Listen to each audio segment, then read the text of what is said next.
The two chatted for a few minutes, switching to more light-hearted topics before Percy left. His expression was downtrodden by the time he got home. Freddie was a nice guy, a Redborn like him, who had probably come to the Alchemists' Guild harbouring the same dream. And the cruel reality had chipped away at it for years, until nothing remained. Percy's final thought before he dozed off was a resolute one. I won't let that happen to me. Chapter 40. Starry Workers.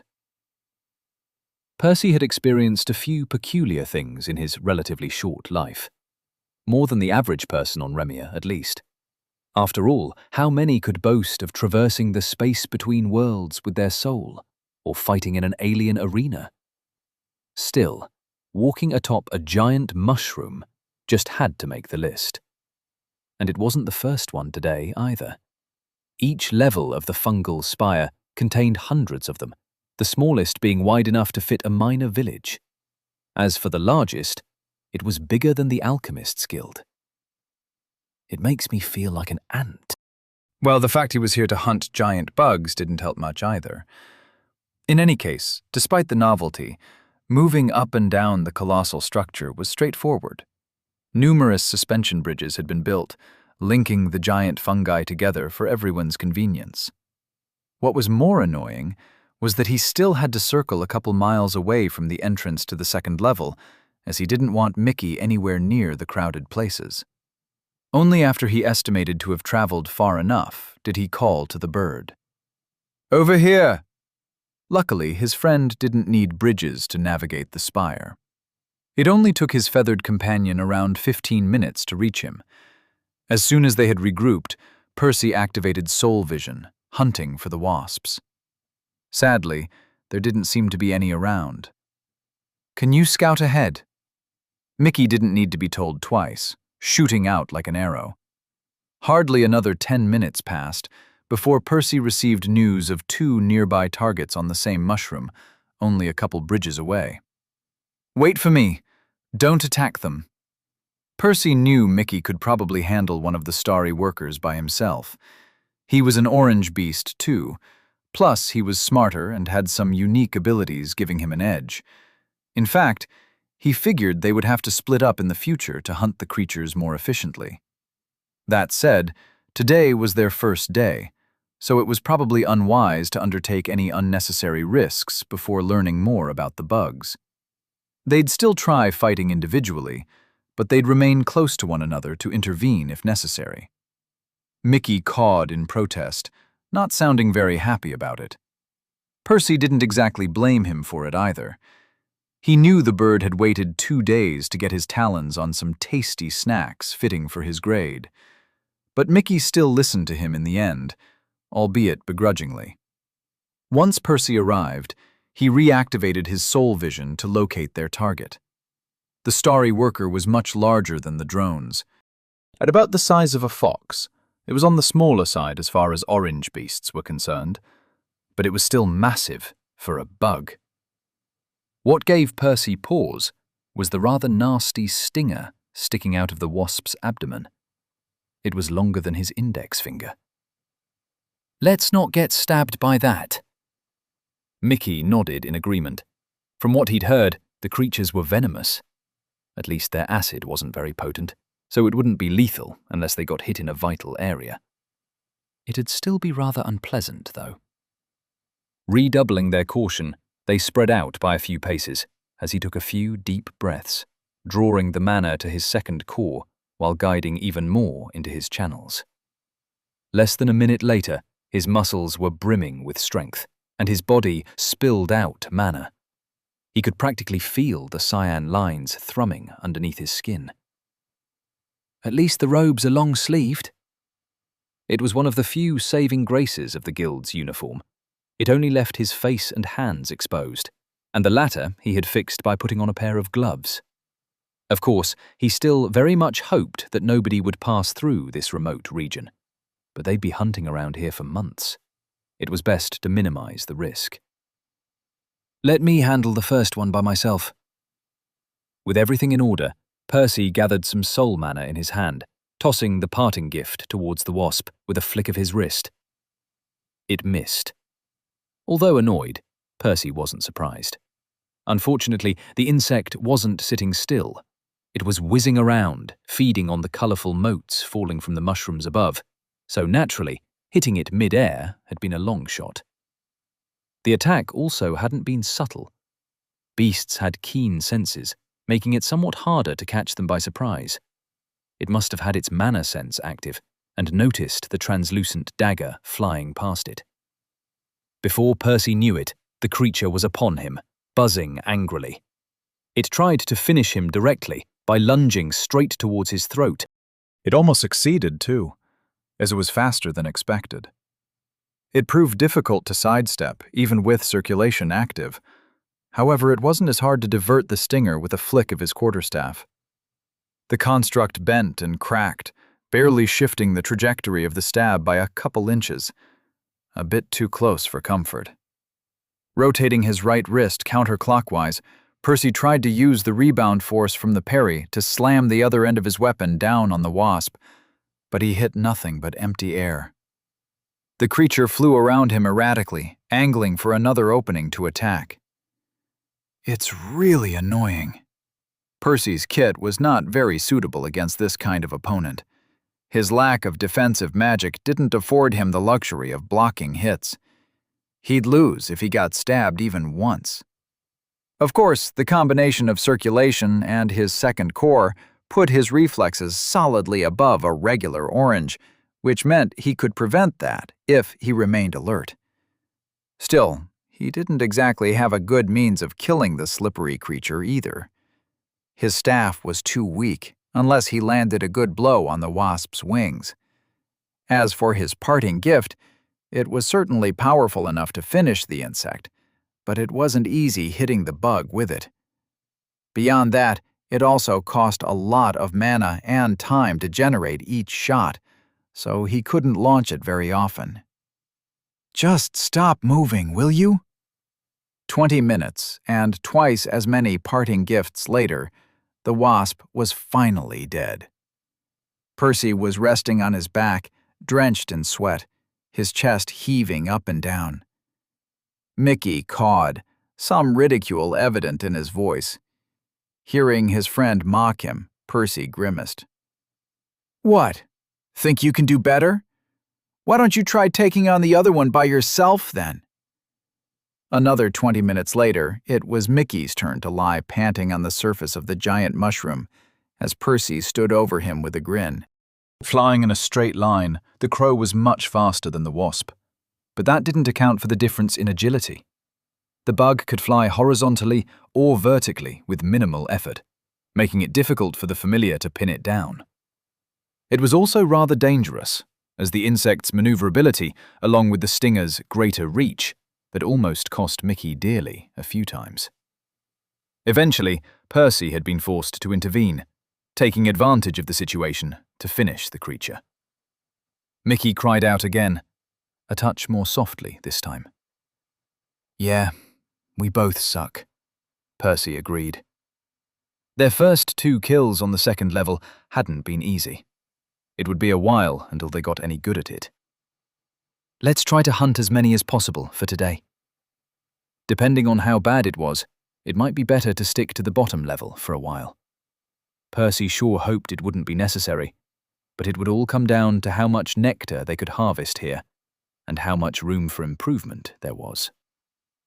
After emptying their spoils into a vial, they took off. Like before, Mickey headed out first to scout for their next target. However, they wouldn't try fighting separately anymore. It might be something worth considering in the future, but Percy understood their best bet for the day would be to team up against the bugs. The next 15 hours are going to be so much fun. Chapter 41. A Paw Showing. Percy wiped the sweat off his forehead with his sleeve for the billionth time. Luckily, it trickled down the enchanted fabric without being absorbed, else he would be soaking by now. At least the robes came with self-cleaning runes. Percy was trudging down the final bridge linking the first and second levels, his eyes half closed and his breath ragged. The wind caused the flimsy structure to sway every so often, but he'd grown used to it by now, having already walked several miles on the bridges in his brief tenure at the guild. That said, the exhaustion made keeping his balance more challenging. He briefly considered using his quarterstaff as a walking cane, but that would only take more effort. "Let's just treat it as another obstacle to overcome," he shrugged. Today's hunt had been grueling, and the results abysmal. He and Mickey had only managed to kill 14 wasps in total, averaging less than 1 per hour. Evidently, the starry workers were on a whole different level than the drones, both literally and metaphorically. Finding them wasn't that hard. If anything, their larger size made them spottable from farther away, but they were slightly less abundant than their weaker relatives, so it worked out about the same. Killing them was a different story, however. The best strategy they had come up with involved Mickey distracting the wasps while Percy fired parting gifts, praying the shots landed. Despite reducing the size and increasing the quantity of the projectiles, launching 3 smaller daggers with each shot, hitting the beasts came down to sheer luck. He also had to take extra care not to hit his own familiar with the deadly spell, which complicated things even further. Another issue was that he couldn't keep circulation active all day. Everything had progressed relatively smoothly during the morning, but it all went downhill once he grew too tired to use the technique in the afternoon. The final nail in the coffin was that he had only harvested 12 of the 14 glands, as they had accidentally ruined a couple while fighting the creatures. "We made even less nectar than on the ground floor," Percy frowned. Although he had only tested it for a couple of hours, he had estimated they could reliably hunt around 40 drones per day, which would get them about 200 drops of nectar in the better part of a week. Today, they had only earned about 180 from the workers.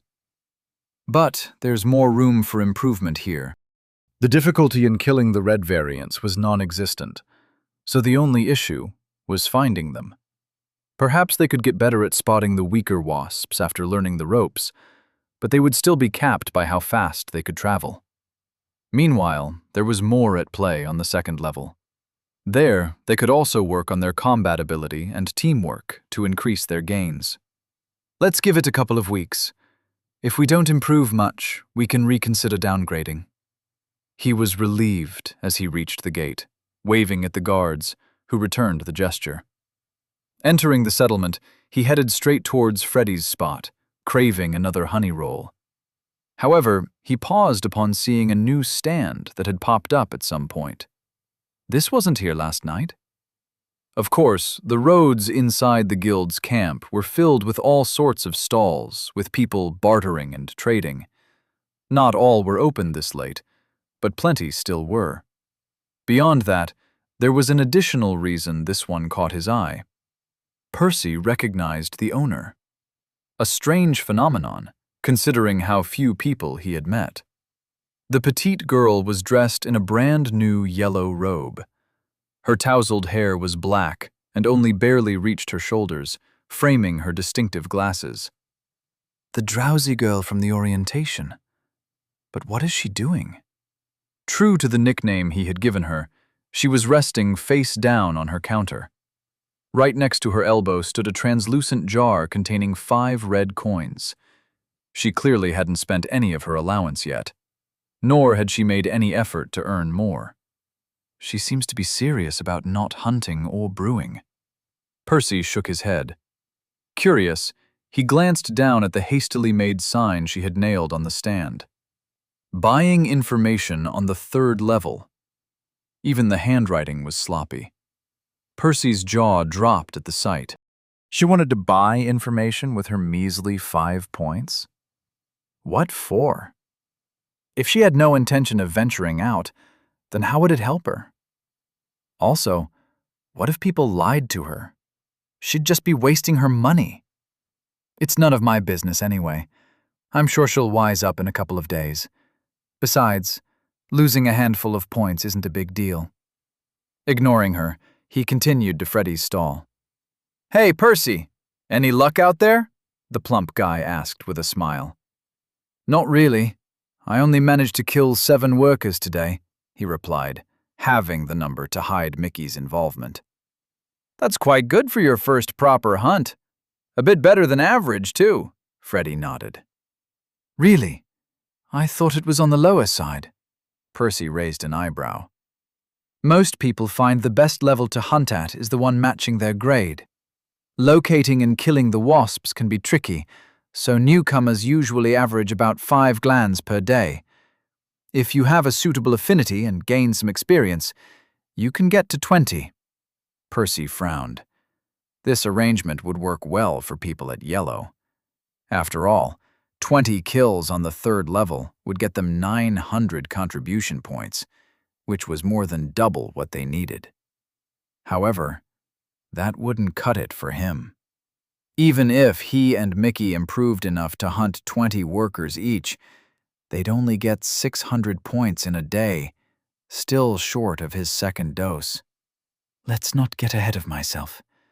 For now, I should focus on earning the 1st dose before I run out of elixirs. After that, I can look into alchemy to make up the difference." He paid Freddy a brown chip, a 1/10 of a contribution point, then thanked him for the information and the food. Just 2 blocks from his house, however, he was rudely shoved aside by a passerby.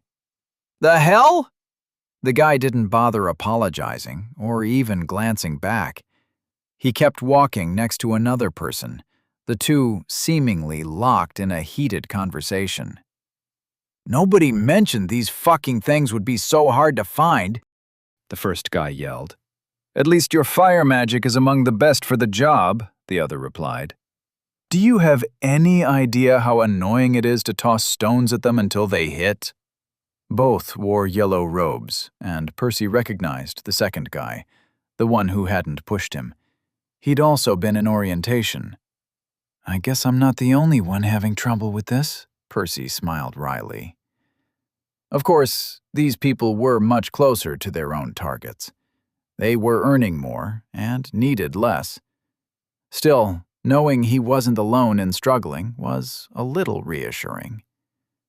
Reaching his house, he took a shower before sitting on his bed.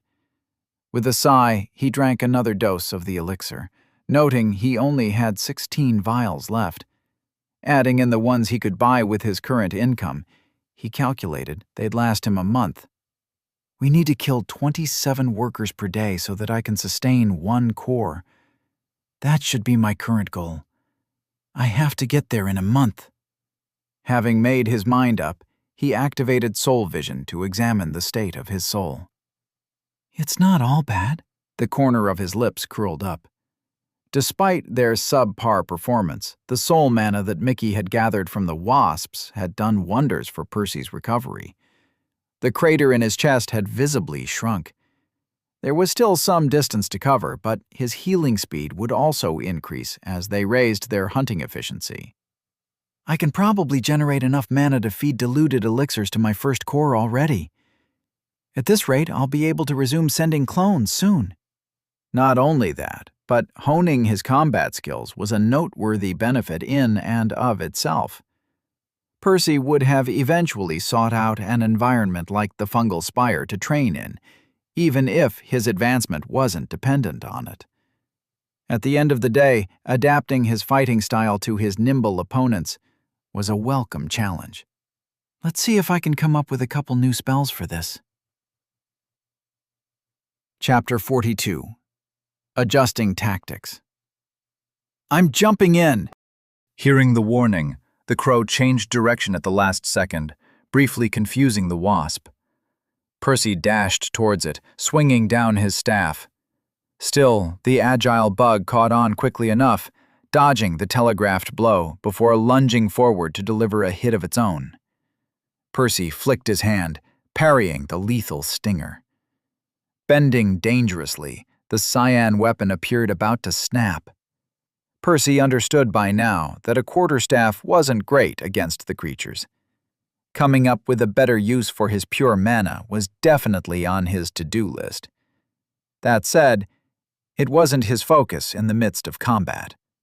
He stabbed forward with his other hand, the silver point just barely missing the wasp. "Fuck! I almost got it!" he groaned. The insect was about to counterattack, but Mickey dove towards it, nearly clipping its wings with his talons and engaging it into a new round. Activating Soul Vision, Percy inspected his new weapon again. Its shape hadn't changed much, but it was twice as long as before, resembling a rapier more than it did a dagger. Over the last couple of days, Percy had pondered the greatest shortcomings in his offensive capabilities. While the parting gift packed quite a punch, it was, frankly, overkill in most situations. The difficulty in landing it, coupled with the long preparation time, meant he left himself defenseless for much of the fight. If he didn't have a second core to rely on, he would have probably died already. Even if he had found another way to escape from Rick's group, the starry workers would have stabbed him full of holes by now. Consequently, he had come up with two possible solutions. The first was to continue increasing the number of projectiles he could shoot at once. If he gave his spell a wider spread, he'd be able to hit the wasps more frequently. However, it would still leave him powerless between shots. The second solution quickly became his preference instead.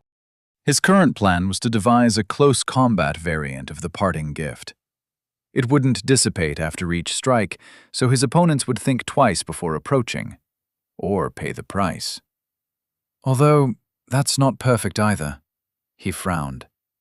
While it would keep the bugs at bay, making him safer, it wouldn't help him land the hits. If anything, it would make that particular task even harder. That said, he reasoned that he could amend the issue with more practice. The soul constructs were weightless, so he could swing them faster than any corporeal weapon. As long as he worked on his timing, he'd be able to slay the starry workers with some well-executed counterattacks. Perhaps a rapier isn't the best shape, though. Due to the extreme lethality of his soul mana, he only needed to nick a corner of the bug's souls to defeat them. Even if the first strike didn't kill them, it would stop them in their tracks long enough for him to finish the job. Consequently, a slashing weapon might be more useful than a stabbing one. It wasn't piercing power that he lacked. Should I go for a hatchet or a cutlass? He didn't like the idea of the former, as he'd have to waste a lot of mana on the handle. The latter sounded better, but he'd still prefer something with a wider blade, something the wasps couldn't evade so easily. What if I bend the edge a little too? Mickey complained, snapping him out of his thoughts. Right, I'm going back in. He quickly summoned his weapons, but one looked different. As before, the scuffle ended without success, the wasp dodging the modified spell effortlessly. However, he didn't let it get to him, as he knew refining his new idea would take a couple more days.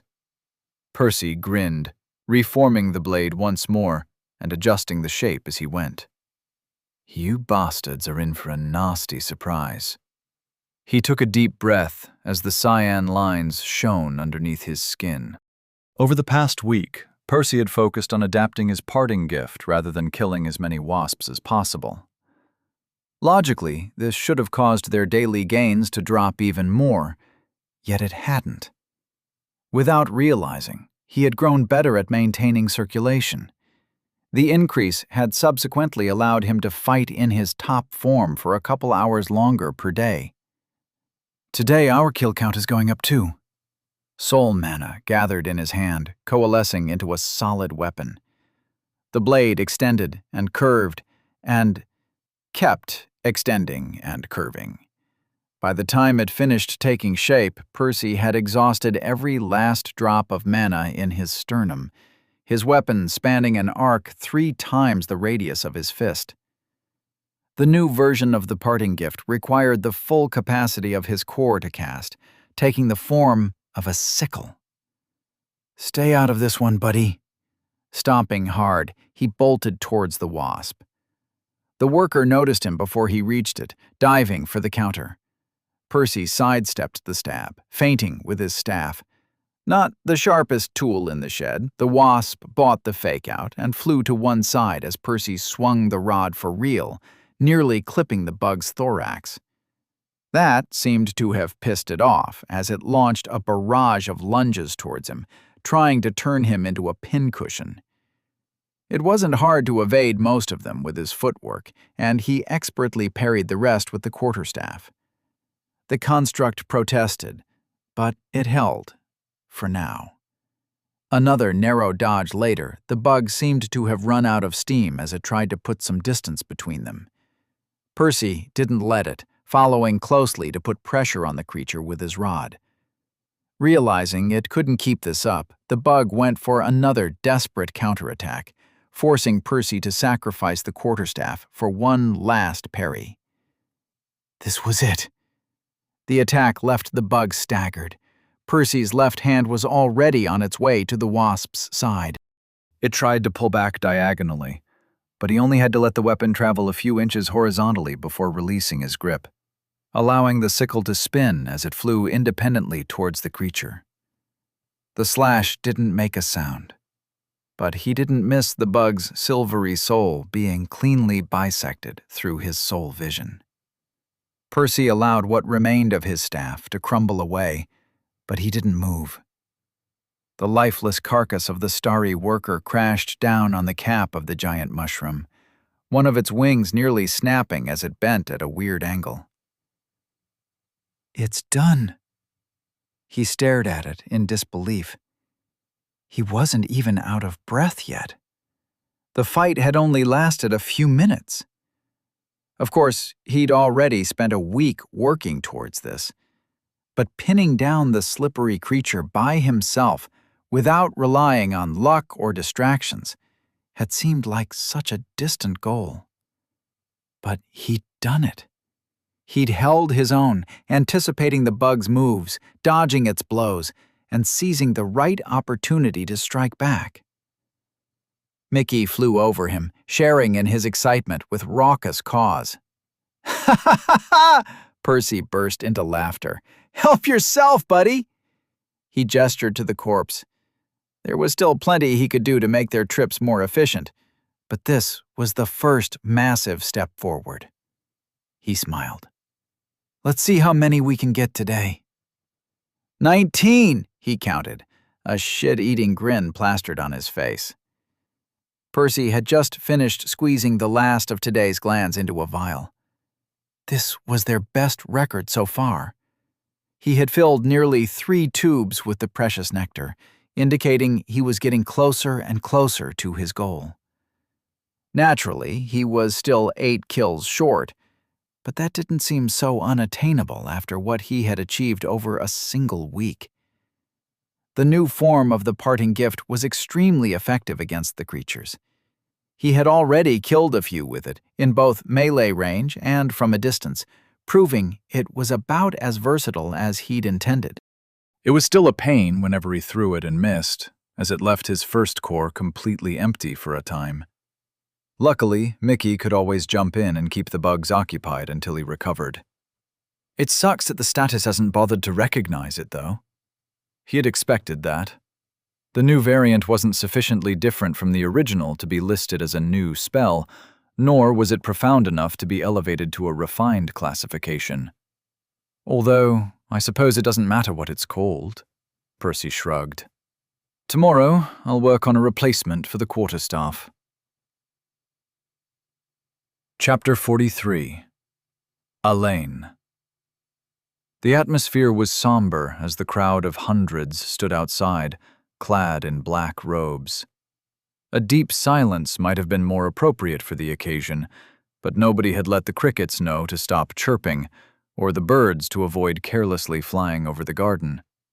Perhaps the sky should have looked gloomier too, but Remior's sun still shone brightly, oblivious to the bitter sobs of the grieving mother and the occasional crackles of firewood snapping within the pyre. Archibald let out a tremulous breath, held inside for a touch too long as he watched Serena, his daughter-in-law, scatter her son's ashes in the wind. Fortunately, Abelach was not here to mourn the boy, having died in the tragedy years ago along with the other Redborns. Truth be told, Archibald had a personal preference for burials over cremations. The idea of having a grave to visit, a way to keep the deceased always close, just sounded better. In fact, many of the younger families still performed them to this day. Sadly, this wasn't an option for the older ones, like House Avalon, who had bid farewell to thousands of members over their millennia-long history. If they buried everyone, their mansion would be little more than an island amidst a sea of graves. No, the Avalons wouldn't get a grave. They'd all have to settle for a few words in a book, listing their relationships and achievements. The Yellowborns who lived the longest would get a full page. Some, like Archibald himself, might even get a couple. As for the Redborns and Orangeborns who died young, they'd have to make do with a paragraph. Was I wrong? It was precisely because things like this kept happening that he had maintained his distance from the family. He had to be a leader. Could he afford to break down every time he lost somebody? Putting his own emotions aside was what was best for everyone. If anything, it helped reduce losses such as today's. Little good it did Elaine, though. Archibald's interactions with Percy had made him reconsider his stance. Perhaps his role as the cold patriarch of the family served their house well, for the majority of people. But what about those few who received the short end of the stick? If Elaine had been destined to die young, hadn't he deserved a grandpa in his short life? Heck, didn't I deserve to know my grandson before he was gone? Elaine approached slowly, breaking him out of his thoughts. Her expression was downtrodden. She hadn't spoken a word since Enid helped her back a few days ago, carrying a sack with Elaine's remains in the other hand. She must be blaming herself. He placed his hand on her shoulder, squeezing it gently. By all accounts, this could still be considered a positive outcome for the family. Elaine, the only Yellowborn in the team, had not only survived, but returned home with a new, refined spell. In fact, the pragmatic leader in him should have been overjoyed. From a certain perspective, they should even be celebrating rather than mourning. Yet the mere thought made his stomach churn. Grandpa, where is Percy? I haven't seen him since I got back. A lump got stuck in Archibald's throat. Breaking more bad news to the girl was the last thing he wanted. He left a few weeks ago. He should be at the Alchemist's Guild by now. What? Why? He didn't even say goodbye, she exclaimed, only catching herself after seeing the others' disapproving looks. What happened? She whispered a moment later. The boy probably grew a conscience, another voice interjected. A gallant man approached them, the air around him crackling with power as he stopped just a meter away. What's that supposed to mean? Elaine scowled at him. It means you and Father have already spoiled that Redborn for long enough. It's best he tries to pay his own way in the world. He'll fail, of course, but that ought to teach him that precious resources aren't meant for his ilk, Galahad replied in a casual tone, his words sharp as knives. But he wasn't done. My only worry is that he'll embarrass our house in the eyes of others, but I suppose that's a small price to pay to stop pouring elixirs down the drain. The girl looked ready to snap at her uncle, but Archibald squeezed her shoulder a bit more firmly to stop her. That's enough, son. This is not the time or the place to be maligning anyone, let alone your nephew. Besides, I think you might be surprised the next time you meet Percy. He didn't like Galahad's callousness, but it would be hypocritical of him to get angry. After all, he was the one who had molded his son into this, preparing him to become a future leader of the house. Strictly speaking, Galahad simply embodied the principles he had been taught, nothing more, nothing less. In fact, one might even argue the man adhered to them even more closely than Archibald himself, never allowing compassion to seep into his thought process. Scoffing, Galahad left. It wasn't until an hour later that the rest of their relatives had too.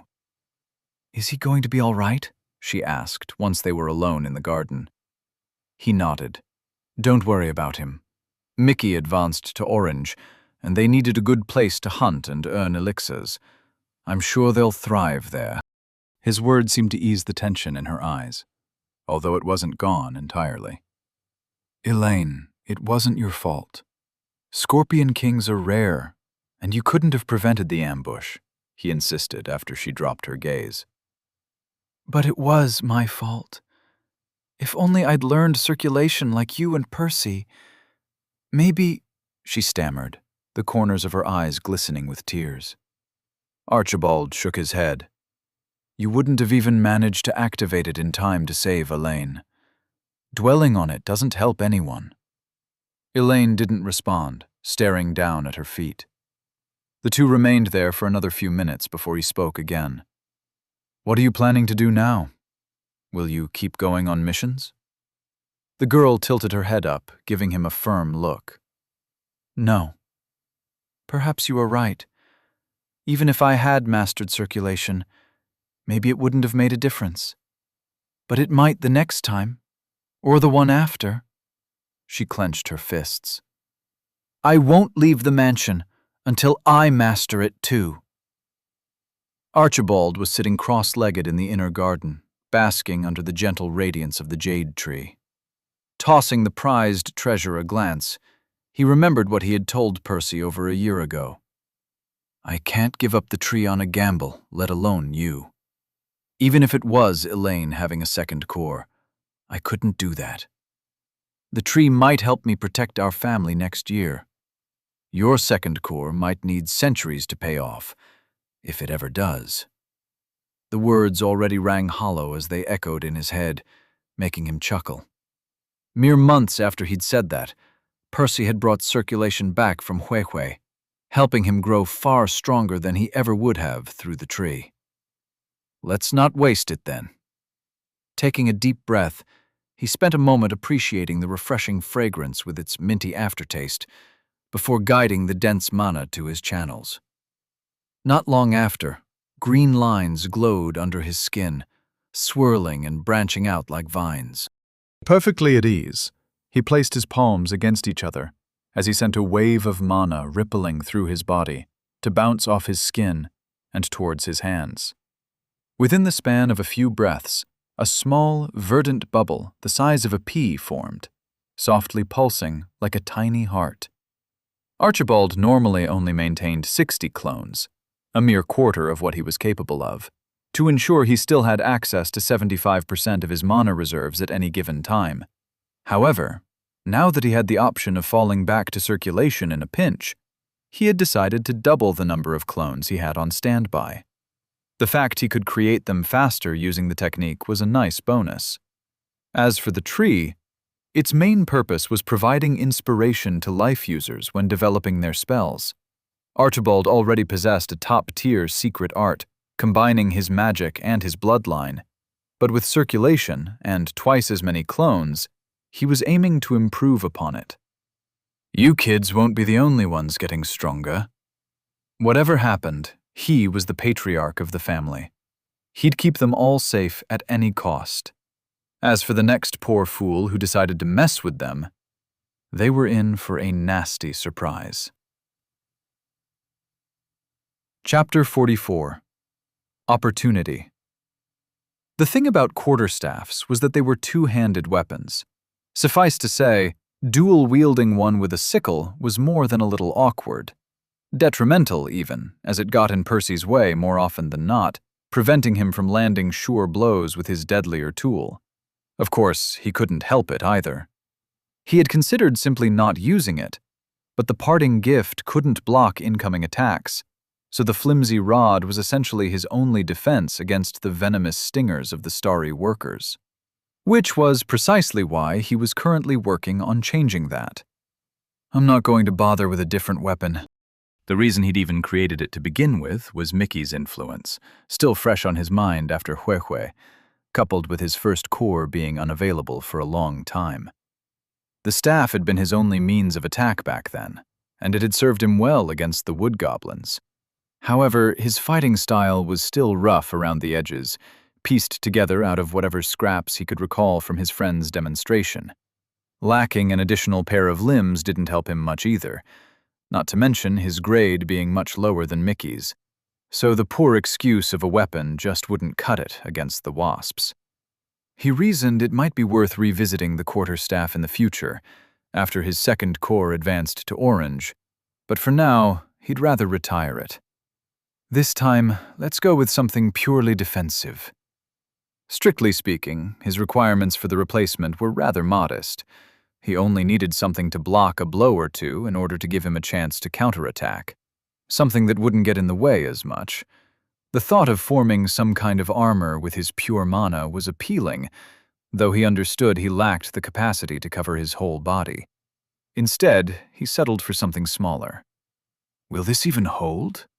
He frowned, scrutinizing his right fist coated in a film of cyan.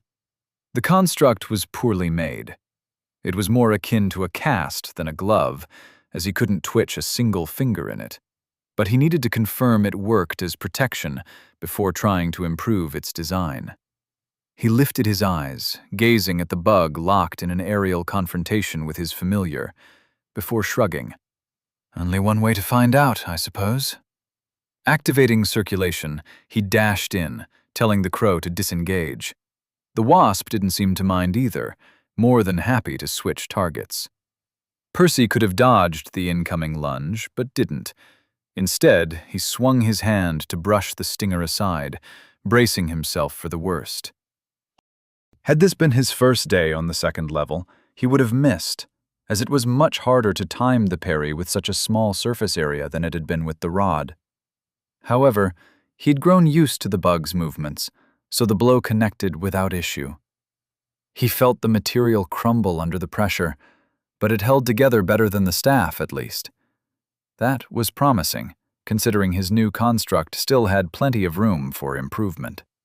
Pushing the wasp away, he tossed a fleeting glance at his hand. The impact had left a deep, wide, stinger-shaped groove in the construct. Percy quickly directed more mana to repair the cast before taunting the bug to attack again.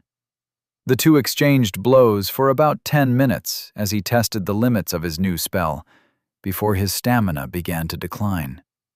Only then did he finally seize the next opening, finishing the bug with his sickle. He gestured for Mickey to enjoy his meal, plopping down on the mushroom's cap to analyze what he'd learned. I don't think it's safe to block a direct stab with it, but brushing the stingers from the side is more than doable.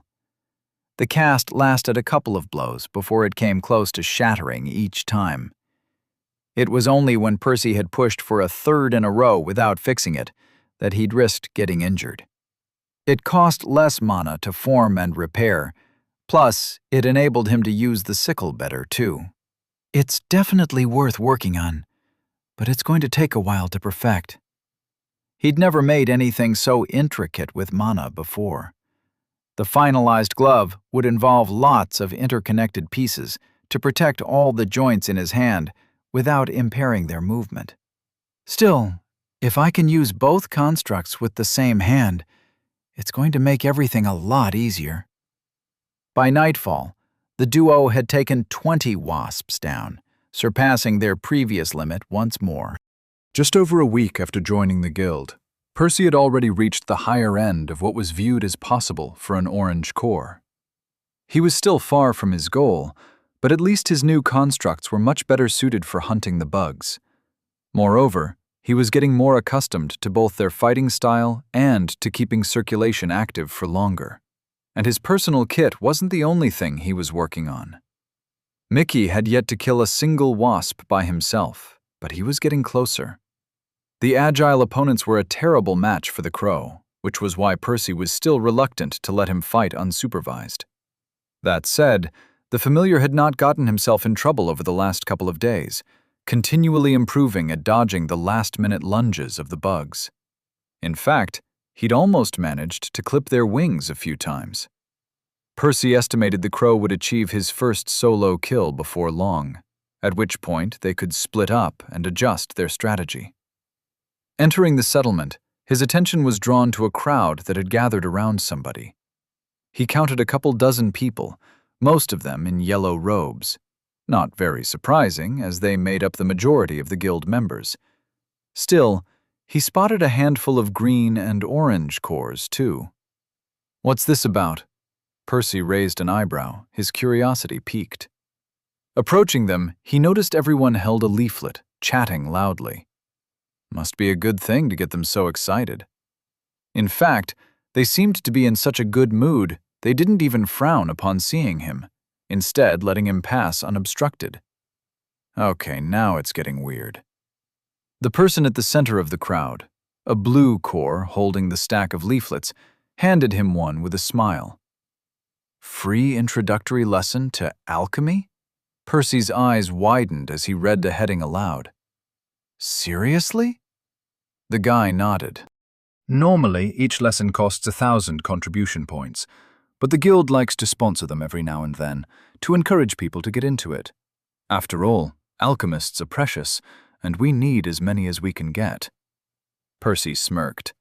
Then why even charge people in the first place? Because this isn't a charity. Those giving the lessons are just regular members of the guild, and they expect proper compensation for their time. The man sighed and rubbed the back of his neck. That said, I do think my fellow alchemists should strive to be a little more selfless for everyone's sake. Teaching is even more lucrative than brewing. You can make tens of thousands per day doing it, but you need to be an experienced alchemist already to qualify. I guess some of them are either a tad too greedy, or they just don't want to build up the competition. Percy nodded, albeit reluctantly. It wasn't as though he didn't understand the concept, but such steep barriers really made it difficult for people like him to get into the field. "Aren't there any books on the topic?" he asked. "Yes, there are plenty in the library, free to read. They cover the basics, but without guidance, it'll take you 10 times longer to learn. Plus, the priciest part of alchemy is the ingredients, not the lessons." That made sense. All these yellows wouldn't have trouble saving up 1,000 points, but if they had to waste months' worth of nectar before they got any good at the craft, it would indeed be a huge barrier of entry. "Anyway, are you interested in signing up?" the blue core asked, breaking him out of his thoughts. "Yes, when is it?" Percy didn't hesitate. Perhaps he couldn't afford to become a proper alchemist just yet, but it wouldn't hurt to learn more now that the opportunity had presented itself. The knowledge might influence his future plans, after all. "Tomorrow morning. Just show up at this building at 10. The guy indicated a certain spot on the leaflet, marked on a hand-drawn map of the guild. Percy thanked him, his thoughts swirling as he headed home. Besides, I could use a break from hunting. Chapter 45. Introduction to Alchemy. Percy was among the first to arrive at the lecture theater, not willing to miss a second. Good thing he had, too, otherwise he wouldn't have found a seat. Certainly not in the front row. The place was packed to the brim with people a few minutes later. Some of them glared at him, probably expecting him to get up and hand them his spot like a good little Redborn and go stand at the back instead. But he didn't budge. "Go on then, make a fuss if you dare." Sure enough, they just ignored him, looking for another seat to steal. And it felt so good. Percy was done taking crap from everyone. It might take a while longer, but he'd surpass all of these pompous bastards. The Orangeborns, and even the Yellowborns. One day. A hush rippled through the room as a man in blue robes walked in. He was actually the same guy who'd handed out the leaflets. It was weird for someone at that level to waste time advertising his own lecture. Couldn't he have paid somebody to do it? Then again, he did seem passionate about teaching. "Good morning, everyone," the alchemist said. Percy paid more attention to his lecturer's appearance today. He looked middle-aged, which meant he was probably an Orange-born who'd lived for several centuries already. "I should have been more respectful last night," he realized. "Judging by your presence here, it's safe to assume you're all beginners, so I'll start with the basics. First of all, the field of alchemy contains more than just the elixirs we know and love. It essentially spans any potions, poisons, or medicine brewed with herbs and other natural ingredients." Percy nodded, recognizing the foundational principle from his studies at home. "However, most of those things are secondary products of alchemy. Even the best healing potions can't hold a candle to a yellow core's life mana. Similarly, the most potent venoms and poisons we can concoct won't do much to one of the strongest mages. If you want to assassinate a blue, you're better off just using a starry commander's venom." He chuckled and received a smattering of weak laughs in response. "And if you're above orange, you're unlikely to get sick, meaning even medicine isn't particularly useful." The room quickly broke into hushed whispers. "I know what you're all thinking. If these things are so ineffective, then why would anybody bother? And you're not wrong. While there is a place for these products in any noble family's warehouse, they are but secondary pursuits for bored alchemists with too much money and time on their hands. I would advise you to not bother with them for now. Consequently, we aren't interested in anything but elixirs during this lecture." Percy shrugged. Hearing that alchemy was so underdeveloped on Remier was a little sad, but this arrangement suited him just fine. After all, the Avalon House was full of people with the life affinity, so they had even less need for these auxiliary resources than others. Although, I suppose they'd still be somewhat useful for me due to my lower grade. In any case, the first thing you need to understand about elixirs is how they work. Does anyone know? A brave girl in a yellow robe raised her hand. "They break down the impurities in our cores over time, allowing them to reform at a higher grade." The lecturer smiled. This was indeed common knowledge. "Yes, the elixirs owe this miraculous property to their main ingredient, the nectar you've all probably come across by now. But can somebody tell me what that is?" This time, nobody answered. Everyone in the room had likely hunted the wasps before, yet nobody seemed to understand what exactly made them so special. "Wait, the wasps? Don't tell me."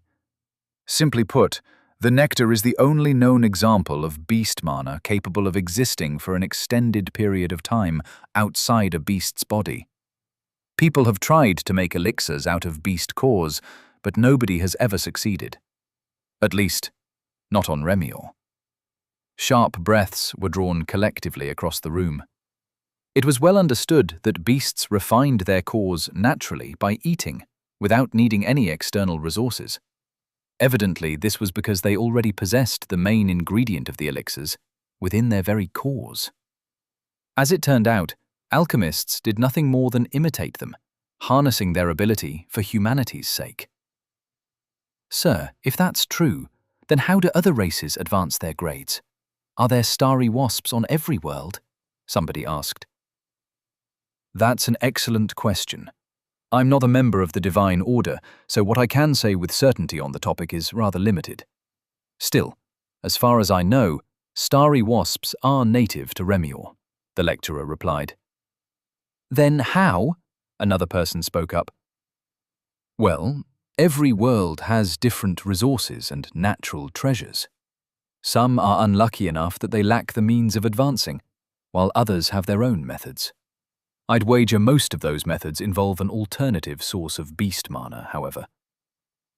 The explanation made another detail click in Percy's mind. So that's why the fungal spire is considered so important. It's our only practical means of advancement. And there are other races, like Mickey's, who don't even have something similar.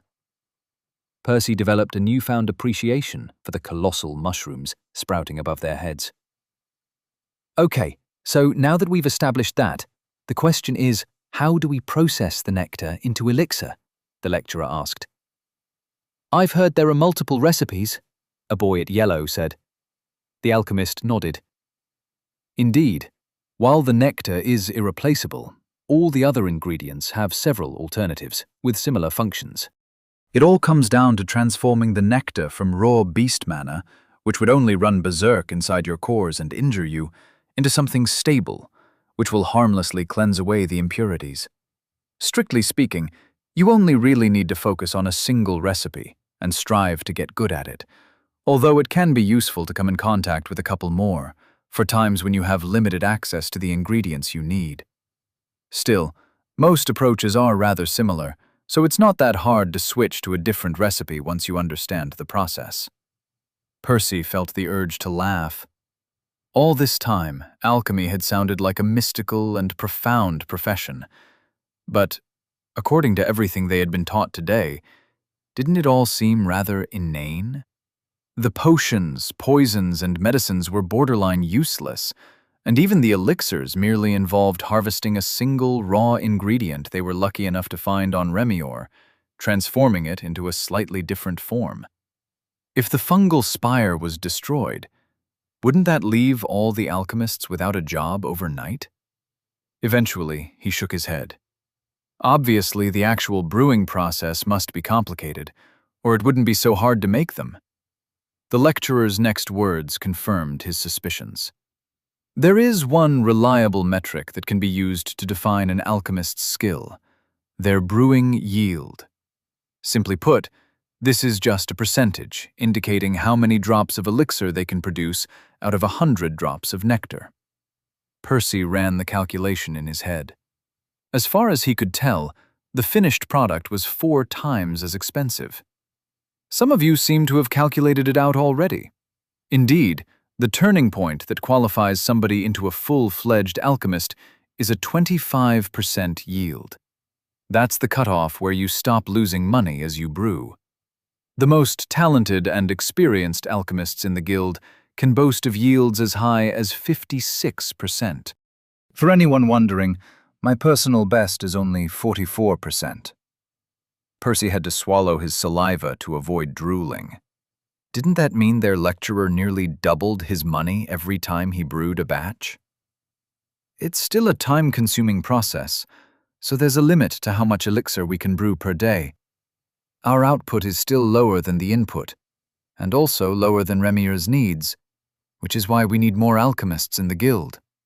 If we could convert all the available nectar with a 45% yield, we might have enough for everyone on Remir, including the Redborns. That particular bit of information was even more shocking to Percy. His whole life, he'd suffered from his low grade, preventing him from advancing as fast as others. If it hadn't been for this shortage, he would have reached Orange 5 years sooner. And the lecturer claimed it could all be solved if they'd just bothered to train a few more alchemists? Then why the fuck don't you? Percy struggled to keep his thoughts to himself. The lecturer sighed.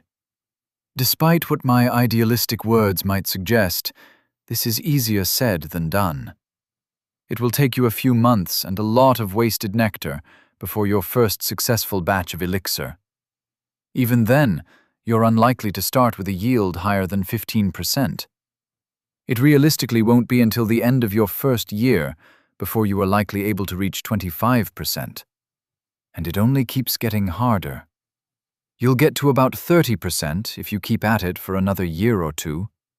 Reaching 40% is usually a matter of decades, and 50%? Centuries. Perhaps the white cores leading the great houses or the gods of the divine order could surpass that, due to living for tens of millennia. But their time is much more valuable spent elsewhere than brewing elixirs. The additional context did calm Percy down. Evidently, they'd need to train an army of blue-cored alchemists for centuries to provide for everyone. And for what? Just so that Redborns like him would get elixirs? They still wouldn't live past yellow. It wasn't worth the time. But he'd caught another detail of interest. A 30% yield was a realistic goal after a couple of years. That was already enough to make a profit. As soon as I can sustain one core, I'll start siphoning the excess time and points into alchemy. Chapter 46. An Idea. It was early afternoon by the time the alchemist's lecture ended. Advertised as a mere introduction, it didn't really delve into the topic too deeply. After explaining the basic concepts, the instructor described a few of the most popular recipes, giving them an overview of how the secondary ingredients worked and what tools they needed to use. Percy did feel some anticipation, not only due to the stacks of contribution points waiting at the other end of his alchemical journey, but also because the whole thing seemed fun. The idea of playing around with magic juices and challenging himself to increase his yield sounded like something he would enjoy. Still, he had to rein in his excitement until he raised the funds to actually dip his toes into the field. Better get back to hunting then. Half the day was gone, but that was no excuse to slack for the rest of it. Apparently, Mickey agreed, as he'd been urging him for some time. I know. I'm on the way already." Nearing the gate, he noted with surprise that the drowsy girl's stand was still there, over a week after he'd first spotted it. The owner was, too, sleeping on the counter as usual. Has she not given up yet? I can't tell if she's the laziest or the most persistent person I know. Probably both. For many days, nobody had paid her any attention, although Percy did notice her coins were gone last night. Since then, she'd tacked up a new, smaller sign, adding more words to the advertisement. Buying and selling information on the 3rd level. So that was her brilliant plan? Purchasing information from experienced hunters to sell to newcomers. Something like where the best spots for hunting were, or how to find and kill the starry soldiers more efficiently. Percy didn't know if anyone would actually take her up on that. It all sounded a bit iffy to spend money on. She should have at least bothered to make a new sign instead of patching it. He shook his head as he hurried along. Half an hour later, he met up with Mickey somewhere on the 2nd level, though not in the same place as yesterday. They liked to switch things up every day to let the bugs repopulate. Percy wasn't sure it mattered, as the interior of the spire was supposedly filled with them. More were constantly deployed outside to harvest the dense manna from the mushrooms and bring nectar back to the nest. Suffice to say, he doubted the creatures would run out anytime soon. Still, he could use any advantage he could get. However, they didn't begin hunting immediately, as Percy wanted to test an idea he had come up with during the lecture. Mickey, can you try passing me some of your mana through our link? The crow tilted its head in confusion. Mickey hadn't eaten anything all morning, so he lacked the soul mana to send. Not the one you get when you eat, the one from your core, Percy explained. While beast mana couldn't normally leave one's body or form regular spells, it could still freely circulate through its owner's channels, passively nourishing their flesh. This was the source of the beast's strength, after all. After learning that nectar was essentially just beast mana that could be transferred outside, Percy had considered the possibility of taking advantage of the ethereal cord to achieve something similar. Of course, even if it worked, he wasn't sure how to benefit from it. The alchemist had already told them they couldn't purify their cores with raw beast mana. He'd have to find a way to process it into an elixir inside his body. Still, he was curious enough to give it a shot. It took some guidance from him, but Mickey eventually understood the task. Through mana sense, Percy observed the orange glow leave the crow's sternum, moving towards the connection. However, nothing happened. It just accumulated there with nowhere to go. Unsure whether Mickey had done something wrong, or if this was just a peculiarity of the beast mana, he next tested whether he could send his own mana to the familiar. Transferring a trickle of soul mana worked, confirming the ethereal cord was a two-way connection. But it didn't accept any of his pure mana either. I suppose it makes sense. It's linking our souls together, so why would it allow any other type to pass? He shrugged, not too disheartened. Mickey cawed, getting impatient. He sent Percy the image of a starry worker he'd just spotted. Percy activated circulation before gathering the cyan mana into his right hand to resume working on his new project. Today, he'd focus on forming the glove with an open hand, increasing its surface area. As soon as everything was in order, he engaged the worker, testing his spell's durability as he looked for an opening to finish the creature. A few minutes later, it was lying motionless on the surface of the mushroom, both its core and nectar gland already harvested. Mickey had flown ahead to scout for their next target, as Percy sat next to the carcass, eyeing it in contemplation. "You're some really special things, aren't you?" His world's survival hinged entirely on these bugs. If they went extinct, everyone on Remior would be stuck at the grade they were born with. Perhaps they could try other means of cleansing their cores, but they'd be lucky if they even advanced once in their lives that way. But more than his world's situation, Percy couldn't help but consider what this meant for him. Would he have to stay in the Alchemist's Guild his whole life? Even if he managed to provide for his 2 cores eventually, what would happen when he left? He couldn't exactly take the wasps with him. Pausing, he creased his brow pensively. Or can I? His thoughts lingered on the ethereal cord linking him to Mickey for a moment. He hadn't created the familiar with the intention of raising his own strength. It had all been an accident, brought about by his desperate attempt to save his friend. However, the advantages the crow brought him were undeniable. Percy would be lying if he said he hadn't considered creating more of them in the past year. After all, how powerful would he be if he could cultivate an army of green or even blue beasts, all loyal to him? It would take even less time than reaching those grades himself. The only reason he hadn't tried it yet was that his soul hadn't been in a good enough state. But that was swiftly changing with every soul Mickey devoured. And what if my next familiar is a starry wasp? Not only would he have another companion to fight alongside him, but he'd also have his personal nectar factory. Its production wouldn't be much at red or orange, but what about green or blue? Maybe he could sustain his cores indefinitely one day. The more he thought about it, the more he liked the idea. That said, there were many details he needed to figure out to make it work, as his first success had been a bit of a fluke. For example, could he injure a wasp and shove a part of his soul inside it to create a familiar? It didn't seem to be that simple, because that tended to produce regular clones in his experience. From what he'd learned, newborn souls were more malleable than developed ones, making them easier to meld with. That's why the Moirai baby had not given him as much trouble as Mickey had, and why the crow chick had proven a suitable host for his familiar. That only raised more questions, however. Where would he even get a starry wasp egg? Would he need to venture into the depths of the fungal spire? That was a place filled with beasts at blue or even higher. Not just that, but entering it was a serious crime. And even then, it wasn't guaranteed to work. The crow egg had produced a familiar, but the Moirai baby had simply died as a short-lived clone. Was it because the latter had been in a worse condition to begin with?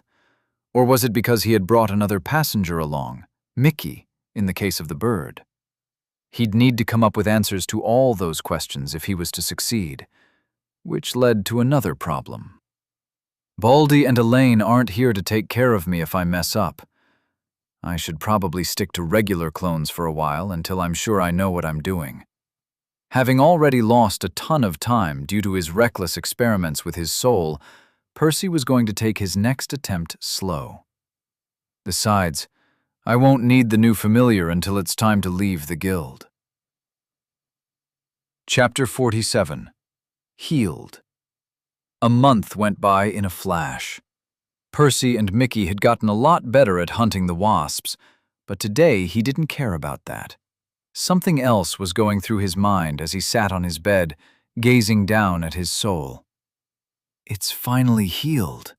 Well, sort of. It had stopped absorbing more mana, although it wasn't back to 100% yet. The hole in his chest had mostly closed, but a small circular scar about the width of a strawberry remained, right where the ethereal cord linked him to Mickey.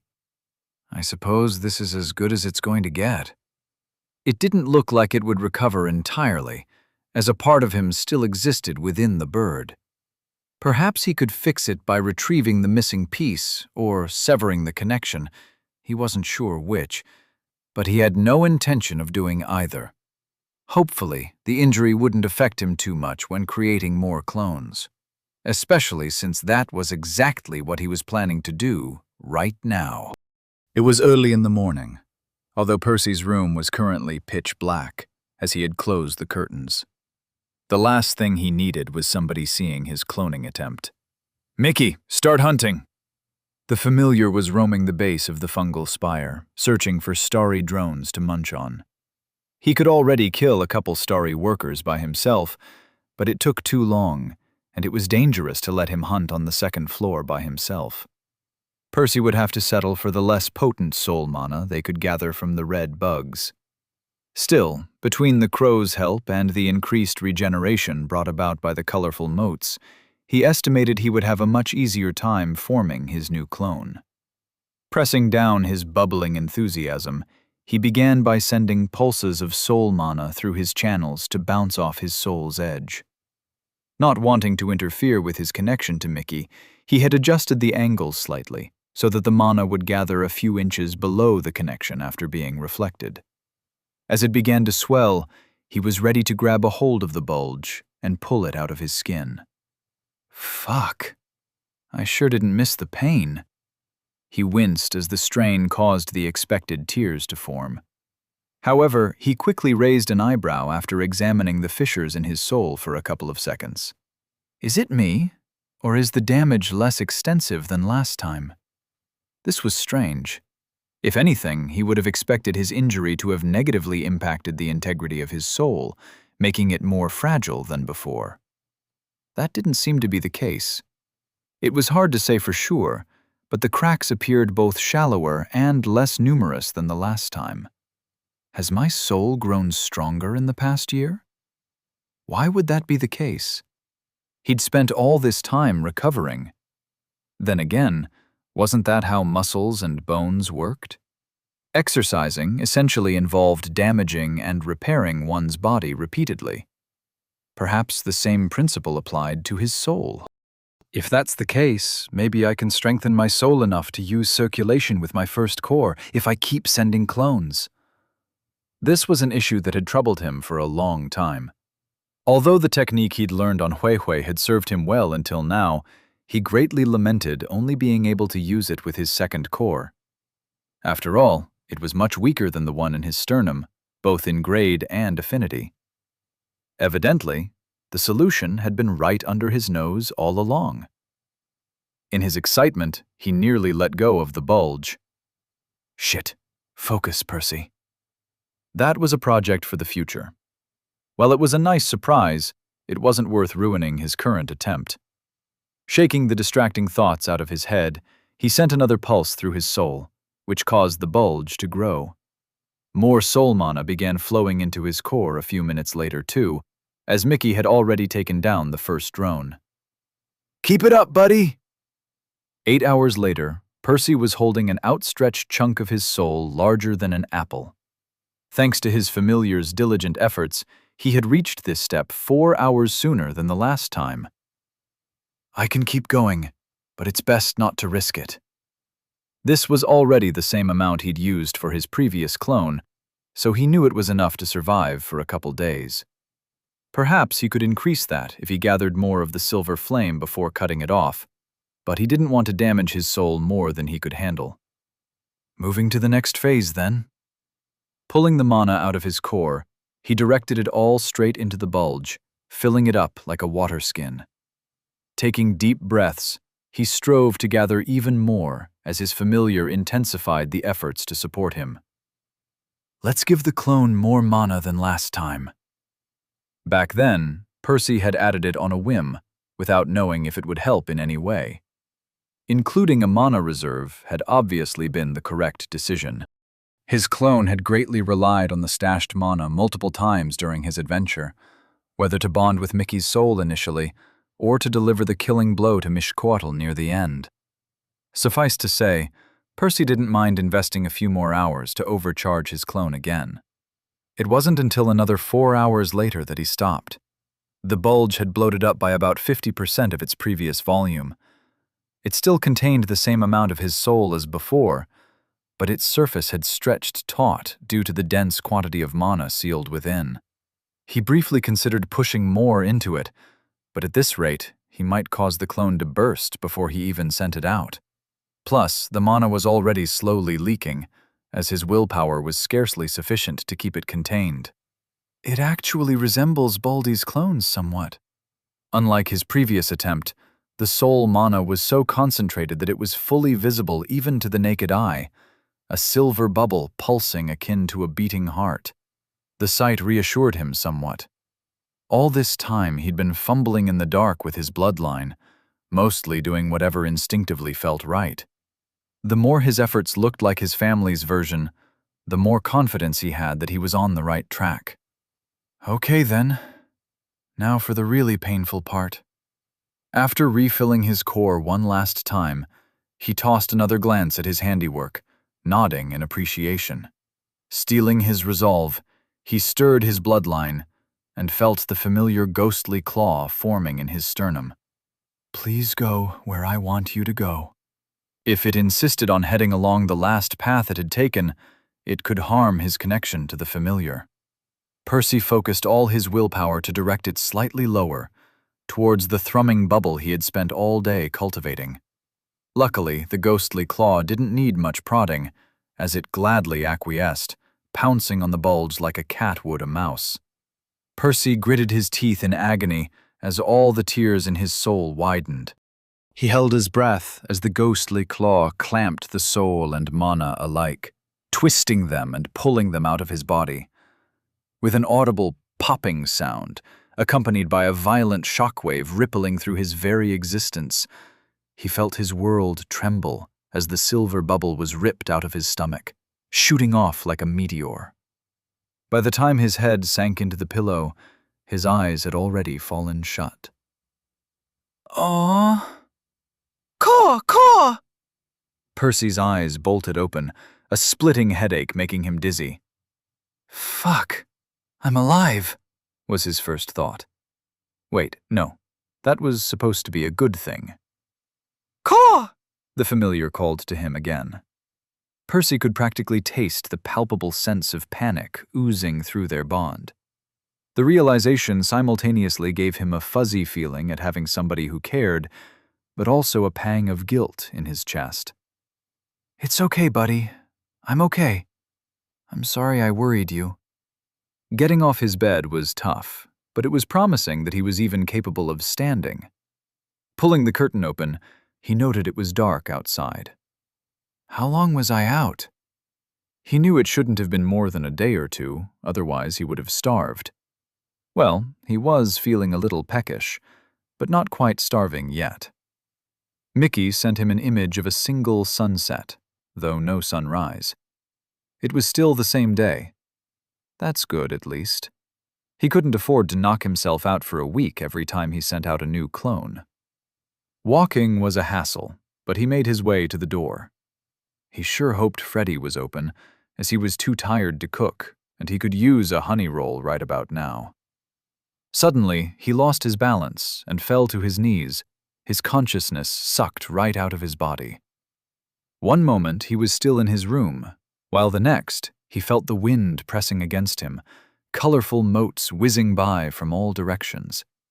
He was diving towards a bug, its carapace pitch black with bright spots glistening all over the sleek chitin. A drone? I'm Mickey? They felt dizzy, banking towards the left. Flapping their wings at the last second, they barely managed to soften their landing, narrowly avoiding a nasty crash on the ground. What the hell? He thought, as he returned to his own body, lying against the cold stone of his floor. More came gushing through the cord. Images, feelings, memories, thoughts.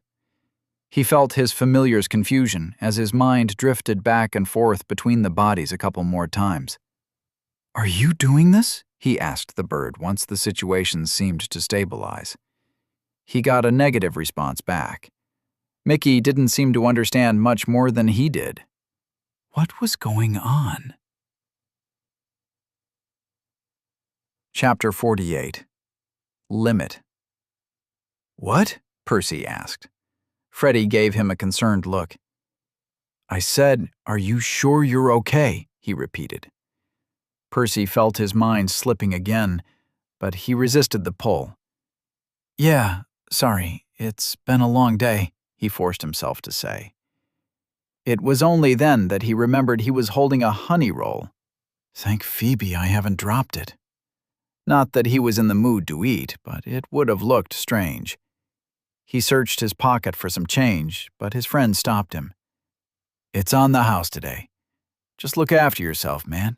You're the only one I see who's hunting 18 hours a day, no breaks. Clearly it's not sustainable." Percy nodded, thanking Freddie before leaving in a hurry. Going out in this state hadn't been his brightest idea. It wasn't until he got back home that he allowed himself to fall on the bed, leaving the snack on a table for later. Soon, another episode hit him, but he allowed himself to sink into Mickey's body without resistance. They were pecking the core out of the drone when he joined him. Percy had watched the bird hunt, as Mickey had inadvertently sent him the images. He'd nearly gotten stung, too, after briefly losing his concentration during what would have otherwise been a trivial kill. As the soul was digested in the familiar's stomach, Percy's mind followed the soul mana back to his own body. He quickly forced it to his eyes to inspect what the hell was going on with him. Nothing too weird there, he frowned. His soul didn't look much different from the time he had sent his clone to Huehue. The small scar remained near his sternum, joined by a grapefruit-sized crater above his stomach and a bunch of cracks all over. He was pleased to find fewer than before, due to his increased resilience. It's not due to excessive damage. This was different than even the time he'd woken up after creating the familiar. Rather than pain or weakness, it felt more like his sense of self was shaken, as if he had trouble remaining himself. Is it because I have two connections at the same time? This didn't bode well for his ambitious plan of forming an army of familiars. At this rate, he'd be lucky if he could keep sending out clones. Hopefully the clone isn't affected. And there it was, the good old infinite nothingness he fondly remembered. Unlike the last clone, this one accepted his identity promptly, beginning the search for a body without delay. He knew this was one of the most critical parts of the journey.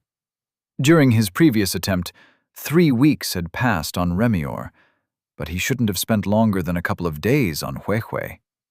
This could only mean one of two things. Either there was a huge mismatch in the flow of time from one world to another, or he had spent most of it in the space between them.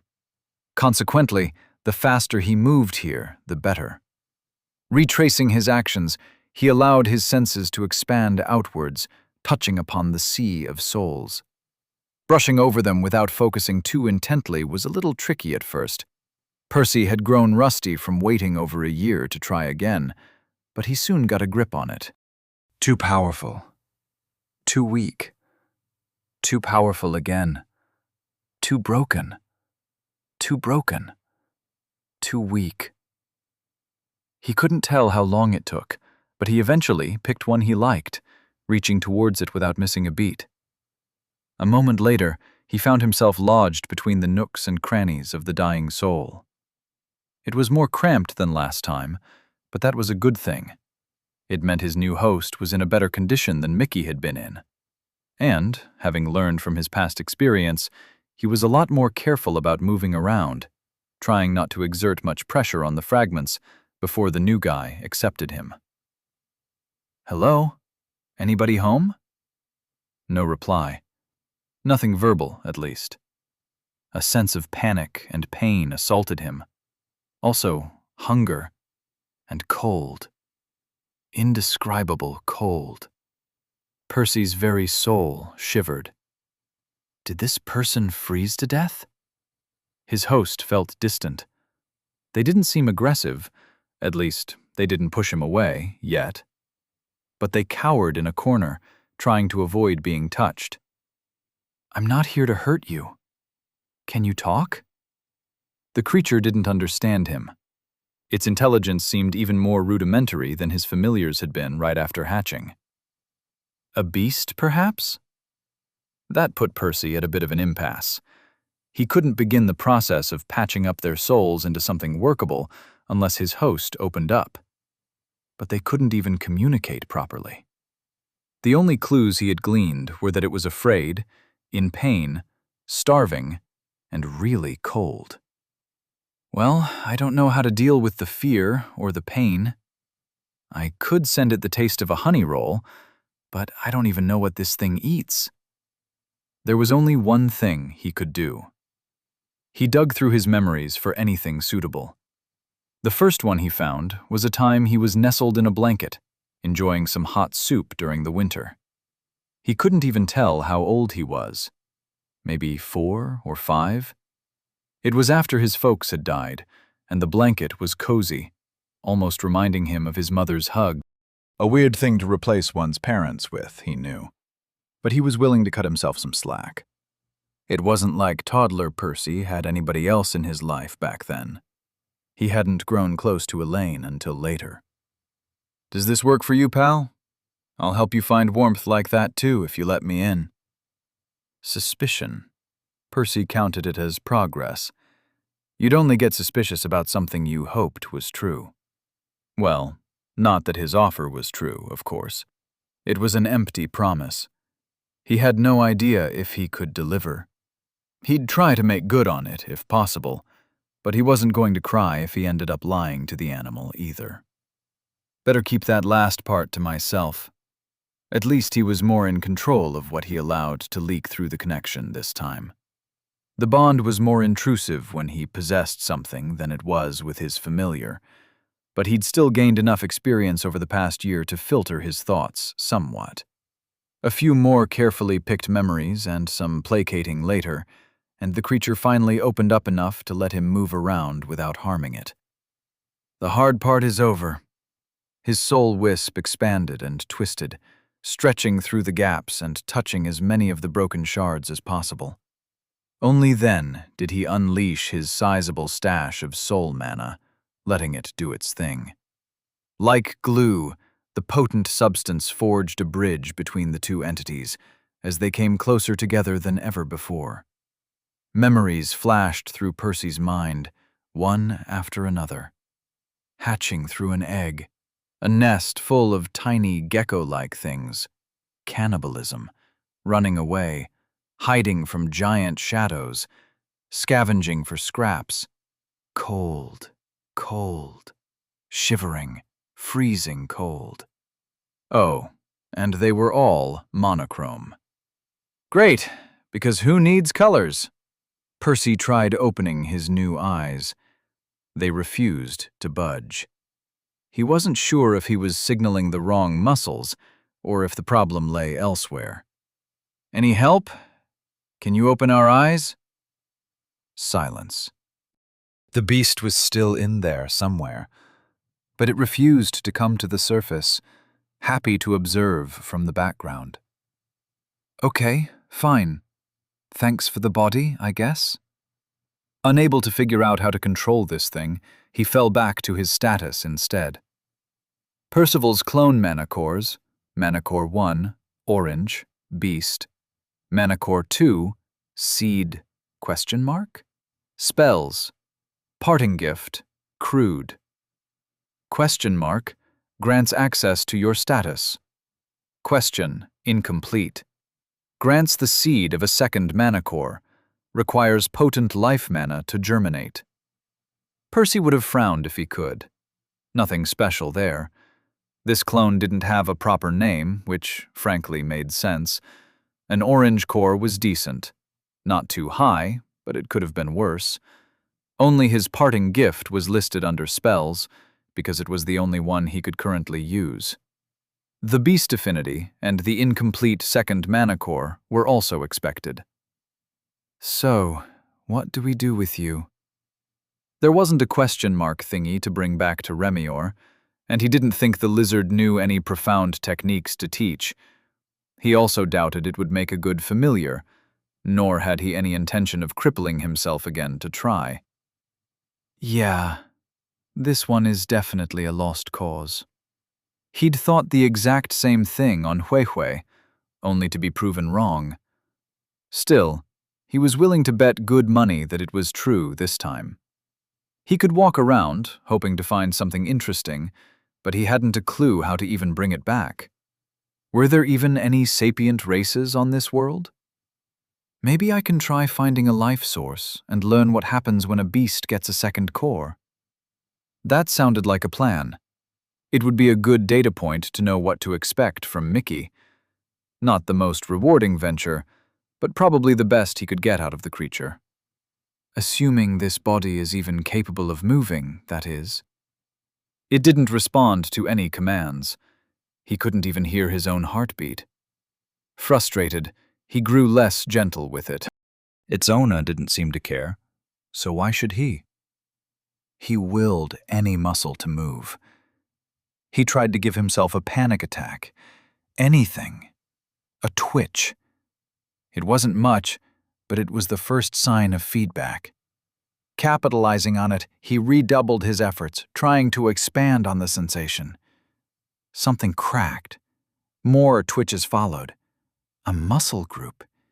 He could feel a limb unfold slowly. A foreleg, if he understood the lizard's physiology correctly. The cracking sounds intensified. Every time a joint moved, something broke. Are we frozen solid?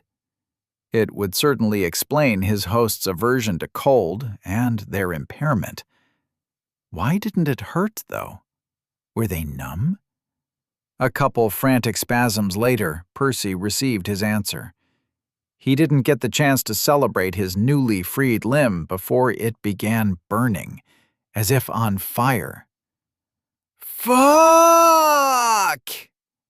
That didn't make him give up, though. If anything, it was proof his efforts were paying off. He figured the pain would stop either when he froze completely again, or when he fully thawed, and the latter seemed preferable. He ignored the other limbs, focusing inwards. The sooner he jump-started their heart, the faster his torture would come to an end. Assuming we even have one at the usual spot. Fortunately, they did, as he found out a couple minutes later. Its beats were soft and infrequent. He thought there was something wrong with the organ, or that it would take a while to get back to normal. But it never did. At some point, he was forced to accept that this was normal for the lizard. In any case, the pain had receded slightly. Even more importantly, he realized, to his great joy, he could finally open their eyes. A flash of white greeted him, which soon died down to an everything else of white. Chapter 49. Frozen Expanse. Snow covered the ground below like a white blanket. Percy was standing on a steeply inclined surface, a boulder or something. This world must have harsh winters. Not used to looking at everything sideways, he climbed down from the rock. He noticed his host didn't weigh much, as their feet were not sinking very deep, and their steps barely left shallow prints behind. Good. Let's not attract any predators so soon. Examining his surroundings, he realized his host wasn't the only unlucky lizard. Countless more geckos stood motionless all around him, having met the same fate. Either some extinction-level event had occurred in this region, or it was normal for this species to go through cycles of freezing and thawing with the seasons. "Oh well, you don't mind me eating their cores, do you?" he asked his new pal. Percy had already experienced some of the lizard's memories. He'd watched his host devour its own siblings, so he doubted it cared. That said, he figured it was polite to ask. No reply. Shrugging, he activated Mana Sense, noting most of the creatures were not only still alive, but also at orange like him. Approaching the nearest one, he dug its core out with his claws before swallowing it whole. It didn't even taste that bad. Normally, Percy wasn't a huge fan of raw meat, especially when frozen solid. That said, his new taste buds appeared to have a thing for blood-flavored snow. Another pleasant surprise soon followed. A burst of mana was released in their stomach, warming them up. This was finally enough to elicit a satisfied reaction from his host, although the timid lizard quickly faded to the background again, happy to let Percy do all the work. "It's that passive attitude that screwed you up in the first place," Percy reprimanded the gecko, before moving to the next frozen reptile. He had no idea how close the lizard was to advancing, but it wouldn't take that long to eat all the cores. It was a bit of a gamble, but if he got lucky, he'd have a much easier time traveling at yellow.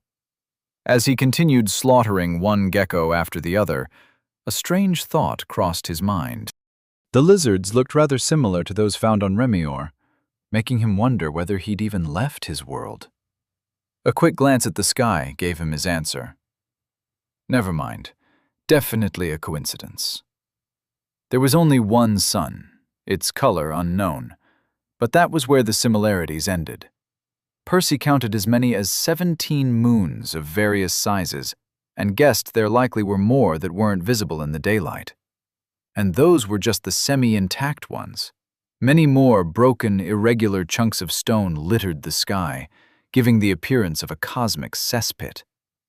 I wonder what the story is there. Did they just collide against each other? Or did somebody do this? The mere thought sent shivers down Percy's reptilian spine.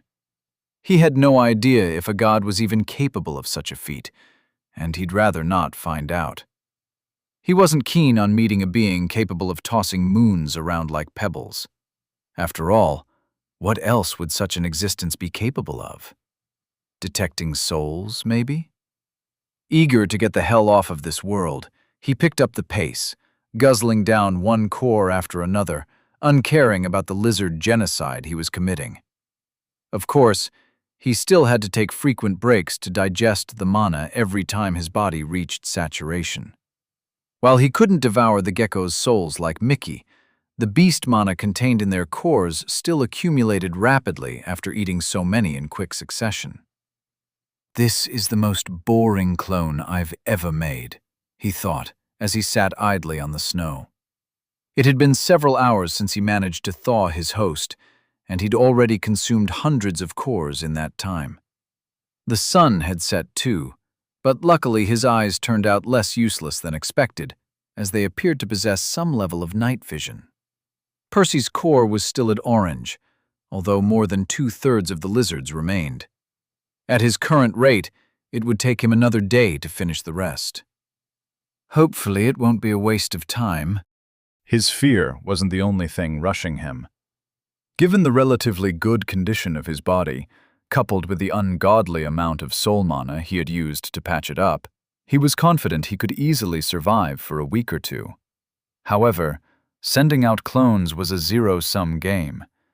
Every day he spent here meant delaying the next clone by just as much. Consequently, if there was nothing of value on this world, it was in his best interest to leave early. Let's not dilly-dally then. Standing up, he scurried to the next lizard, about to resume his feast. Not that he had much of an appetite left.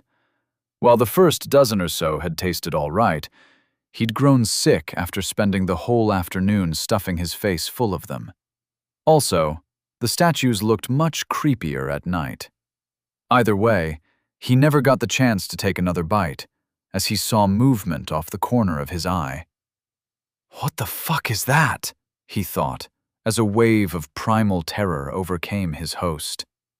A massive shape was slithering some distance away, its pale color barely discernible against the frozen expanse. Much like the geckos, the serpent also vaguely reminded Percy of something he might encounter on Remior, but it was his first time seeing a snake covered in fur. Shit, it's a green. He had no idea how large his host was compared to a human, but the abomination appeared colossal to his current eyes, its girth 4 times his own. As for its length, it was impossible to estimate, as it zigged and zagged through the army of statues, swallowing them whole, one after the other. What do I do? Percy briefly considered playing dead. A moment later, he realized how idiotic the idea was. Even if the snake somehow missed the trail of footprints behind him, the thick stench of blood coming from him, or his elevated body temperature, it certainly couldn't miss the sea of mana coursing through his channels. But more importantly, the serpent clearly wouldn't stop until it had devoured every last one of his kin. Whether he stood still or not, his end would be the same. Oh well, worst case scenario, it eats me. Out of options and without much to lose, Percy waited for the snake to look the other way before sprinting as if his life depended on it. Which it did. He didn't even dare to look back, only using mana sense half a minute later to check if the monster was in hot pursuit. It wasn't. Only then did he stop, turning around. The snake was still busy eating the other geckos a few 100 meters away. What, am I not tasty enough for you, you bastard? Percy wasn't sure whether to be relieved or offended. He was certain the creature had noticed him, but it hadn't bothered giving chase. Then again, it wasn't that surprising. Why waste time going after the lone survivor when it had a veritable feast laid out in front of it? I doubt it would be willing to share, though.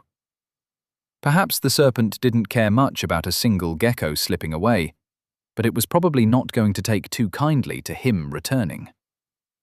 Great, all those hours wasted. Frustrated, Percy entertained the thought of going back to confront the snake.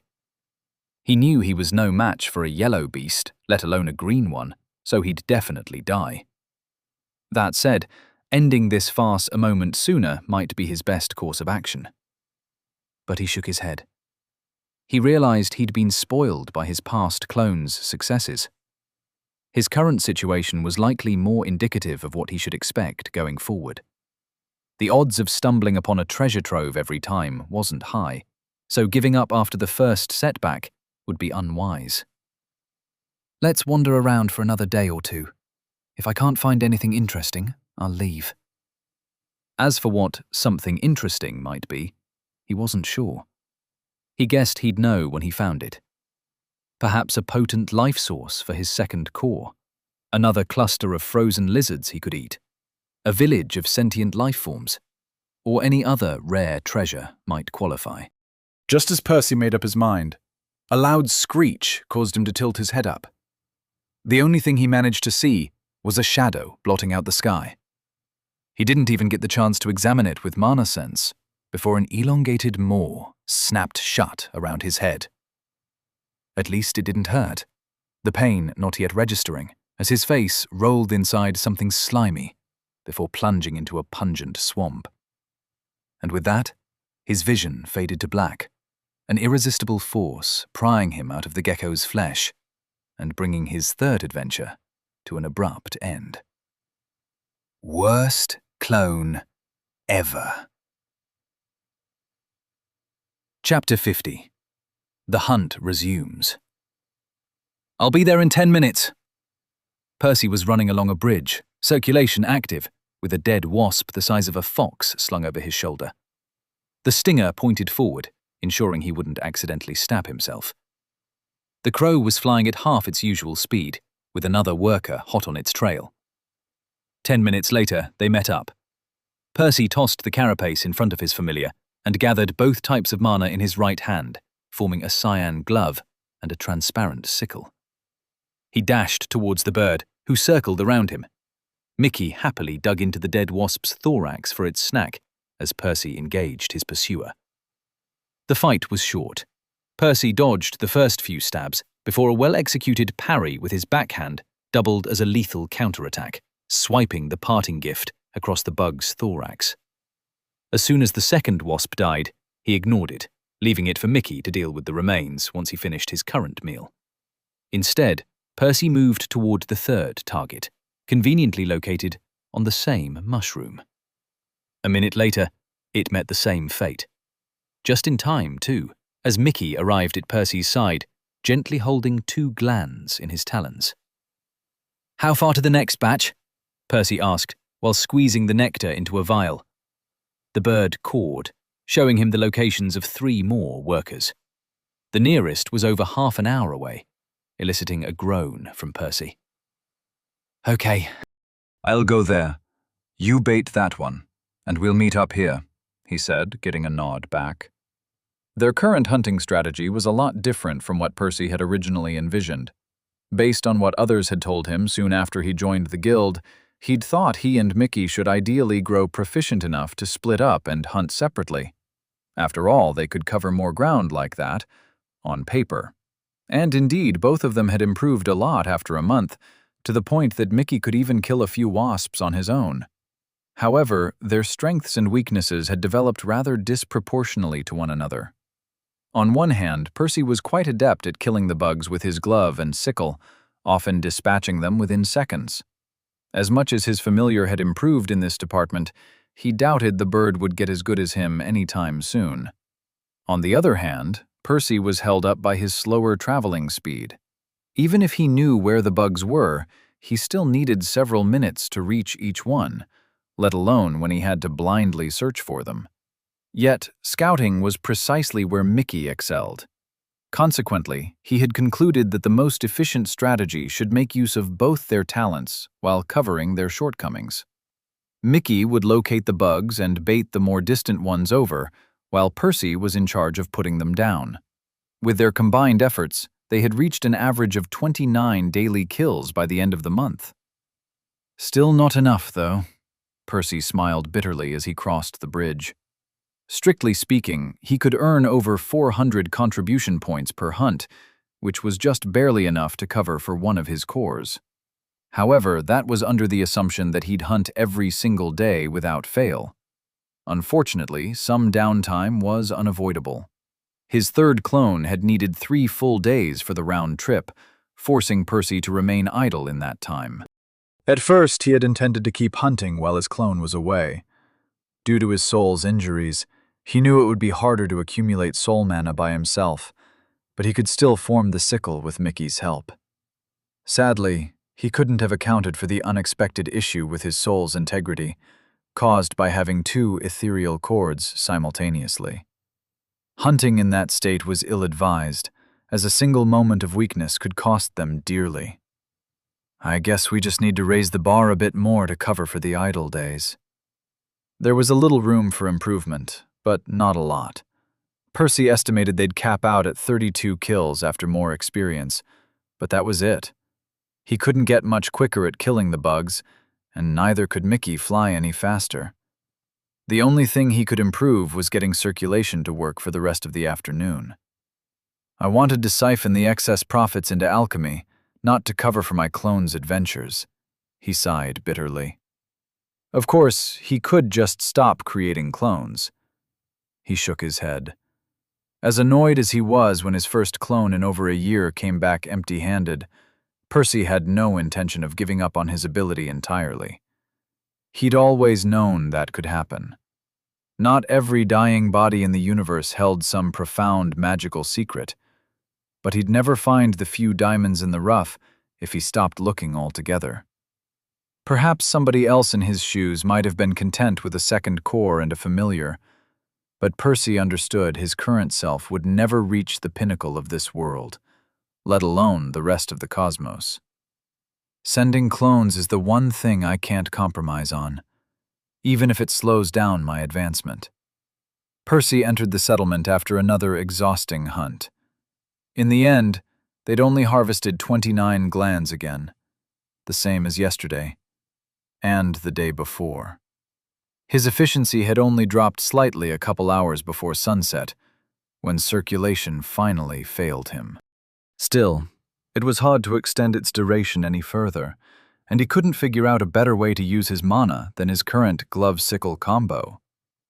It didn't help that he woke up tired every morning, as 5 hours of sleep didn't seem to cut it. Maybe I should look into recovery potions. They weren't very good, but he only needed the tiniest boost. It would all depend on their price, though. He was about to head to one of the official buildings to exchange his nectar when his gaze landed on the drowsy girl's stand. Huh, she's still growing, he chuckled. Contrary to his expectations, her information trade had not only survived over the past month, but it had even boomed somewhat. Percy had been shocked to see her jar steadily filling until she had amassed enough money to expand her business. Her sign now read, "Buying and selling information on the 3rd and 4th levels." Much to Percy's annoyance, she hadn't even bothered to nail a new plank with the changes, instead sticking on a couple pieces of paper to patch in the new words. Yet the 5 jars on the counter, all filled with red and orange coins, were proof enough that she knew what she was doing. Maybe I should try something similar. Percy's eyelid twitched as he listened to the girl snoring without a care in the world. At the beginning, he'd felt happy for her, but it was starting to irritate him. She was making nearly as many points as he was while sitting around all day. In fact, he wouldn't be surprised if she surpassed him before long. He sighed a moment later, realizing it wouldn't work for him. Forget it. I have no idea how to broker information. There's clearly some secret behind her success, otherwise everyone would be doing it. Ignoring her, he walked to Freddy's for his daily honey roll. Eating the delicious snacks after each hunt had grown into a bit of a ritual. Also, Freddy was his only friend in the guild, and it was nice having somebody to talk to. Only 10 minutes later, Percy left, trying to catch the official buildings before they closed for the night. I wish I didn't have to go through so many hoops, though. The most annoying part was that he had to visit 2 different shops located in opposite corners of the settlement. He only sold half his loot at each location and alternated which one he bought his elixirs from in order to avoid unnecessary questions. He knew he was probably just being paranoid, as nobody had ever asked him where he got his nectar. Even if somebody figured out that an orange core was somehow making over 400 points per day, they wouldn't care too much. Still, he did prefer to take any precautions he could. "Anything else I can help you with?" the clerk at the second shop, a brunette clad in green, asked, after handing him a vial of elixir. Percy was about to shake his head absent-mindedly when he thought of something. "Since I'm here, I might as well. Do you sell potions?" Chapter 51. Potions. "Of course," the clerk replied, scratching her head. "Although I'm forced by guild regulations to inform potential customers that the potion's potency is rather limited. So I've been told. But how limited are we talking about exactly?" "Well, they work as advertised, but don't expect any miracles on par with the elixirs," she elaborated, her brow furrowing as she looked him over. "Although, I suppose they'll be somewhat effective for you. No offense." Percy nodded. "None taken. I'd like to have a look if it's not too difficult." The clerk shrugged and led him to an adjacent room. She pressed her badge against a symbol on the wall, causing a different rune to light up on the ceiling and illuminate the space. It wasn't a large room, and, if the dust on the shelves was any indication, it was rarely used. "I guess nobody cares enough to inscribe self-cleaning runes in the potion room." As you can imagine, not many of our alchemists bother brewing potions, and even fewer customers ever buy them. Still, we currently have 4 different varieties of sufficient quality that have been approved for sale by the guild. Seeing Percy remain silent, she continued. The most popular ones, relatively speaking, are the healing potions. They can help mend injuries for people below yellow.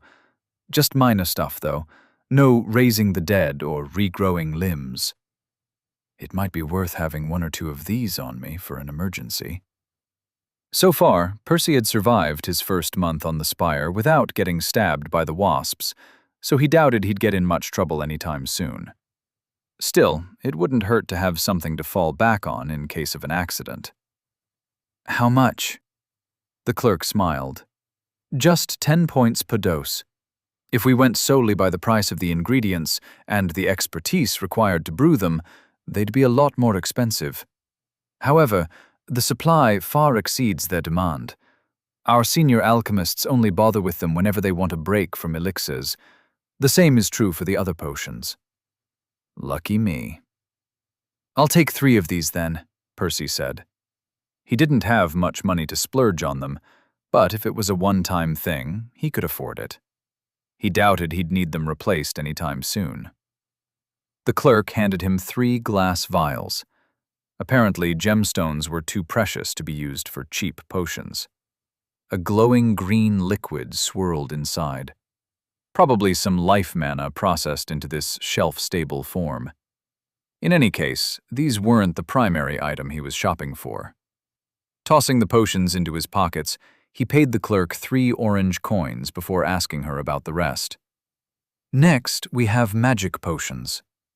She gestured to a different row of vials, their contents shimmering in a light blue color. Their main ingredient is a flower with pure mana properties, and they can refill your core once consumed. However, they only contain enough for an orange core, and the conversion rate to other affinities is abysmal. Percy made an odd expression. On paper, it sounded like these potions were tailor-made for him. He had a red core with a pure affinity, which meant there was nobody else on Remir who could benefit more from these potions than him. A single dose could refill his core thrice over. Still, circulation boosted his mana regeneration the most, and he couldn't recall ever getting in a situation that couldn't be resolved through his refined spell. In the end, he shook his head, prompting the clerk to continue. These are called enlightenment potions. Please pardon us for the tacky name. It is a bit on the nose, considering their subpar effect. But they do help you focus for a couple hours after consuming them. They are best used before studying, she said, pointing to a shelf of bright red potions that looked a bit like glowing blood. Percy's eyes widened. They might be handy for him if he decided to read up on alchemy, but that wasn't what surprised him. Do they contain mind mana by any chance? He asked, trying to mask his inner turmoil. He probably did a poor job at it, as the clerk chuckled upon seeing his expression. Yeah, I'm sure you see the pattern by now. Our alchemists have drawn inspiration from elixirs, trying to brew other affinities into potions, although their results leave much to be desired. None of them exceed what an orange core is innately capable of. Percy quickly ran some calculations in his head. Baldy had needed around 1,800 refills to germinate his second core. If these enlightenment potions contained as much mana as an orange core, he'd need somewhere around 110,000 doses for Mickey. He smiled wryly at the sheer scale. That's over 1 million contribution points. Do they even have that many in stock? Even if he somehow managed to amass the outlandish sum, he'd have to find a way to buy the potions without arousing suspicion. Still, this was his first lead, so it was something to keep in mind for the future. Do you want to buy some? The clerk asked, breaking him out of his thoughts. Not right now. Mickey aside, he definitely wanted to hit the library in the next couple of days. Perhaps the enlightenment potions would be handy eventually, but they weren't a priority at the moment. Shrugging, the clerk moved to the final shelf filled with brown potions. This time she had to brush some cobwebs aside, speaking volumes as to the last time anybody had bought one. This is the final item, and the least popular, I'm afraid. They are called rejuvenation potions, and you're meant to drink them before going to bed. Supposedly, they help you rest more overnight, but the difference isn't huge, and it's not like sleep deprivation is a serious issue in the guild. You don't seem very keen on promoting your merchandise, Percy noted. The clerk hadn't really painted any of the potions in a positive light since he had arrived. It was his first time experiencing anything other than enthusiasm in a shop. She chuckled. Well, it's not like I get a commission based on sales. Besides, all the prices in this shop are fixed according to guild rules.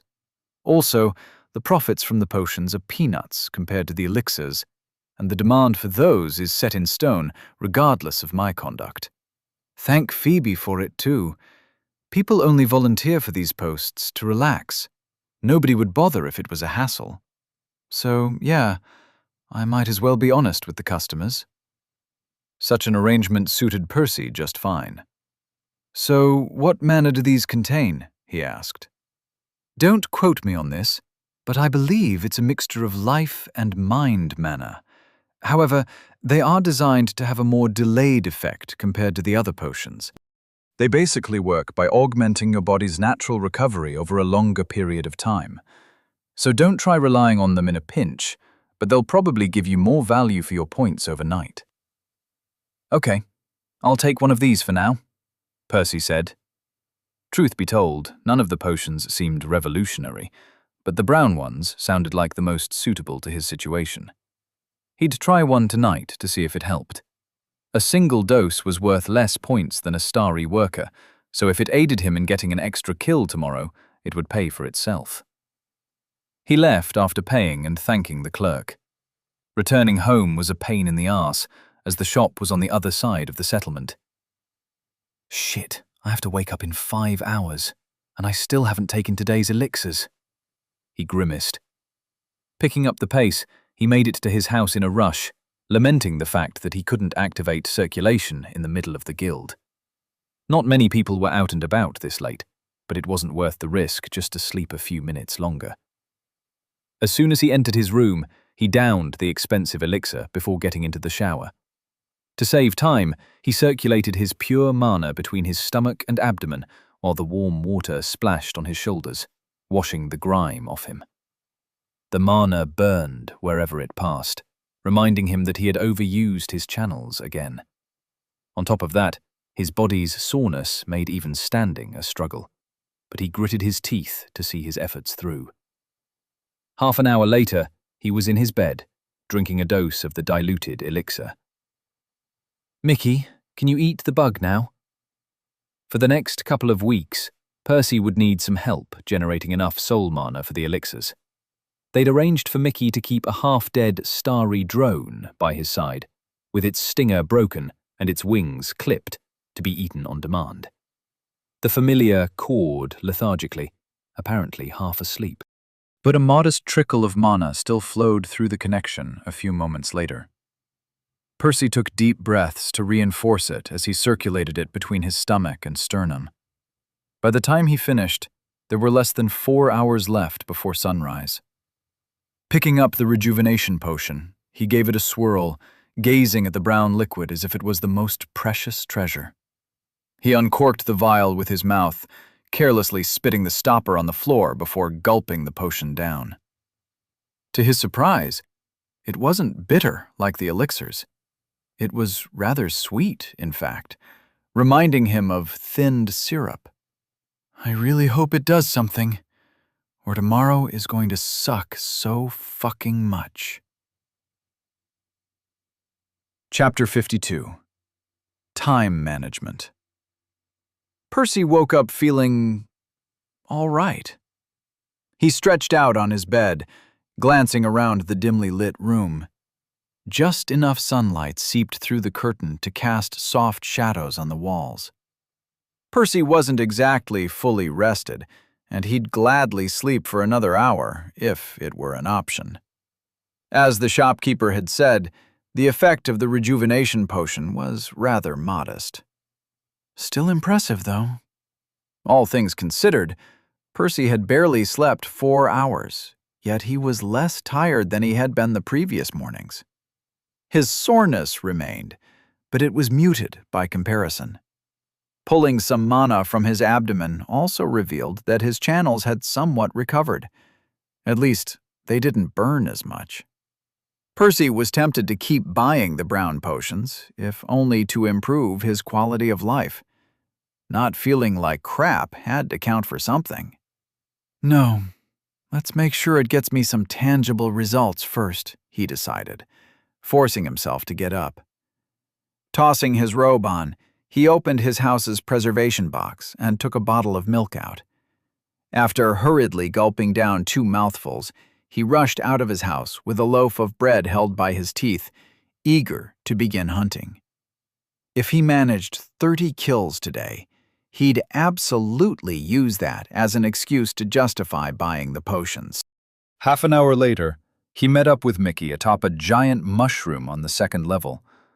This one glowed a deep blue color, making the place look a little gloomy. The bird tilted his head upon seeing Percy, clearly noticing he was in a good mood. Percy chuckled, feeling a rare lightness in his steps. Even the colorful motes slowly falling on the mushroom looked prettier than usual. "It's a secret," he smirked, acting all mysterious. The familiar cawed angrily, pecking him a few times. "Ah, ouch! Fuck! Okay! It's a thing that made me sleep better." Percy broke rather easily, rubbing his arm. That only seemed to pour oil on the fire, however. Percy curled on the ground to cover as much of his body as possible, shielding his face with his elbows while Mickey bullied him into submission. "Why are you even complaining? I'm the one who has circulation active all day." Mickey sent him the memory of being woken up in the middle of the night. "Fine. If they prove useful, I'll consider buying you some too." Only then did the bird stop torturing him, a satisfied glint in his eye. "You extortionist. Have you at least found any wasps on the way here?" he exhaled in defeat. Mickey remained silent, begrudgingly sending him a few images of starry workers on some nearby mushrooms. Nodding, Percy took a deep breath, and then another. With anticipation fueling his steps, he sprinted towards their first target for the day as the cyan lines shone under his skin. Mickey cried out again as Percy crossed the final bridge connecting the 2nd level to the spire's base, reminding him of his promise. "All right, a deal's a deal. I'll bring you one tomorrow," he replied. His steps were uneven, as were his breaths. However, a toothy grin was plastered all over his face, despite the exhaustion. Today they had managed to harvest 31 glands, proving the efficacy of the rejuvenation potion. Well, okay. Perhaps part of it was just luck, another part a placebo. Still, Percy was quite certain his recent purchase had contributed to some extent. After all, once the mana began burning his channels and circulation started feeling heavier, he was able to push through, keeping the technique active until the end. He doubted he had achieved that through sheer willpower. Overall, he was satisfied. Not only with the potion, but also his improvements since joining the guild. He and Mickey had started with a laughable 14 kills on their first day, yet they had more than doubled that number since. His only regret was that there didn't seem to be any room for further improvement, at least not on the 2nd floor. And he wasn't confident in risking their lives or their secrets on the 3rd one. This meant he had to make do with 465 contribution points per hunt for the foreseeable future, assuming he could keep that up. It's enough for 1 core, even if I account for 3 days of downtime per month. Of course, it was possible that one of his clones might need longer, but in that case, he'd just have to accept the loss and hope he got something worthwhile in return. More importantly, the excess would also leave him enough change for 2 potions per day. One of those had to be his daily dose of the rejuvenation potion. It was already indispensable in his mind. The 2nd slot placed him in a bit of a dilemma, though. On one hand, he wanted to get rejuvenation potions for Mickey to compensate the crow for helping him recover soul mana. He needed his familiar's help, both to use the diluted elixirs with his first core, but also to begin clearing the corresponding set of channels. On the other hand, he had to start reading up on alchemy. Saving 1,000 points for each lecture was out of the question, so his only option was to hit the library and hope the enlightenment potions helped. And there was another problem. Why can't there be more than 24 hours in a day? Percy felt like tearing his hair out. His hunting trips already lasted 18 hours, of which 1 hour was spent just traveling to and from the mushrooms. He couldn't cut the time down, else his income would drop. Of the remaining 6 hours, 1 was spent at home drinking elixirs. His other activities, such as socializing with Freddie or exchanging his points, only ate into his sleep. Suffice to say, he couldn't reduce that any further either. The only way is to learn how to use the elixirs while walking. It might take some practice, but it would save him an hour per day. He could spend that time either reading in the library or at home unblocking his channels. Let's alternate between the two. I'll do the same with the potions. Feeling pleased with his plan, Percy entered the settlement, stopping by Freddie's for a few minutes. Once he'd finished his honey roll, he hurried to the official shops, opting to buy his elixir from the other one. He also got 2 doses of the rejuvenation potion, 1 for himself and 1 to hand to his familiar tomorrow. Only then did he head home, taking a shower and downing one of the new potions before going to bed. He didn't drink any elixirs, as he needed to adjust the time he took them for his new strategy to work. Percy got up, feeling even better than the day before. Evidently, an extra hour of sleep got him even more value out of the potion.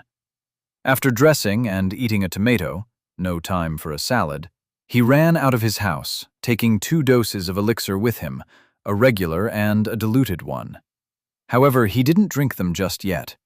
His plan was to take the diluted dose in the afternoon, on the way back. His body and core would be full of soul mana right after the hunt ended.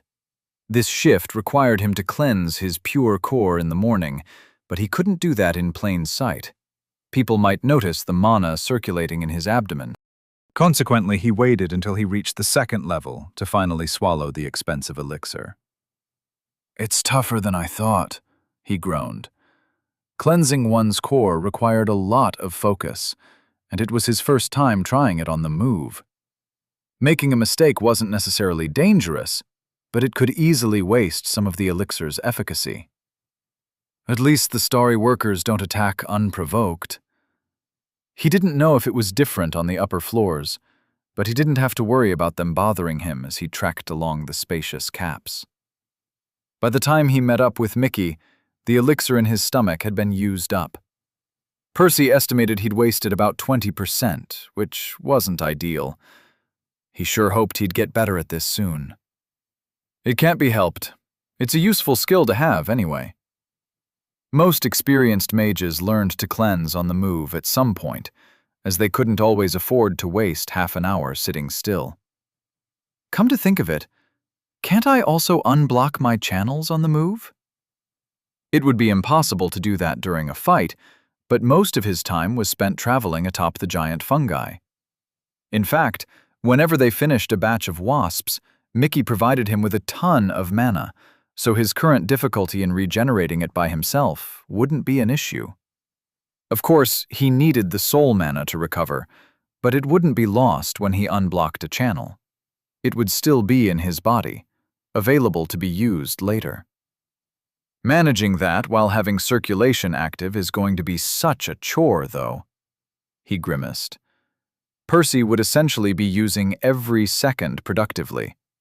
Waking up, traveling to the fungal spire while cleansing his 2nd core, killing a batch of wasps, clearing his channels while moving to the next batch, repeating the last 2 steps for the whole day. Returning to the guild while cleansing his 1st core, exchanging his points and buying potions and elixirs, spending an hour in the library, sleeping. His routine would only change slightly once a month, each time he sent out a new clone. At that point, he'd have to take a break from hunting. But it would also be his best chance to put more time into studying, so he wasn't going to waste it. He frowned. Strictly speaking, this was arguably torture. However, if he stuck to it, he'd be making rapid progress towards multiple goals. Whenever he reached one of them, he'd be able to relax somewhat. Eventually, using the elixirs while walking would become effortless. Also, after mastering circulation with his second core, he wouldn't have to worry about it either. He could even reconsider hunting on the third level. And these were just the short-term milestones. One of his clones was bound to stumble upon something interesting sooner or later. Not to mention that once he became an alchemist, he might be able to stop hunting entirely. And even if everything else failed, his second core should advance to orange in a little over 3 years, although he sure hoped another of his projects would bear fruit before then. Percy grinned. Pain is temporary. Gains are forever. Chapter 53. 3 Pillars. One of the guild's largest buildings stood before Percy. It was constructed out of the same polished stones as all the houses and shops, covered from top to bottom in intricate glyphs that shimmered faintly whenever the colorful motes landed on them. He'd walked past the library many times since joining, although he'd never entered. And he wasn't alone in that. Apparently, very few people ever bothered, as it wasn't the easiest way to learn alchemy. Let's do this then. My time here is limited, after all. At least the place was always open, so he wouldn't have to tailor his schedule to any inconvenient opening hours. He only needed to press his badge against a rune to be allowed inside. As soon as he gazed upon the countless towering bookcases, his heart began racing. Gods, I've missed reading. It used to be his main pastime growing up, but he'd been too busy over the last couple of years. Glancing around the room, he saw 2 middle-aged men dressed in blue sitting at different tables. Each had a pile of books by their side. However, both had simultaneously stopped their reading, giving him strange looks. What? Did I do something wrong? On closer inspection, one of them was the guy who'd given him the introductory lecture a month earlier. Percy never caught his name, but he did feel grateful for the freebie. He walked up to the alchemist with a smile on his face. In his experience, the man was approachable, and he could use some help finding what he needed. "Good evening, sir," he whispered to avoid bothering the other guy who'd returned to his book. "Did something happen outside?" the alchemist asked in concern, skipping the pleasantries. Percy furrowed his brow. "No? Why do you ask?"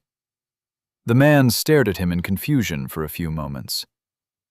"I see. It's just that I can't remember the last time I saw anybody under a century old in here." Percy smiled wryly. "Yeah, no shit."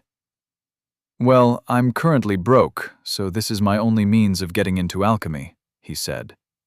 "Actually, I wanted to thank you for that lesson you gave recently. I was hoping you could point me to some suitable books for beginners. If it's not too much trouble, of course." The man's expression brightened like the morning sun as soon as alchemy was brought up. "Don't mention it. As I explained in my lecture, the guild can use as many alchemists as we can get. It brings me great joy whenever I see young people willing to delve into the field." Standing up, the man hurriedly walked to a certain corner of the room, motioning for him to follow. "Sadly, these are all the books we have on the subject." He gestured to an old, dusty bookcase. "Seriously?" These were less than 5% of the books in the building. Pretty neglected, too, compared to everything else. "What about the rest?" The alchemist chuckled. "History, geography, politics, novels. Those are a lot more popular. Only old people frequent this place, and most of them are already experienced alchemists, after all." Percy nodded. The thing about a world as old as Remior was that there was never a lack of material for people to read and write about. Countless wars took place every year between the various noble houses. Alliances, betrayals, epic battles. If there was one thing authors and bards alike never had to worry about, it was sources of inspiration to draw from. "I suggest you start with these for now," the man said, breaking him out of his thoughts. The instructor handed him 4 leather-bound tomes, one after another. The stack might have felt heavy if he was still at red. "Feel free to ask me if you have any questions. I spend most of my nights here." The implication made Percy's heart skip a beat. It would be rude to keep bothering the alchemist if he'd never offered, but things were different now. Between the books, the potion, and the elder's help, wasn't this like getting another free lesson? "Thank you, sir. I really appreciate it." "Just call me Orin," the man replied, already returning to his table. Following suit, Percy picked another vacant spot and set down the books. He removed them carefully from the pile, setting them side by side to blow at them, raising a cloud of dust in the process. When was the last time anybody read these? He thought amidst coughs. In any case, he could finally make out their titles. Common Reagents, Flowers, Herbs, and Minerals. Known Recipes for Elixirs. A Guide to Brewing. The 3 Pillars of Nectar Purification. Percy decided to start with the last one, assuming it was the most fundamental. With less than half an hour left, he doubted he'd get far tonight, so he didn't want to waste the Enlightenment potion. Opening the tome, he quickly skimmed through the fluff in the first few pages before his eyes settled on something interesting. And thus, the central idea is to process the nectar into a form more suitable for core purification. In its raw state, the beast mana would run amok, causing great damage over a few seconds. What we want instead is to alter some of its properties so that it can be used safely and effectively. These transformations are separated into distinct categories, which are formally called the 3 Pillars. Percy was glad to have started with this one. He still didn't fully understand what the brewing process involved, so learning about specific ingredients and recipes should come later. Reading on, he soon found the definitions he was interested in. The first pillar is the pacification of the nectar. Simply put, it involves a class of materials that cause the beast mana to act in a delayed manner, allowing the elixirs to be slowly used over several minutes instead of rampaging through one's core within a handful of seconds. Huh. I bet it's the same thing they use to make the rejuvenation potions work overnight, contrary to the healing potions, Percy realized. But there were 2 more pillars, so he continued. The second pillar is the redirection of the nectar. This step involves adding materials which make the beast mana react more strongly to the impurities found in a core rather than the core itself. As for the third pillar, it is called deattunement. If it wasn't for this pillar, the beast mana would counteract the user's mana, wasting the effect of the elixir before it even reached one's core. Deattunement allows the nectar to blend peacefully with another affinity, so that it can be safely guided from one's stomach to their sternum. Percy reread the text a few more times to make sure he understood everything. Pacification, redirection, and deattunement. I guess all the various recipes just substitute a different ingredient for each of the 3 pillars. Almost out of time, he quickly dove back into the book to make as much progress as possible. Naturally, each of the 3 pillars is essential to the brewing process, but they do not come without a cost. Every time the nectar is mixed with a different ingredient, some of the beast mana is lost. And this exchange has to occur thrice in each session. Beginners often struggle to get past even one of the steps without wasting the nectar. An alchemist's skill is quantified based on how much elixir they manage to retain by the end of the 3rd one. The book went on to divulge some general information about the 3 different pillars and what types of plants tended to fall into each category. As expected, dozens of known ingredients were suitable for each step, giving rise to thousands of recipes. That said, about 80% of the process was transferable from one recipe to another. Some plants required special handling, introducing some additional variables, but for the most part, there was no clear winner among the recipes. It was just a question of what materials were available and what the alchemist was most familiar with. "I wish I could stay longer," he sighed. Even though he had yet to delve into alchemy proper, Percy had still enjoyed reading up on the theory. Sadly, he couldn't extend the day's session without affecting tomorrow's hunt. Returning the books to the shelf, he gave Orin an apologetic smile before leaving. The man frowned upon seeing him go so early. A few minutes later, he made it home. After showering, he drank the rejuvenation potion and went to bed. Staring up at his ceiling, he thought back to Orin's disappointed expression as he bade him farewell. He probably thinks I got bored after half an hour. Percy smiled bitterly, but there was nothing he could do about it. Actions spoke louder than words. And besides, I'll be back. Chapter 54. Orin. Lukewarm. If Orin had to pick a single word to describe his life, that would be it. He enjoyed what he did, of course, enough to forget about the bitterness in his past, but his daily routine hadn't changed much in a long time. It had been several centuries since he had left home to join the guild as an aspiring alchemist. He still missed his family from time to time, his house having long been destroyed.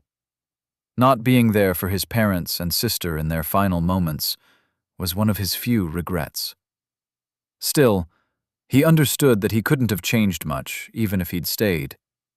Born with an orange core, Orin hadn't even reached green back when the disaster had struck. His only solace was that he didn't have to worry about the brutality running rampant across Remior, as long as he remained within the walls of the guild. Nobody dared to stir trouble under the noses of both the Divine Order and the great houses. Even better was that he'd found his true calling here. Harnessing nature for humanity's sake, using the raw nectar to refine elixirs, Remior's lifeblood, was Orin's greatest passion in life. Something about the art truly resonated with him. Perhaps it was the respect it garnered from mortals and gods alike. Maybe it was the satisfaction he drew from knowing he personally contributed to his world's survival. Or it could just be that challenging himself to improve every day, to find new ways of increasing his yield, was a ton of fun. In fact, if there was one thing the old codger liked as much as brewing, it was mentoring youngsters and passing along the art to the next generation. If only they cared half as much to learn. The guild didn't exactly lack manpower. Sure, they couldn't provide for the Redborns of Remior, but who cared about them anyway? There were plenty of elixirs to go around for the Orangeborns and above. Plus, new members kept joining the guild in droves. Most of them picked up alchemy too, sooner or later. Even the lazier ones eventually managed to save up enough points. However, Orin had a soft spot for the rare few who bothered learning the art properly, paying as much attention to the underlying theory as they did for demonstrations and lessons. That was why he'd been so excited when he first saw Percy in the library. Sure, the boy had probably been driven there by his empty pockets, not a pure appreciation for the subject. Still, it warmed Orin's heart to see somebody diving into the books in earnest. The others who only blindly copied their elders rarely surpassed a yield of 35%. They also never brought any new insights into the field, causing it to stagnate. So great had his enthusiasm been that his dejection had been equally grand, seeing the boy give up mere minutes after starting.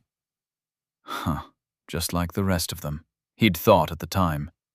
But to Orin's great shock, the boy had returned the next day, at about the same time, if a few minutes earlier, perhaps. Percy had picked up the books again, resuming exactly where he had left off. The old alchemist hadn't missed the youngster swallowing a dose of a red potion, too. He'd recognized it, of course. Oren had brewed a lot of the guild's potions personally. Not many of his peers cared much about this lesser branch of alchemy. Smart. This is one of the best uses for the Enlightenment potions.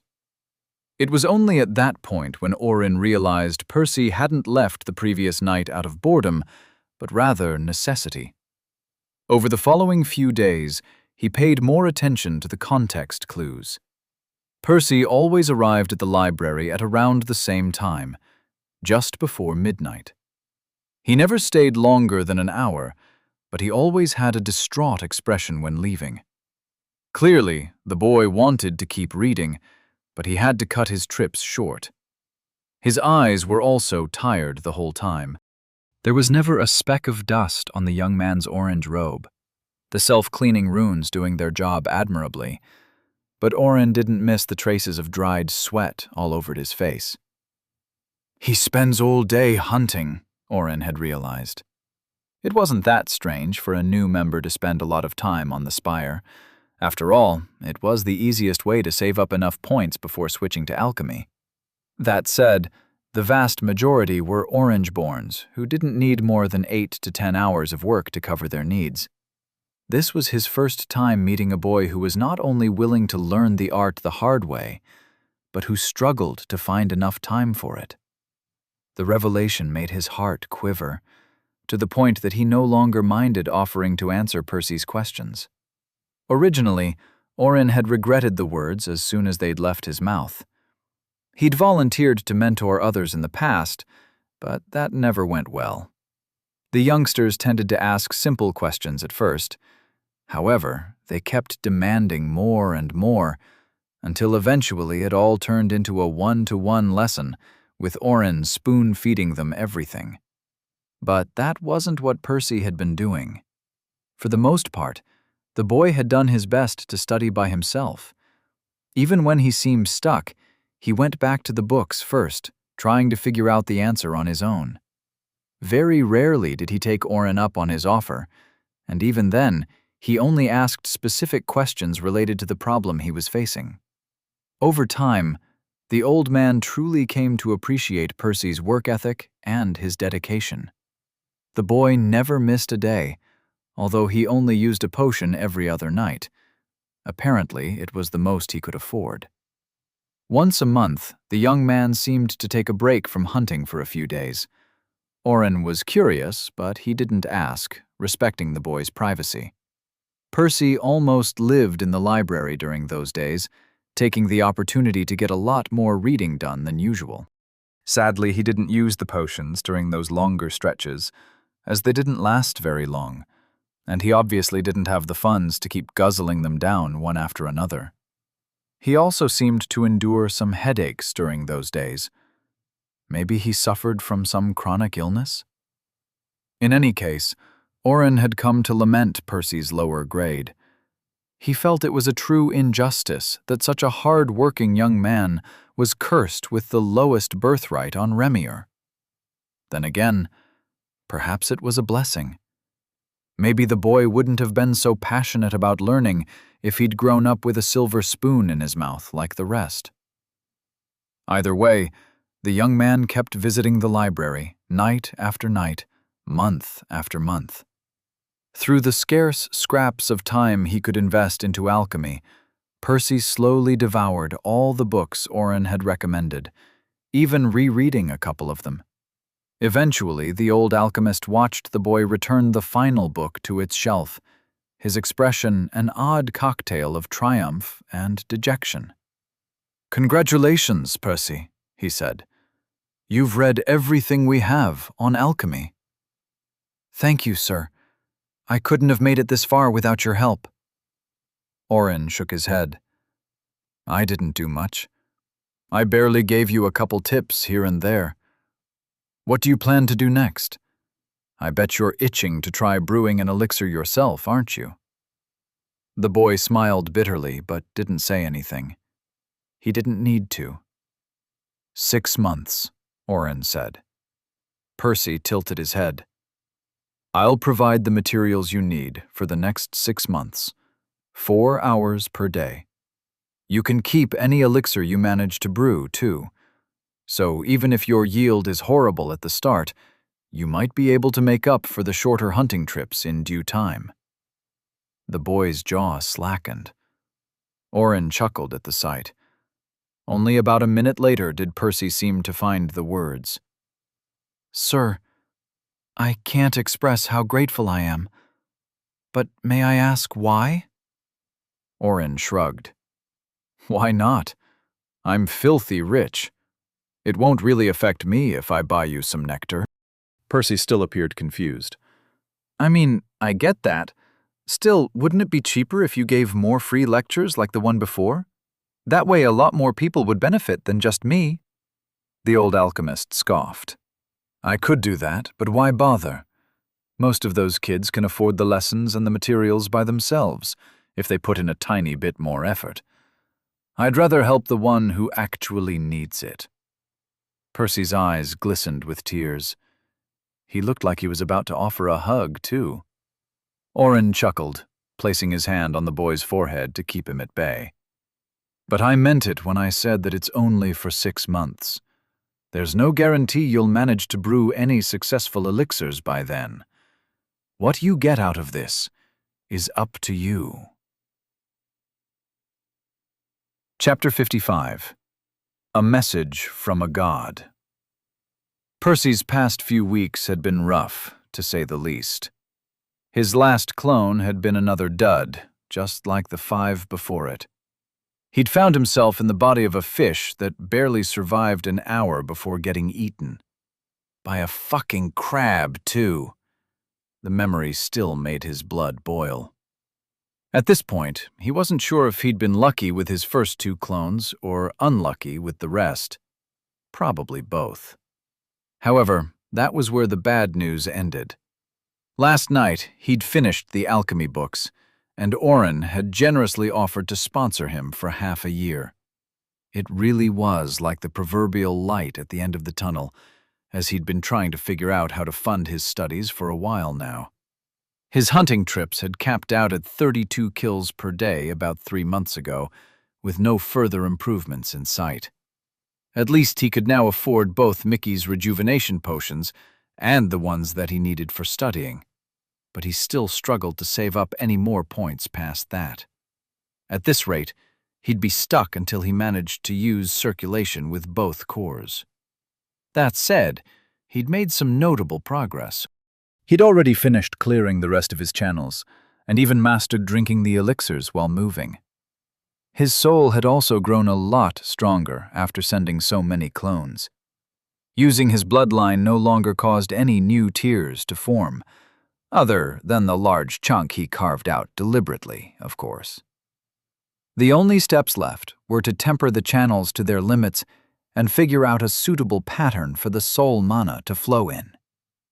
Of course, there were some issues there, but he hoped he'd solve them in due time. Still, Oren's help was the key to delving into alchemy a lot sooner than he could have otherwise. Percy hoped his strong theoretical background would enable him to reach the minimum thresholds more easily than other newbies. "I have to make Oren's funding count. I need to reach at least a 15% yield by the end. Losing only half the value of the materials is going to sting less." Percy stopped in front of a stone house, slightly larger than his own. Senior alchemists who had contributed a lot to the guild were given an upgraded home with its own private alchemy lab. The rest had to make do with the public ones. Luckily, Percy's mentor had offered the use of his own lab. He was even going to guide Percy through the process. Well, only for his first few attempts, but it was still massive. "I can't believe I'm finally doing this for real." Reading about alchemy for so long without being able to put the lessons to practice had been quite frustrating, to say the least. It was like baking cakes without being allowed a bite. Or, in my case, I suppose I wasn't even able to bake the cakes. Just memorizing the recipes, he chuckled. He was about to knock on the door when an unexpected shockwave coursed through him, making all the surrounding buildings tremble slightly. A gentle but firm breeze soon followed, sending all the motes in the air flying to the south. Percy squinted as a few landed in his eyes in quick succession. What's going on? Oren's door opened, the man walking out of his house with an equally perplexed expression. The same happened with a few of his neighbors, the ones who were at home, presumably. Everyone just stood outside, trying to make sense of the event. Percy had never seen anything like it since joining the guild, and from what he gathered, neither had these seniors. "Is somebody dumb enough to attack us?" he asked his mentor. It was only now that the old alchemist even registered his presence. Oren gave him a reassuring smile, shrugging amiably. "I doubt it. But even if some house has gone crazy, there's nothing to worry about. We have 5 violet cores stationed here, so even a great house would struggle to do much." Percy nodded, but he still wasn't fully convinced. "Attention, denizens of Remior! This is a message broadcast by Hermes, one of the 12 gods of the Divine Order," a booming voice said. Percy couldn't tell where the sound was coming from. It erupted from everywhere and nowhere all at once, as if each pebble on the ground and each speck of dust in the air was eager to relay the god's will. "Today is a joyous day for our world," Hermes continued, oblivious to Percy's thoughts. "As you all know, our order is constantly at war with other races, a war over land, lives, and resources. Usually, these conflicts do not spill over to the rest of you, the mortals of Remior. But a recent development has granted us a grand opportunity that we can share with some of you." Awed exclamations rose from the alchemists surrounding Percy. Everyone knew the Order often came across unique treasures with miraculous powers. However, they tended to monopolize those among themselves. Some people weren't happy with that arrangement, but honestly, Percy understood where the gods were coming from. After all, they were the ones who fought tooth and nail to protect all the less powerful denizens of Remior. Plus, those were their spoils of war, so they did deserve to keep them. You may be wondering why we're being so generous all of a sudden, but that will become clear once I describe the properties of this bizarre item we have recently procured. It's called the Lotus of a Myriad River, although, strictly speaking, it's not the lotus itself we're in possession of, but the seed of one. In any case, as you may imagine, this object is not native to Remior. It's something we've competed against rival races to obtain from a recently vanquished world. And its effect is something you've all dreamt of at some point in your lives. No, scratch that. This is something that we've all dreamt about, including many of our gods. After all, once the lotus fully blossoms, it can change one's affinity. It was Percy's turn to draw a sharp breath. This was something that had truly bothered him ever since he had discovered his second cause affinity. He'd long hypothesized that he might be able to find a solution out there in his travels, but he couldn't have predicted the solution would present itself to him back at home, let alone in such a manner. I have to get this at all costs. Now, here's the catch. As the name of the plant implies, you can't exactly obtain whatever affinity piques your fancy. Once consumed, a petal of the lotus will add a water affinity to one's core. According to our current understanding, it won't change anything if you already possess the water affinity. Neither will it work with the rare or composite cores. However, it is compatible with other elemental affinities, merging with them. In other words, if you have a fire or earth affinity, you will end up with steam or mud, respectively, and so on. Percy grimaced at that. Those who lacked an affinity like him were already 20% of the population, but now he'd also have to compete with those with fire, earth, air, or lightning. About 84% of the people on Remior would want a petal. Yes, as you have probably realized, almost everyone you know can use it. As fate would have it, there's plenty of it to go around. However, the name of the treasure might have already clued you in, but the lotus will generate a total of 10,000 petals when it blooms. And, lucky you, we currently only have about 7,000 members in the order who can benefit from it. In theory, we could delay planting the seed until we have more people, but nobody knows how long that would take, as we can't exactly control the rate by which talented individuals are born. Plus, we are firmly of the philosophy that the treasure won't do us any good if we keep it in storage forever.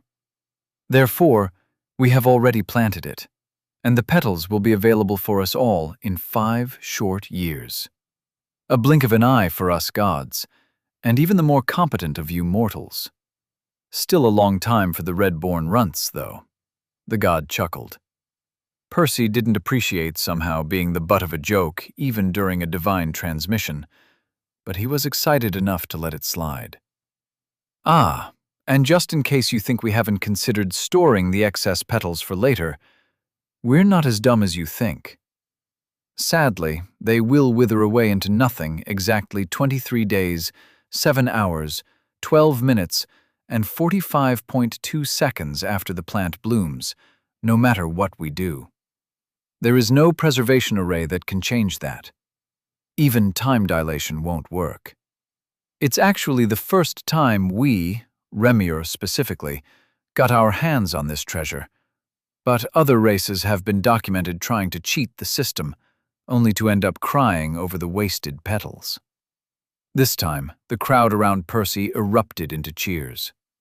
Of course, everyone understood they probably wouldn't be among the lucky few to get a petal, but there was still plenty to be excited about.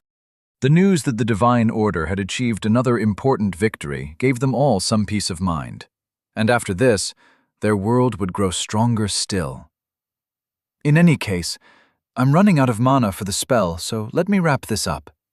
To summarize, we have this neat thing in the oven that will give anyone with a pure or elemental affinity an upgrade 5 years from now. There are about 3,000 spots we are willing to share, and around 1,000 noble houses on Remir. We could have tried to come up with a more elaborate system to decide who gets them, but, frankly, we don't care. So, we'll just hand 3 petals to each house, and they can do whatever they like with them. Even if you're a commoner, it doesn't necessarily mean you are screwed. You can still try buttering up one of the houses if you've got anything of value to give them, but that's your problem, not mine. Bye-bye. Chapter 56. Calm Before the Storm. Careful! Careful! Stir it! Stir it! Percy followed his mentor's instructions, picking up the pace. However, before he even got the chance to celebrate the broken lumps, more bubbles began to form in the cauldron. Shit! It took him a couple seconds too long to remember what he was supposed to do.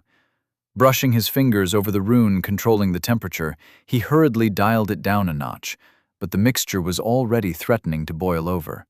A few drops landed outside, immediately evaporating into wisps of steam and causing Percy's heart to clench. Each of those was a wasted contribution point. Pinching a touch of powder from a bowl, he tossed it into the concoction, causing the bubbles to die down more quickly. Of course, the solution wasn't without cost. Every mistake he made either killed some of the elixir's efficacy directly or delayed the process, indirectly resulting in a lower yield. Well, that was positively atrocious, Oren said a few minutes later, staring at the useless sludge in the cauldron. Percy plopped down on the chair, wiping the sweat off his brow. He was too embarrassed to look his mentor in the eyes. The alchemist chuckled, patting him on the shoulder. Don't let this get to you, kid. This was your first attempt. You should have seen me back when I was starting out. It took me a month just to get through the pacification step. I'm sure you'll get it down within the week. Percy sighed. Brewing an elixir was nothing like reading about it in a book. There were a ton of things that could go wrong with each attempt, and it was an alchemist's job to deal with any issues that came up promptly and effectively. If he had to explain alchemy to an amateur, Percy would liken it to a song played by two clueless musicians, the nectar and the secondary ingredient. In this analogy, the alchemist was like the conductor, who had to somehow fix the shoddy performance, blending the dissonant tunes into something acceptable. No matter what he did, it would never sound good, but he could minimize both the duration of the piece and the number of mistakes that slipped through, doing his best to spare the audience's ears from the pain. Or, in this case, to spare my wallet from the loss. It wasn't like the recipes outlined everything perfectly either.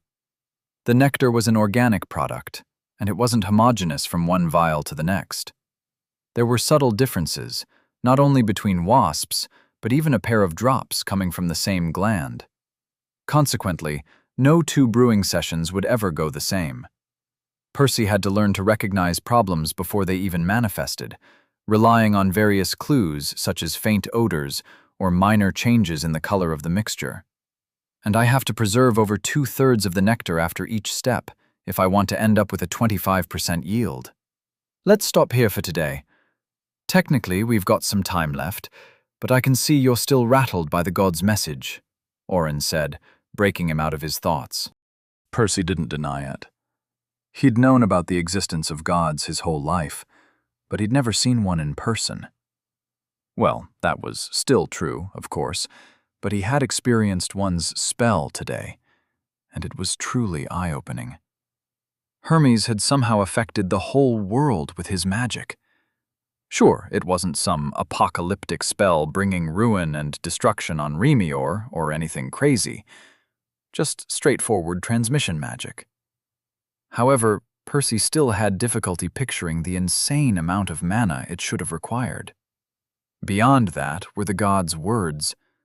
The deity definitely seemed a little long-winded and downright eccentric. Percy didn't know if that was a common side effect of divinity. That said, it was the substance of the message that interested him the most. In 5 years, I'll have a chance to fix my second affinity. It was going to be difficult, but not impossible. He didn't have to worry about the 7,000 petals the Divine Order would keep to themselves, or the other nearly 3,000 handed to the rest of Remior. He merely had to snatch one of the 3 spots in his own house. The good news was, of the 500 people in his family, about 60% had been born with the life affinity. He only had to compete with the remaining 200. In fact, there were even fewer, considering the 16% that already had a water affinity. Elaine and Gawain came to mind. However, there weren't many Redborns left in their family. Most of those 170 eligible people had a stronger claim to the treasure than him. Yeah, fuck that. If it comes down to it, I'll trade circulation for it. He'd rather not deal with the fallout of such a rash move, but he wouldn't pass up a once-in-a-lifetime opportunity just to keep a secret. In any case, he had 5 years to figure something out. Sir, are you going to compete for a petal too? Oren appeared to ponder over his question for a few moments. I could, but I don't think I will, no. Why not? Well, Hermes didn't say anything about giving the guild any petals. That's probably because all our members are nobles, so they can all just go back to their family for the event. However, my house was destroyed a long time ago. But you're a senior alchemist, and forgive me for putting it so bluntly, but you've said it yourself that you're loaded. Surely you can cut a deal with one of the smaller houses? Oren nodded. Indeed, that's why I said I could do it. And truth be told, it would be fun to upgrade my fire affinity to steam. It would certainly give me a fun toy to play around in my old age. But it won't affect my alchemy, and I can't even remember the last time I got into a fight. I don't really need this, so I'd rather leave it for somebody who does. What about you? Percy smiled wryly. I have a soul affinity already. Also, I can think of an uncle or two who would lose their shit if a Redborn like me got a petal. Lying to his mentor, even if only by omission, felt wrong. especially given how much Oren had done for him. Even so, Percy hadn't known him for long, so he couldn't risk telling him about his second core. He'd already reported his soul affinity to the guild. On paper, he had neither the need nor the means to compete for a petal, so he'd have to play the part. Percy, Oren spoke in a somber tone. Don't leave the guild in the next 5 years. Huh? Why not? Percy asked. This announcement sounds like a good thing. And, well, it is a good thing, for the most part. The old alchemist paused awkwardly before elaborating. However, it will also bring a lot of chaos in the foreseeable future. It's better to stay out of trouble until it all blows over. Percy wasn't sure he understood. Back when he heard the message, he did consider the likelihood that the noble houses might intensify their conflicts over the petals. However, he quickly concluded they wouldn't. After all, Hermes said every house would get 3 of them. He didn't say you'd get more if you destroyed a rival family. That would be a barbaric message to send, wouldn't it? I know what you're thinking, but there are plenty of ways to tiptoe around it. For example, what if one house annexed another without destroying it? Or kidnapped important hostages to use as leverage? People have done worse things than that over the centuries. There's no telling how low some families are willing to stoop in the face of such a treasure. Percy swallowed hard. If this was true, the world outside the guild's walls was going to become even more dangerous than usual. After all, the majority of blue and violet-cored mages on Remior could instantly grow stronger with a petal, elevating their house's status. Naturally, they'd do everything to possess more of them. Thanks for the warning, sir. I have no intention of going anywhere anytime soon, Percy said. Another half-truth. He'd have to return home before the 5 years were up. However, that was some time away. He wasn't even remotely close to meeting his goals in the guild just yet. In fact, he'd barely even begun tackling them. After bidding his mentor farewell, Percy leisurely strolled back to his place. Since the brewing session had finished earlier than expected, he had some time to kill. It wasn't enough to go back to the spire, and he was already used to sleeping less, so he didn't feel the need to go to bed either. Instead, he was going to deal with something else that had been bothering him for a while. Chapter 57. Nesha. A ray of sunlight pierced through the blockade, causing her eyelid to twitch. Evidently, even the extra layer of clothes she had clumsily draped over the curtain wasn't perfect. But alas, she couldn't be asked to adjust it. She ignored the disturbance, shifting on her pillow. A couple seconds later, she was asleep again.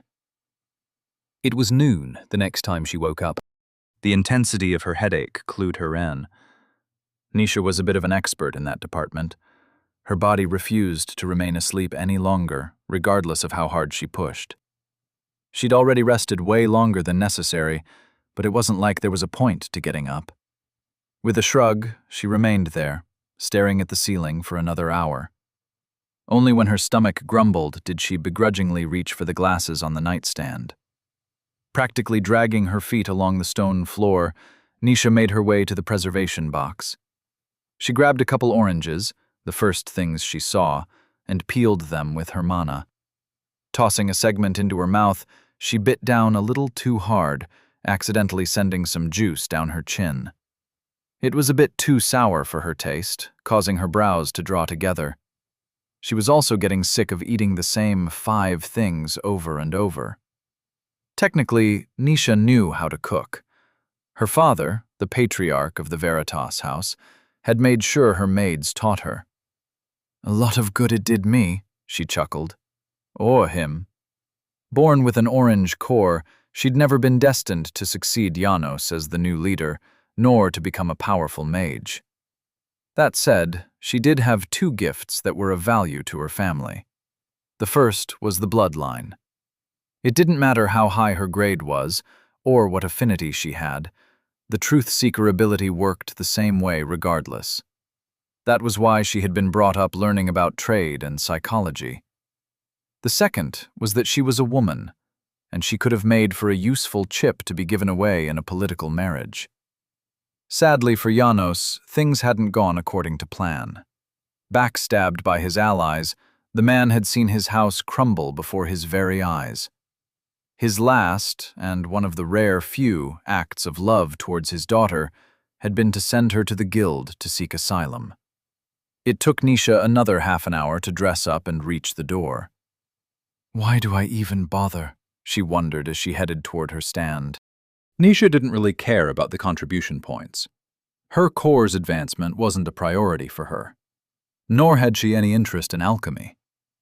Supposedly, her space affinity could have made her good at hunting, but there was no way she'd ever be powerful enough to hurt her enemies, the ones who ruined her life, by herself. Perhaps she harbored hope of finding a different way to enact her revenge.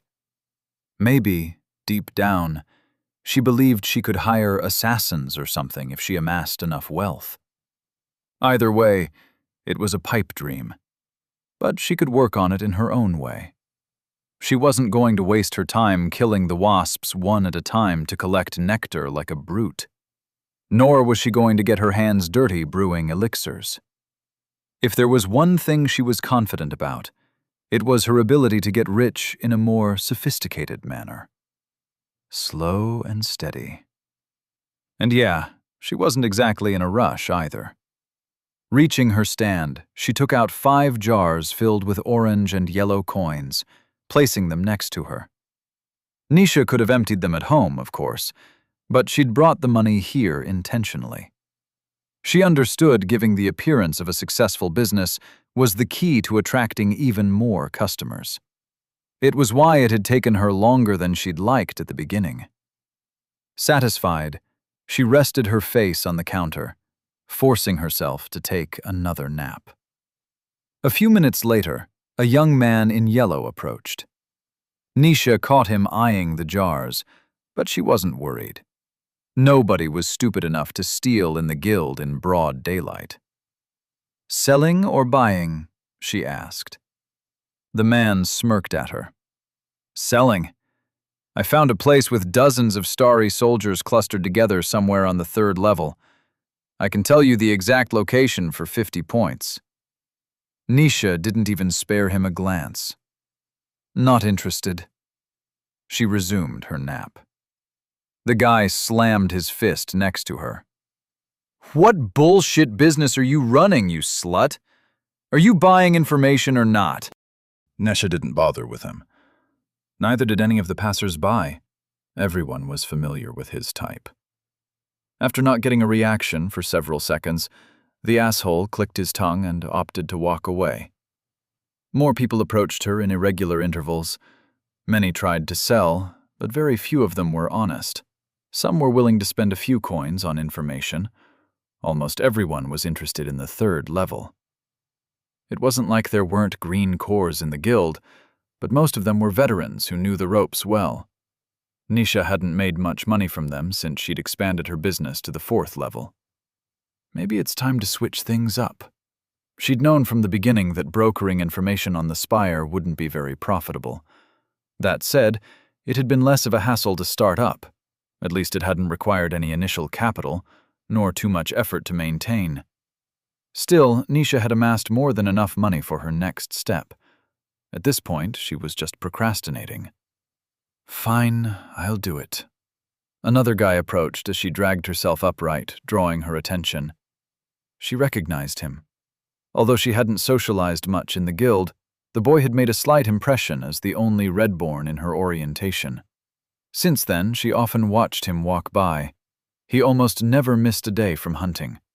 Nisha couldn't recall seeing him leave. He probably tended to head out early, but she did spot him on the way back nearly every night. What does he want, though? Is he going to offer me information on the 2nd level? Who would even buy that? The young man stopped before her. He was holding something under his arm, a wide plank of wood. "Hello there. I'm Percy. You might not remember me, but we joined on the same day."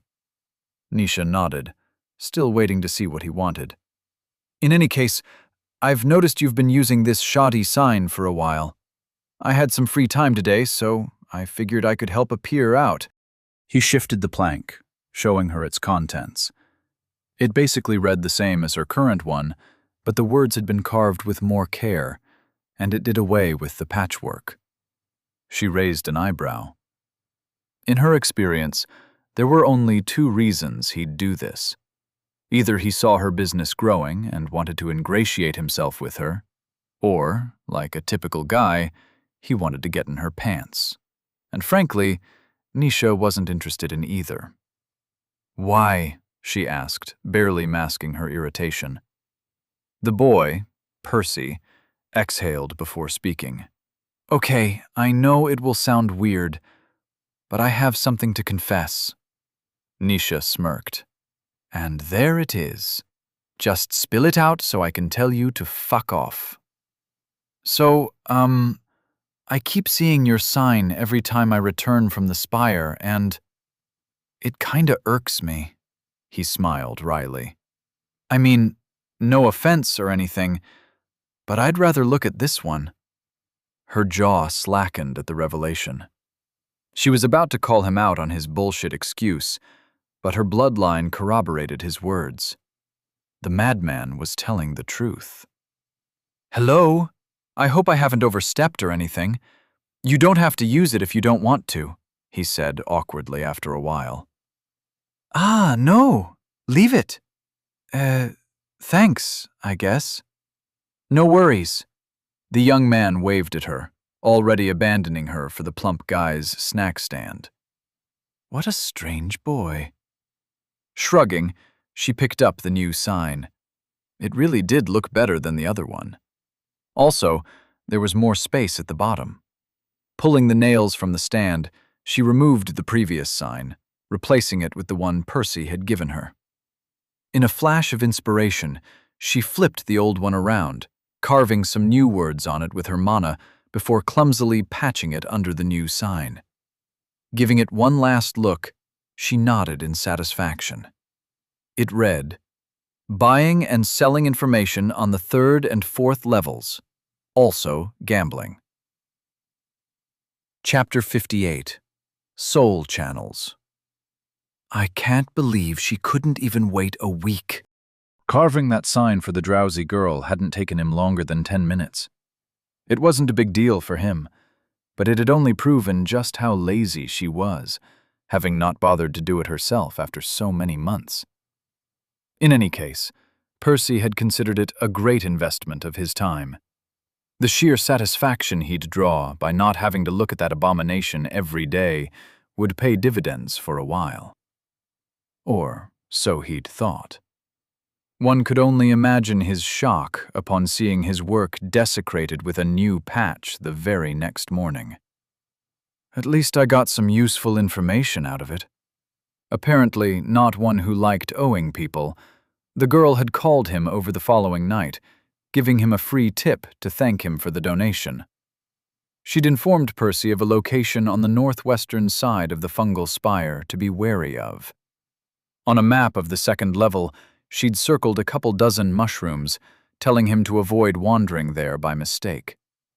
In terms of elevation, those platforms were much higher than the rest of the 2nd level, bringing them closer to the 3rd.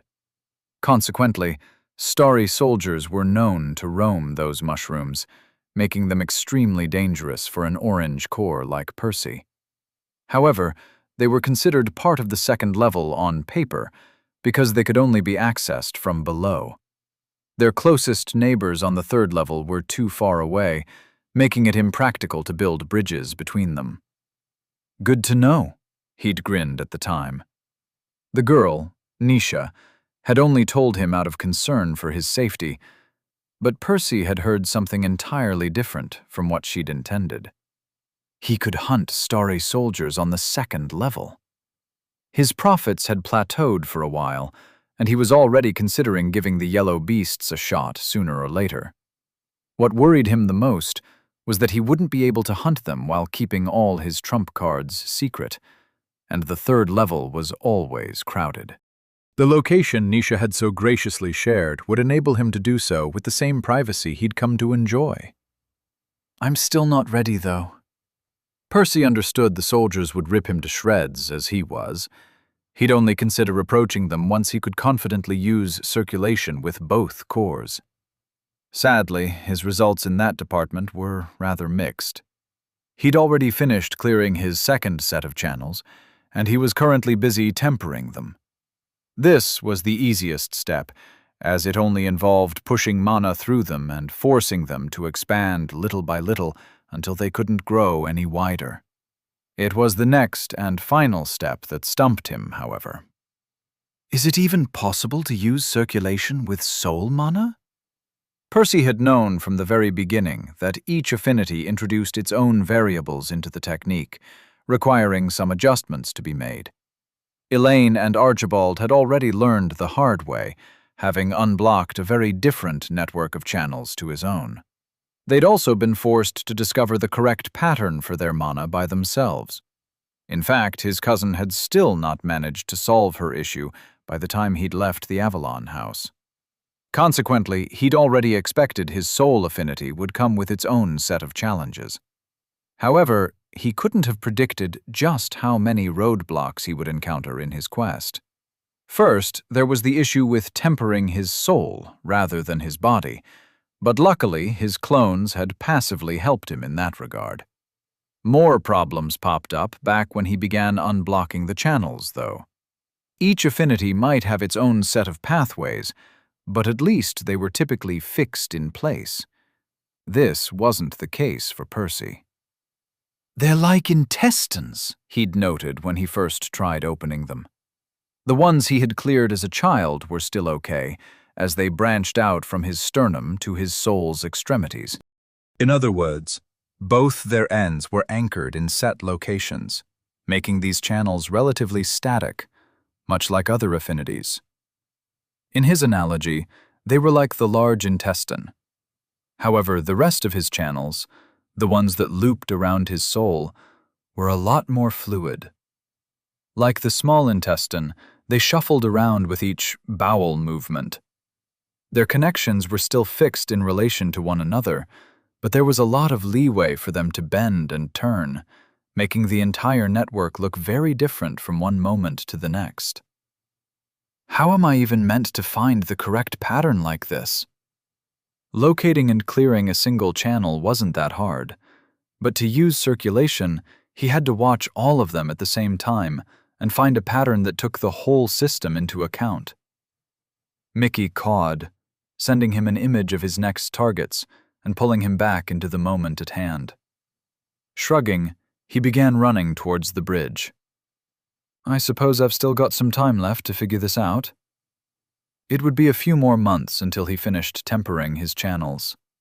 He sure hoped he'd work out the correct pattern by then. Over the next several hours, Percy absent-mindedly hunted the starry workers along with his familiar. By now, he'd been doing this for so long, the arduous task was firmly embedded into his routine. Keeping circulation active with his second core, tempering his soul channels, rushing from one mushroom to the next, forming his weapons, executing the bugs swiftly, feeding them to the crow, extracting the nectar from their glands. None of it required much focus, allowing him to keep processing the issue. Maybe what I need is a change in perspective. I've been thinking of my soul affinity in the same terms as my pure affinity, but it's clearly a different beast.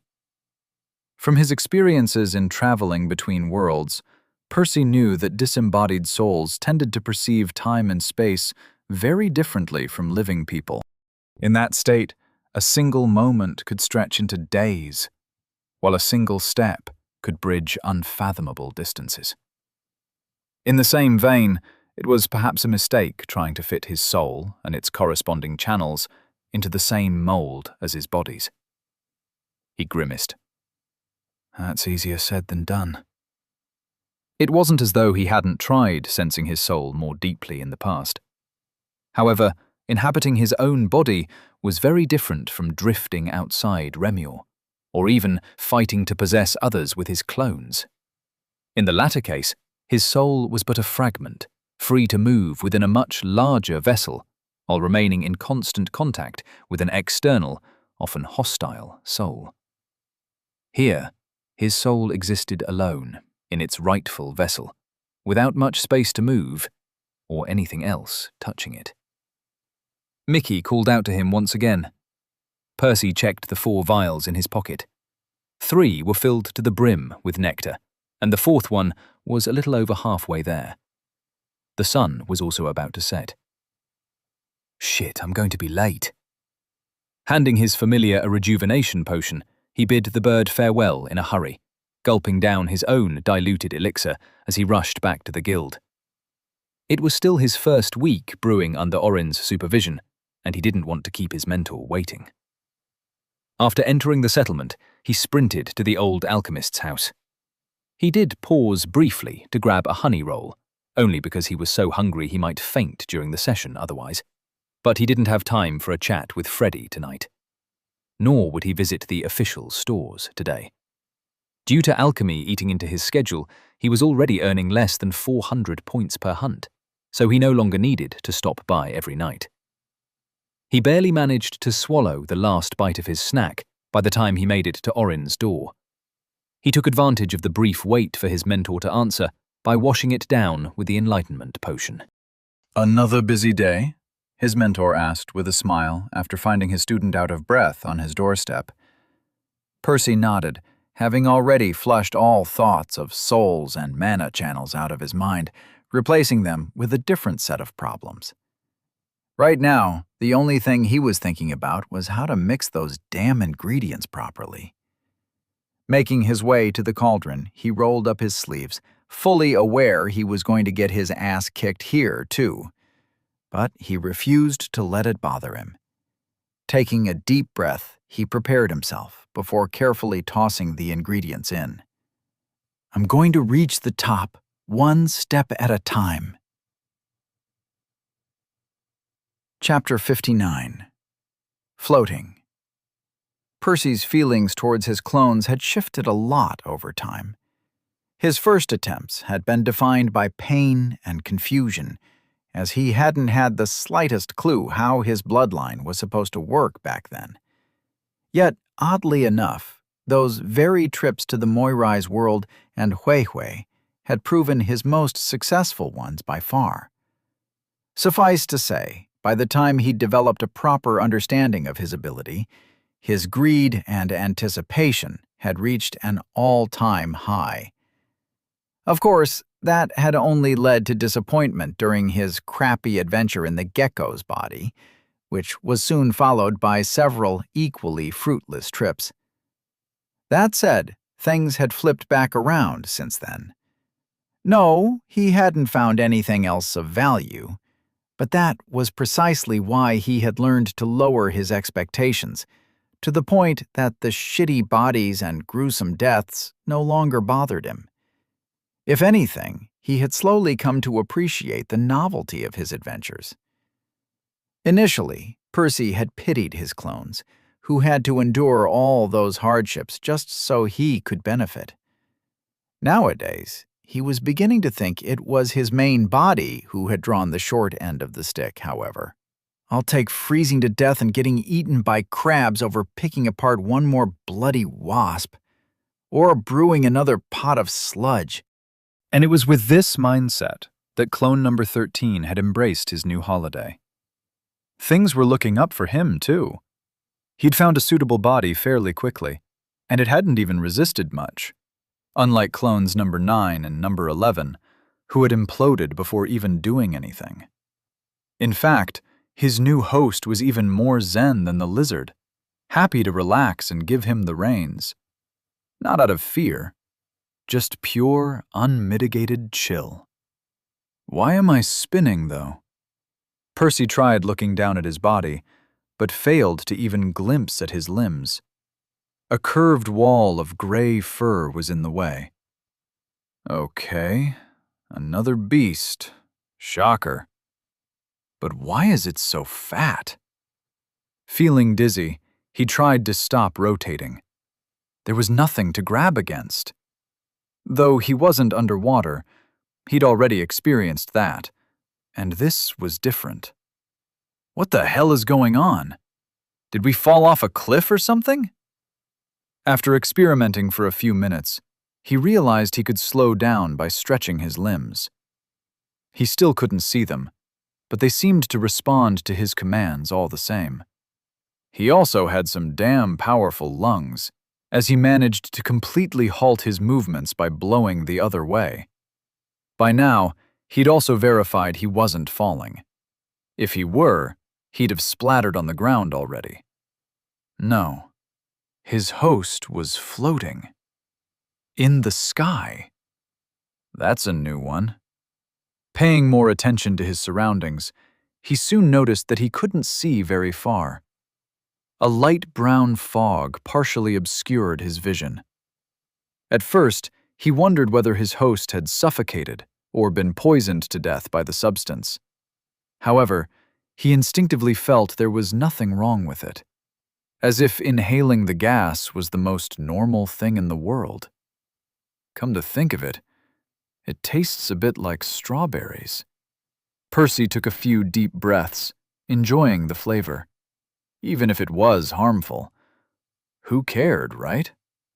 Sighing contentedly, he remembered his purpose here and opened his status. Percival's Clone Manacores. Manacore 2. Seed. Spells. Grants access to your status. Grants the seed of a second Manacore. Requires potent life mana to germinate. He nodded, not seeing anything out of place. His host was at yellow too, making him one of the luckier clones so far. Although, if there was anything of value here, he'd have to look for it. His best means of navigating the environment was to propel himself by blowing air. He didn't know if the beast had something better in its arsenal, but it refused to share if it did. Since his eyes couldn't peer through the fog, Percy activated Mana Sense, quickly getting a couple readings. They were at orange, so he wasn't too concerned. Not that he had any clue how to fight in his current body, but the creatures hopefully wouldn't attack unprovoked. He cautiously approached the nearest one, a bizarre animal appearing in his sight. It looked very different to anything he'd seen, but the closest match would be a cat. Maybe. Not really. Its body was round like a ball, covered in long, pink, curly fluff. It actually looked ridiculous as it rotated slowly without a care in the world. Every time its head spun his way, it watched him curiously, with its 3 eyes half opened and its 4 ears lazily hanging aside. Is it the same species as me? Is that what I look like? That should be it. After all, why else would it remain so calm when approached by a beast at a higher grade? Although it did appear smaller. Half his radius, maybe? Less? Percy inched closer, trying not to startle it. His worries were unfounded, though, as the furball wasn't fazed in the slightest. When he was within reach, he shifted slightly. Roughly estimating where his paw was, he gave it a gentle shove. Was that rude? He didn't know, nor did he care. The creature didn't mind either, continuing to inhale the fog as it drifted away. Am I definitely a clone? Maybe this is just a dream. Well, dream or not, he fully intended to get his time's worth. Falling back to Mana Sense, he drifted around, examining a dozen more creatures. They all looked the same, but their fur was either pink, brown, or black. He'd yet to find another gray one like himself, and they all had orange cores. Maybe my host died of old age? It would explain the different color and grade. In any case, he had to get out of the fog. Harmful or not, he could barely see past his nose. That kinda went against his goal of finding something useful. He decided to descend to the ground when another question popped up in his mind. Does this world even have a ground? Or is it all sky? If there was any gravity, he couldn't differentiate it from the buoyancy holding him up. Not seeing any other solution, he exhaled as much air as he could, causing his body to shrivel slightly. That seemed to do the trick as he began falling in a certain direction. After falling a few meters, he inhaled again to slow down. He had no idea how high he was, but he'd rather not turn into meat paste so soon. Luckily, his situation changed after a few repeated drops. Now we're getting somewhere. Thankfully, the brown fog thinned as he descended. Visibility wasn't perfect, but he could now vaguely spot land beneath him, as well as some rocky peaks in the distance.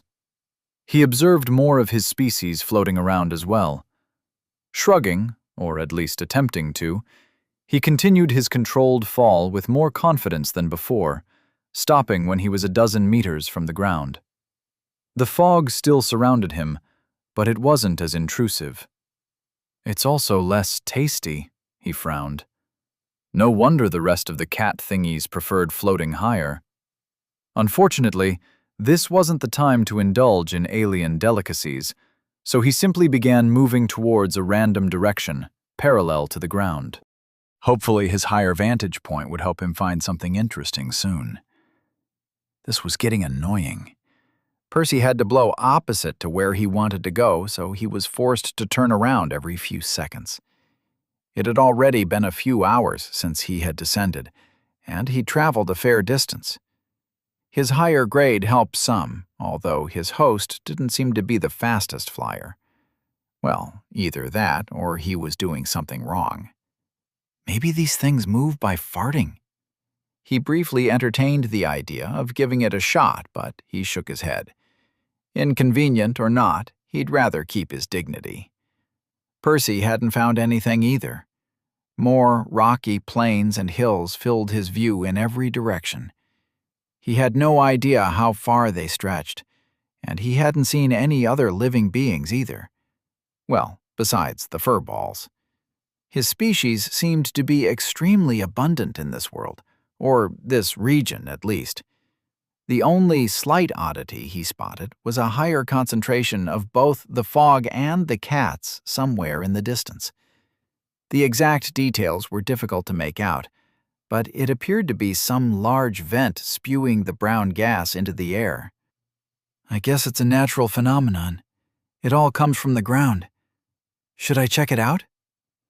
Judging from everything he'd already seen, not only was the substance not harmful to him, it was likely even beneficial.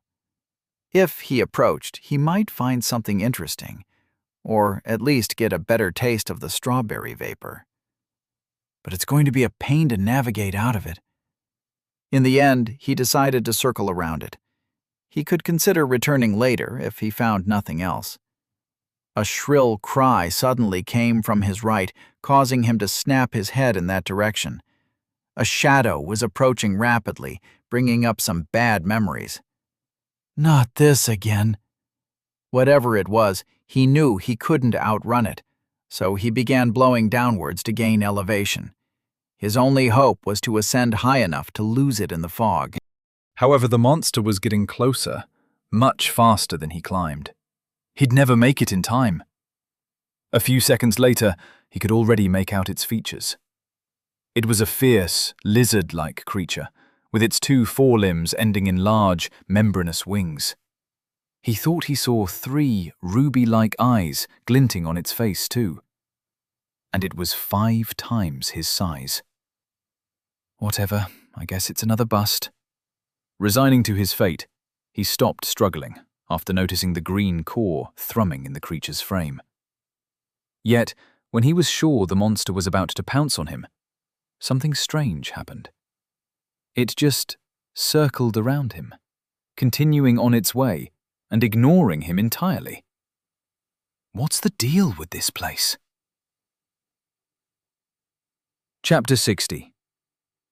Docile beasts didn't just ignore tasty meals. Not all of them were cannibals, but if they encountered prey of a different species and a lower grade, their reaction was essentially set in stone. Percy had no clue why the flying lizard decided to spare him all of a sudden. Come to think of it, there was something off with its mana. He hadn't cared at the time, but the creature's core burned less intensely than it should for its size. The flow in its channels also appeared stilted, and the color muted. Is it sick? Blind, even? If it had neither seen him nor used mana sense, it would explain how he had gotten so lucky. Then again, that didn't sound right. Percy was pretty sure the creature had gone out of its way to avoid him. Not attacking had been a conscious choice. Maybe everything here is docile. Could be something in the fog. His own species were the least aggressive beasts he'd ever seen, and they seemed to thrive off the substance. There wasn't enough data to tell for sure. Percy wasn't one to look a gift horse in the mouth, however. Since he got a second chance, he resumed his journey, opting to fly higher to more easily escape to the clouds in a pinch. A while later, he found something else worth noting. Splitting the plain in half, a river gushed through the stone. It was wider than the guild's settlement, and he couldn't tell what lay at either end as it trailed off in the mist. He wasn't even sure what was flowing through it. If the light brown liquid was water, it was polluted by the same substance permeating the air. Great! Progress! Percy's feline heart skipped a beat as he began tracing the river upstream. If this was drinkable, it should lead him to something alive sooner or later. To his relief, it turned out to be sooner. He didn't need to fly higher either, as the new creatures he ran into were land dwellers. One was a mix between a praying mantis and a beetle, while the other resembled a scaled leopard. Both were larger than his rotund body, though they were busy glaring at each other with their 3 eyes, apparently getting ready to tear each other to shreds. Definitely not docile. Approaching them cautiously, he stopped just near enough to check out their cores. They were both at green, afflicted by the same ailment as the last beast. In fact, they had it even worse. 1/3 of the leopard's channels were completely inactive. On closer inspection, Percy saw the corresponding hind leg was half rotten. The beast avoided leaning on it, too, suspending the paw an inch off the ground. The bug didn't look much better, its pathways also riddled with a patchwork of holes and dim links. Are my species the only ones immune to the fog? Thoughts churning, he ascended to the clouds to search for another of his kin. He flew above the first furball he saw before blowing air the other way to accelerate towards it. Slamming against his much smaller relative, he sent it flying downward. The creature didn't even resist, just passively allowing him to push it around. It took them a few more bumps and a couple of minutes to return to his previous location. The green-cored beasts were still trying to intimidate each other, but they had yet to make a move. Apparently they judged they weren't in a good enough condition to fight. "I'm sorry, pal. This is for science." Percy flashed the smaller furball an apologetic grin before shoving it one last time towards the leopard. The much larger beast tilted its head, giving them both a curious look, but didn't do much else. It just allowed the cat to bounce off the ground right next to it, within striking distance even, without touching it. Okay, so not only are we immune to the fog, it seems we're the only ones the other beasts won't attack. Are we poisonous or something? Then again, the leopard's reaction wasn't what he'd expect if a highly toxic creature brushed against it. The scaly predator had merely eyed it in amusement before looking away. Maybe we just taste really bad. Shrugging, Percy continued following the river. He had yet to fully solve the mystery, but at the end of the day, he didn't even know if it mattered. They didn't have the brown substance back on Remir, and even if they did, he couldn't exactly bring this body back with him. It took several more hours until he found something new. However, this discovery truly made his breath quicken. For the first time in over 2 years, one of his clones had finally stumbled upon people. The village was small, the humble huts made of stone, though not the polished, enchanted sort he was used to. Just rough chunks stacked against each other to form the most rudimentary shelter possible. Whoever lived here was clearly primitive, and he did get a closer look at them soon enough. These people were mostly humanoid, although their skin was a richer pink. They also had 4 pointy ears and 3 eyes, one in the middle of their forehead, much like everything else in this world. At least they aren't naked. Not that the patches of beast skin they draped on themselves were particularly fashionable, but it was something. Percy internally debated how close he wanted to get to the natives. He wasn't sure if they'd be as indifferent towards him as the wild beasts. Not that it would be the end of the world if they killed him, but it had taken him nearly a dozen clones to find some semblance of civilization. He didn't want to miss learning something useful by being careless. Who knew how long it would be until he had another chance? Then again, do they even know anything? They can hardly build a house. In the end, he chose to err on the side of caution. He ascended to the clouds once more, returning with another sacrificial furball to test the waters with. Approaching the village, he shoved the creature into the midst of the group, prompting some exclamations and amused reactions from the crowd. Some pointed at him, while a few chuckled or talked to one another. Percy figured they just weren't used to his species being so animated. All the ones he'd seen had been a lot more sluggish. Well, as long as they're not hostile, I don't care. Nobody moved to attack either him or the one he'd tossed their way. A kid, a girl maybe, ran up to the furball as it bounced a few times on the ground. She watched it curiously before extending her hand to pet it, when an adult hurriedly grabbed her arm and shook his head. He spoke a few words Percy didn't understand, causing the girl to nod and retract her hand, though she continued to stare longingly at the creature from a distance. Touching us must be taboo. In any case, he'd confirmed it was safe, so he moved closer, inspecting the locals with mana sense. He spotted red, orange, and yellow cores in approximately a 40-40-20 ratio. That made them a lot luckier than the people of Remior, as they evidently bore yellow cores twice as frequently.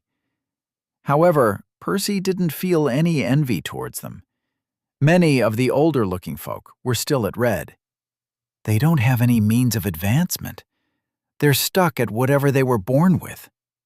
And that wasn't even where the bad news ended. The villagers seemed to suffer from the same condition as the beasts, all their cores appearing somewhat dysfunctional. The kids had it a bit better than the adults, reinforcing Percy's guess that the ailment was brought on by their chronic exposure to the fog. I guess the reason we're held in such high esteem is because we purify the air, making things easier for all the other creatures. Well, this was all fascinating and everything, but that still didn't answer the question of what he should do. One option was to accept that this clone was another dud and leave early. He'd already spent several hours traveling across this planet, and it didn't look like these people had much to give him. Yet he was still disinclined to abandon the opportunity. While wasting time was something he generally preferred to avoid, this was his first time finding sapience since Huetwe. Even though this particular village didn't seem to contain anything valuable, it did raise the worth of the clone in his eyes. They seemed to see his presence as a good luck charm, treating him like a guest of honor. No, a sacred creature. A bit weird, but I could get used to it. In any case, being revered only made his life easier. Between their overt friendliness and the fact that he could survive on nothing but the brown fog, Percy was free to float around the village and observe it to his heart's content. Their understanding of magic was as poor as expected. They appeared to possess the same common affinities he was used to, although he hadn't seen a single person cast anything more complex than a crude spell. He also had no idea if they could be born with rare or composite affinities. Less than 1% of the population had one back on Remior.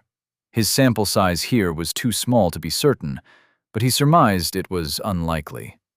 Either way, Percy quickly realized how they survived in such a hostile environment. Even though he'd spotted several green beasts on the way to the village, such a large group of yellow and orange mages shouldn't have much trouble taking care of themselves. He sighed. I suppose it's time to leave. As relaxing as it was to float around while being worshipped, Percy was confident there was nothing more to gain. He was about to wave the villagers farewell when a sudden commotion drew his attention. No harm in checking it out before I go. Flying above the crowd, he saw a distraught father carrying his unconscious daughter in his arms. She looked to be in her mid-teens, although Percy wasn't sure how well his preconceived notions about aging translated to this place.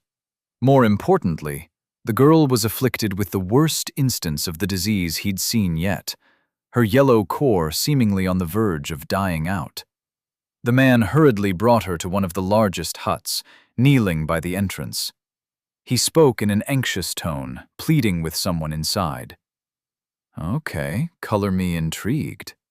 Percy wanted to watch how the natives mitigated the poison. Whatever they did was clearly nothing more than a half measure, as none of them were in perfect condition. Still, he'd be lying if he said he wasn't curious. An old lady shuffled out of the house. She was only at orange, but her core was among the healthiest he'd seen, despite her age. She held 2 small bowls, carved out of bone, presumably. Leaving one on the ground, she tilted the girl's head up with her free hand, placing the other bowl under her nose. A green liquid was swirling inside, emanating thick smoke of the same color. Some of it entered the teen's nostrils as Percy paid closer attention, using both his regular sight and mana sense. Nothing changed in the girl's core, but she creased her brow as if in pain, and opened her eyes weakly a few moments later. That's not the cure.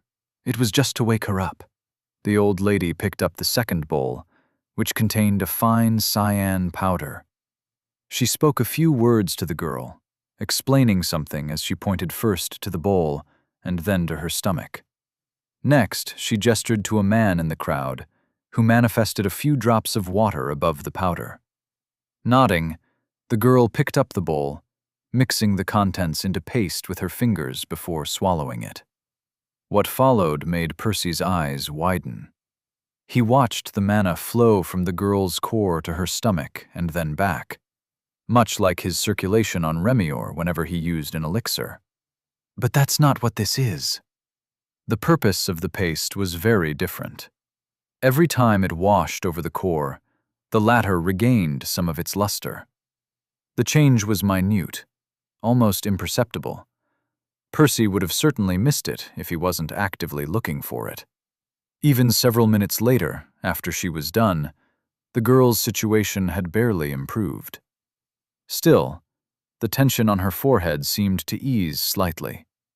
She was also able to stand, albeit with her father's support. They can't do anything to remove the poison, but they can mend some of the damage. The father and daughter both bowed their heads to the old lady, as the man said something in a somber tone. The elderly woman didn't reply, but she made a gesture with her hand that Percy didn't recognize before returning to her hut. It didn't take long for the rest of the crowd to disperse. Now what do I do? Percy was reconsidering his decision to leave. Strictly speaking, all of this was irrelevant to him. The brown fog wasn't something they had to worry about back home. Furthermore, the effect of the cyan powder was quite underwhelming. He couldn't figure out what it did, nor did he know if it could be used for anything else. But that was exactly what made him want to learn more. This was the first behavior he didn't fully understand. I need to at least find out where they get it from. Having made up his mind, he descended next to the old lady's hut, peeking inside. It felt a little creepy, spying into her home like that, but he doubted she'd take offense. The woman was sitting on a piece of stone roughly shaped like a cube and sipping some orange broth from a cup. As expected, she only gave him a smile upon noticing him, not bothered by his intrusion in the slightest. If only I could fit through the door. Being larger than the rest of his kin, Percy's host was as tall as one of the adult villagers. However, he was much wider, his frame closer to a bear's than a cat's. Shrugging, he plopped down on the ground outside. He nearly rolled on his back, too, just barely managing to grab the stone wall to keep himself upright. The old lady failed to stifle her laughter at his antics, choking on her soup as some came out of her nose. Percy rolled his eyes, but he internally suppressed a chuckle of his own. He knew he looked ridiculous. Anyway, I'll stay here until I see where she gets the cyan powder from. Feeling a little peckish, he took a couple deep breaths, greedily sucking in all the brown fog he could, savoring its flavor. A few minutes later, the air inside the hut already looked cleaner, and the old lady bowed her head in appreciation. She said something Percy didn't understand, although he did recognize some of the words of gratitude the girl's father had spoken earlier. Ah, right. I almost forgot I can help them like this. Percy made an odd expression. In theory, nothing stopped the locals from kidnapping a few of the furballs to lock inside their houses. It wouldn't fix everything, but they could at least improve their quality of life that way. Would these people rather die than disrespect his kin?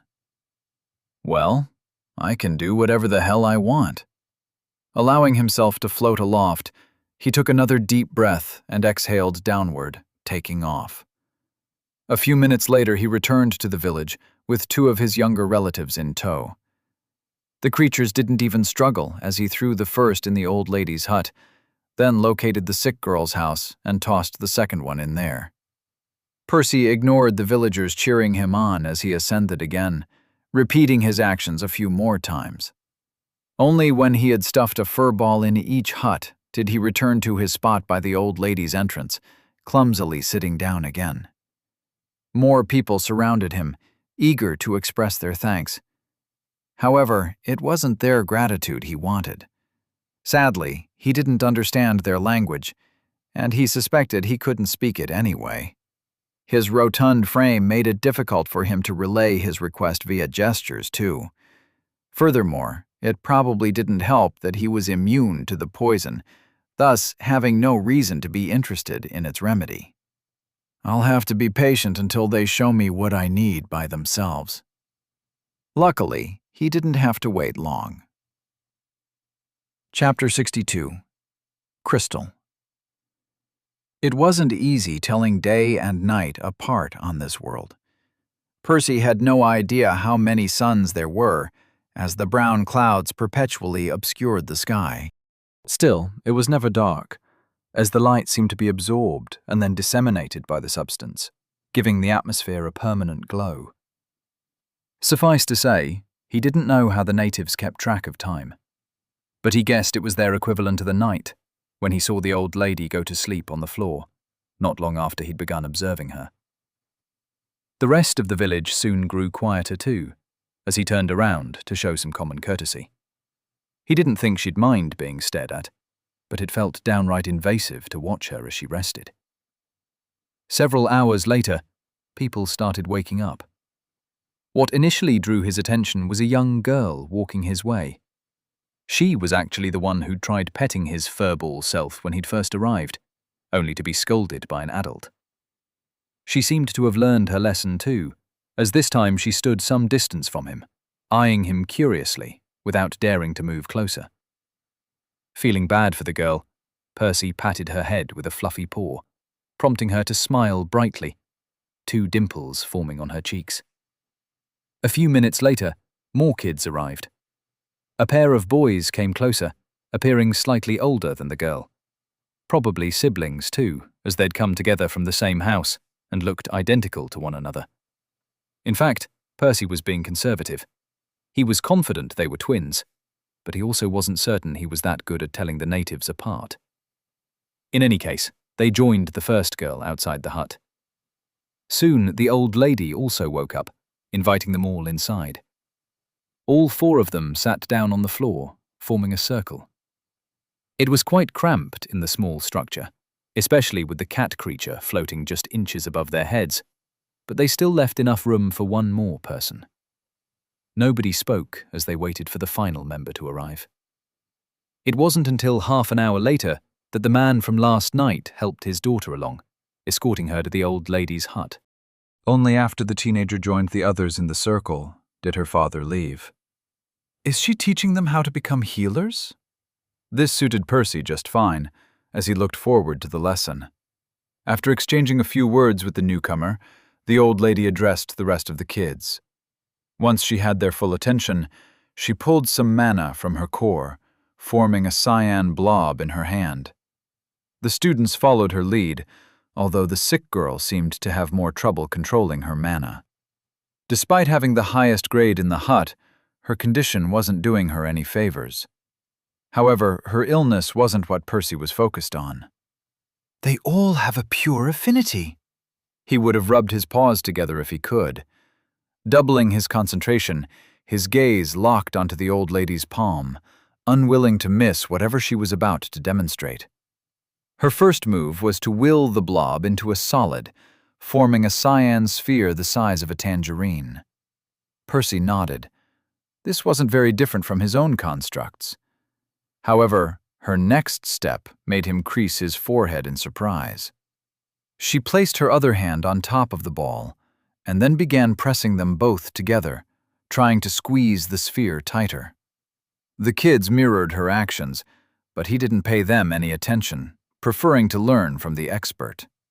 The strangest part was that Percy wasn't exactly sure what she was doing.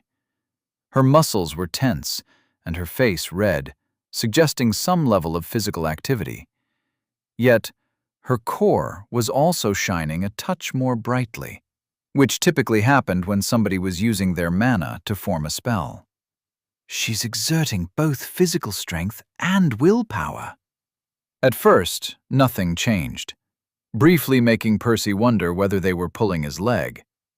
However, a minute or two later, he noticed the elder's sphere had shrunk somewhat. It contained the same amount of mana as before, but the orb was visibly denser. The old lady kept going. She was already drenched in sweat, but her focus didn't waver, clearly accustomed to the process. Over time, the ball continued to shrink until it was roughly half its original size an hour later. Only then did she stop, letting the ball roll out of her hand. The marble made a crisp sound as it hit the floor, bouncing once before rolling to the center of the circle. What the hell? It's stable. In his experience, whenever he'd stopped paying attention to his constructs, they instantly crumbled into motes of mana before dissipating. Yet that hadn't happened here. The old lady had clearly already forgotten all about the ball, as she had transitioned into talking to her students, pointing out their mistakes. Meanwhile, the compressed sphere remained sitting idly on the floor, giving no signs of breaking anytime soon. How does that even make sense? Our cores already contain denser mana, yet it is never crystallized like that. The old lady only had an orange core, and an injured one at that. Her mana capacity couldn't compare to a yellow, let alone a violet or white. So why did the substance transform so significantly just by being compressed by about half? Thinking back to her actions, Percy tried to figure out what she had done to cause this. She had first pulled the mana out of her sternum, manifesting the cyan blob in her hand. At that point, it was still in its fluid state, as that was how mana was stored in one's core. When fluid, mana could be compressed countless times, which was essentially the difference between different grades. By purifying their core, a mage reinforced it, allowing it to withstand more pressure and store denser mana. But she created a construct before squeezing it. After being converted into a solid, the mana resisted the compression more strongly, requiring a lot more effort for even the tiniest deformation. The old lady had probably practiced this technique her whole life, yet she'd still needed an hour before the crystal was stable. Percy's attention returned to the kids. The process had taken them longer than their teacher, yet most of their spheres had barely shrunk by 20%, a far cry from their goal. The younger girl was actually the best, but even she had only compressed hers by about 25%. All of them were breathing heavily, their hands shaking. One of the boys was the first to make a mistake, his sphere shattering into a cloud of dust. Percy almost thought he had made it, but the powder faded away into nothing not long after. The rest of the kids soon followed, none of them leaving behind much evidence of their efforts, other than a shallow pool of sweat by their seat. After giving them a couple minutes to catch their breath, the old lady spoke to them in a consoling tone, seemingly giving them a few words of advice. Only then did she remember the marble on the floor, picking it up and flicking it a couple of times with her fingernail. It made crisp sounds, but showed no signs of breaking, making the children nod in appreciation as Percy considered the implications. It looks like it takes a lot of effort to learn, but it could be worth my time. If I can form my constructs out of this crystal, I can make them a lot strong. He didn't even get a chance to complete that thought when the old lady smashed the ball with a rock, splitting it in two. She tossed the pieces into a bowl, proceeding to crush them both into powder. Okay, scratch that. It's useless in a fight. Perhaps the crystal was slightly harder than his regular constructs, maybe not. But it was certainly extremely brittle. Even if Percy ignored the effort required to create it, he doubted his weapons would take more than a hit or two before breaking. It won't be easy to repair them either. With his hopes dashed, he had no choice but to keep watching the lesson to its end. The old lady continued to mercilessly pound the crystal for a while, until she was left with a pile of the same cyan powder he had witnessed her using the day before. She retrieved an oblong piece of bone from the corner of the room. It was hollowed out, looking a bit like a vase. She poured a few drops of water into the bowl, handing it to the sick girl. The teenager mixed the cyan powder into the water to form the same paste, repeating her actions from the previous night. Half an hour later, the old lady said a few more words to her students before sending them on their merry way. I guess they can't make enough powder to keep up with everyone's poison. Even if every person with a pure affinity learned to form crystals as proficiently as the old lady, it wouldn't be enough. In any case, Percy fully intended to observe for a few more days. He had a hunch this particular trick could help him with alchemy back home. Unfortunately, he had no way of knowing what repercussions this decision would have on his main body. Chapter 63. Emergency. This was going to be the one. Percy had already preserved enough of the nectar through both pacification and redirection. In fact, deattunement was going great too. Just a couple more minutes, and he'd finish brewing his first drops of elixir. Suddenly, he felt the ethereal cord tense, his consciousness nearly sinking into his familiars. He resisted. Percy had grown somewhat better at handling the episodes after nearly a year in the guild. Still, the mixture boiled over as the few remaining drops of elixir began to dwindle. Even a couple moments of inattention were more than enough to ruin his efforts. Percy tried his best to salvage some of it, but only slop remained in the cauldron. Are you sure you're okay? Oren asked in concern. Your illness has lasted a lot longer this time. The old alchemist had stopped supervising his attempts for the past few months, allowing him to experiment and learn by himself. However, he'd resumed observing him recently, as his sponsorship was nearing its end, and he wanted to evaluate his students' progress, as well as offer some final advice. Yeah, it's going to pass sooner or later, Percy said. If you want, I've got a friend with a blue core and a life affinity in the guild. I can ask him to give you a checkup. Oren didn't relent. Thank you, sir, but it won't be necessary. We have plenty of those in my house, And none of them could do anything about my situation, he replied vaguely. Oren creased his brow, but didn't insist.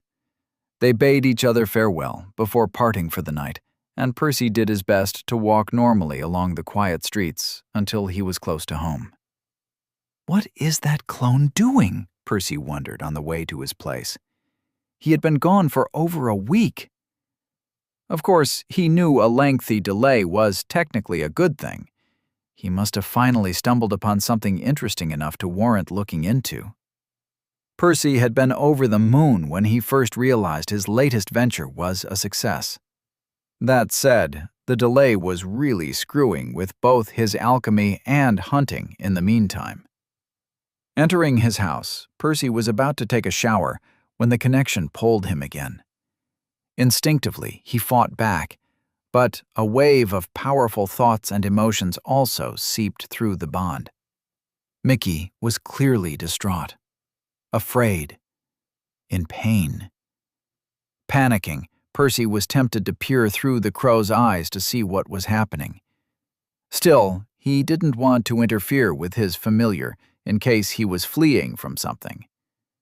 Without wasting a moment, he grabbed all the healing potions in his room, clumsily dividing them among his pockets, and desperately hoping the cheap vials wouldn't break.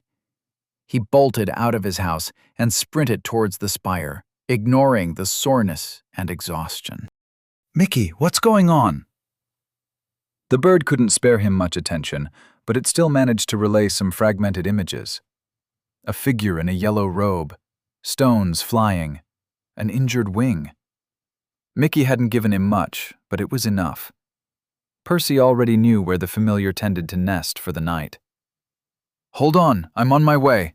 Try to escape towards me." Despite his reassuring words, he was a lot more conflicted internally. Shit, what do I even do in this situation? Percy had no idea what madness had driven a yellow core to roam the first level so late at night, nor what stroke of misfortune had caused them to attack his familiar. Still, technically, that person hadn't done anything wrong.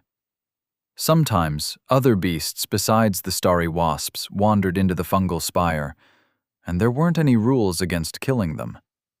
But if Percy harmed a fellow guild member, he'd be the one in trouble. Even if he came clean with his secrets and explained the situation to the guild's management, he doubted it would solve much. Mickey might not be a regular beast, but the truth was worse in many ways. He was a member of a foreign race that Percy had smuggled into Remior. Some might even consider it an act of treason. They wouldn't take kindly to him attacking a member of the guild, a native, over such a creature. Percy shook his head. What am I even thinking? It doesn't matter what the consequences are. Mickey wasn't just a beast, or an alien, or a creature. He was his friend, his family. By the time he'd resolved himself to doing whatever it took, Percy was outside the settlement. Ignoring the bridge leading up to the second level, he ran towards Mickey while activating circulation. Are you still there? What's the situation? Mickey's thoughts were sluggish. He was desperately fleeing from his pursuer, but he couldn't fly very high nor very fast. Every beat of his wings hurt, and he felt cold. He'd lost a lot of blood. At least the yellow didn't seem to be in a hurry, leisurely chasing the bird and clearly knowing it wouldn't get very far. Percy gritted his teeth, picking up the pace. He might have decided to do whatever he could to save his friend, but he had yet to settle on his best course of action. I can't handle a yellow core in a direct fight. As things stood, he only had two viable options. He could try reasoning with that person to get them to back off peacefully. This was the most civilized approach, but it was also a rather shitty one. There were many details he'd have to gloss over while negotiating, and he had no idea what the other party's personality was like. If the talks failed, he'd be giving up the element of surprise. The other option was a sneak attack. It had worked in the past, but there was no guarantee it would again, especially given the circumstances. Having freshly sent out a clone, Percy still had some trouble regenerating soul mana by himself. Mickey was in no condition to help either. Perhaps he could gather enough for a parting gift in the next few minutes, but that would limit him to a single shot. If he missed, he'd be screwed, and it would be too late for negotiations. I can give circulation another try.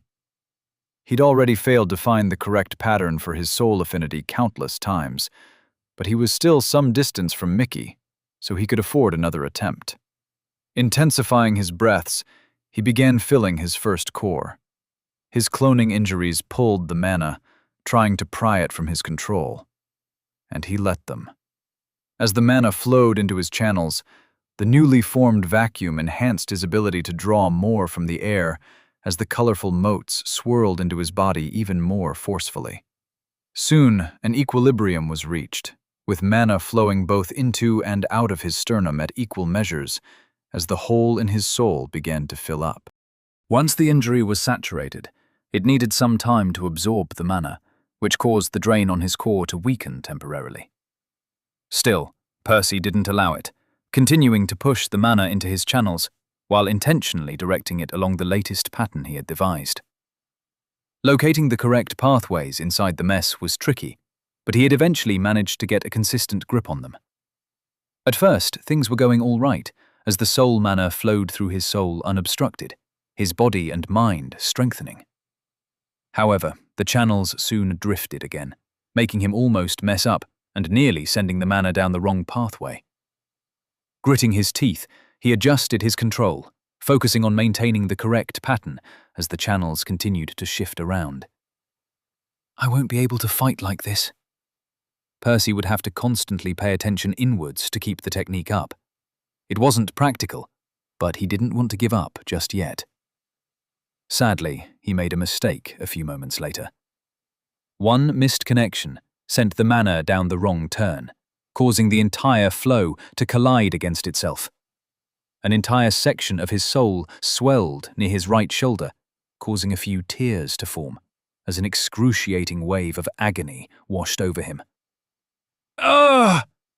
Percy stumbled, falling on the ground and rolling a dozen meters in the dirt. Desperate, he didn't let go of his control, trying to restore the correct pattern. However, another complication emerged. The soul mana fought to flood the newly formed cracks, creating a third flow to compete against the other two. Everything went downhill from there. More clashes occurred, causing more injuries and just as many rogue flows of mana, soon forcing him to relinquish the technique before it led to irreparable damage. It was worth a shot. He smiled wryly. Pushing himself up, he resumed running towards Mickey, allowing part of the mana to flood the new injuries as he gathered the rest in his core. At least he had enough for the parting gift now. A few minutes later, he finally caught a glimpse of his familiar, flying in an irregular path towards him. In fact, it might be more accurate to say the large bird was leaping from tree to tree, inadvertently banking to his injured wing with each beat. I'm here. Bait them over. Percy ignored approaching Mickey directly, opting to hide behind the nearest tree. Calming his thoughts, he pulled a trickle of soul mana into his eyes and sending the rest to his hand.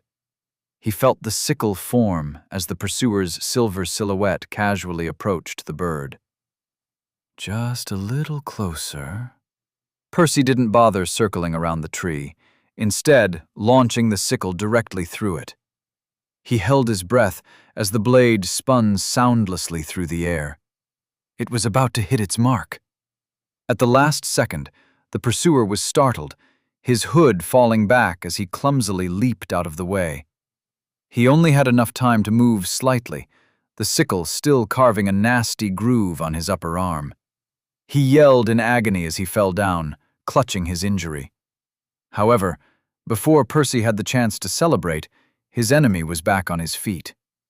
To Percy's dismay, the stronger guild member was looking his way.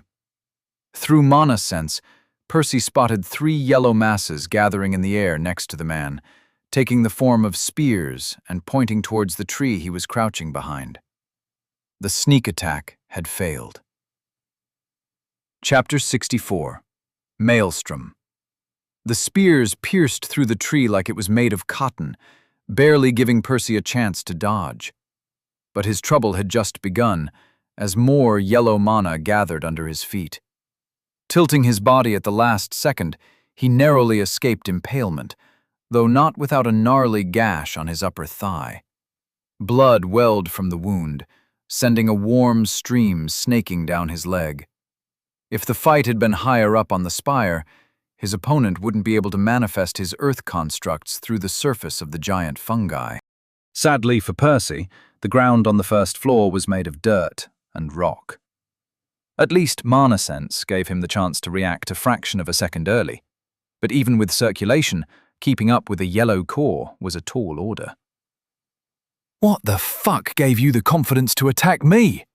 And what's up with the weird mana flow around your abdomen? The man demanded, without pausing.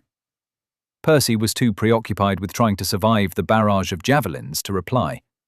Another 2 landed next to his feet, almost pinning him in place. Luckily, he'd managed to step out of their path just in time. I can't keep this up forever.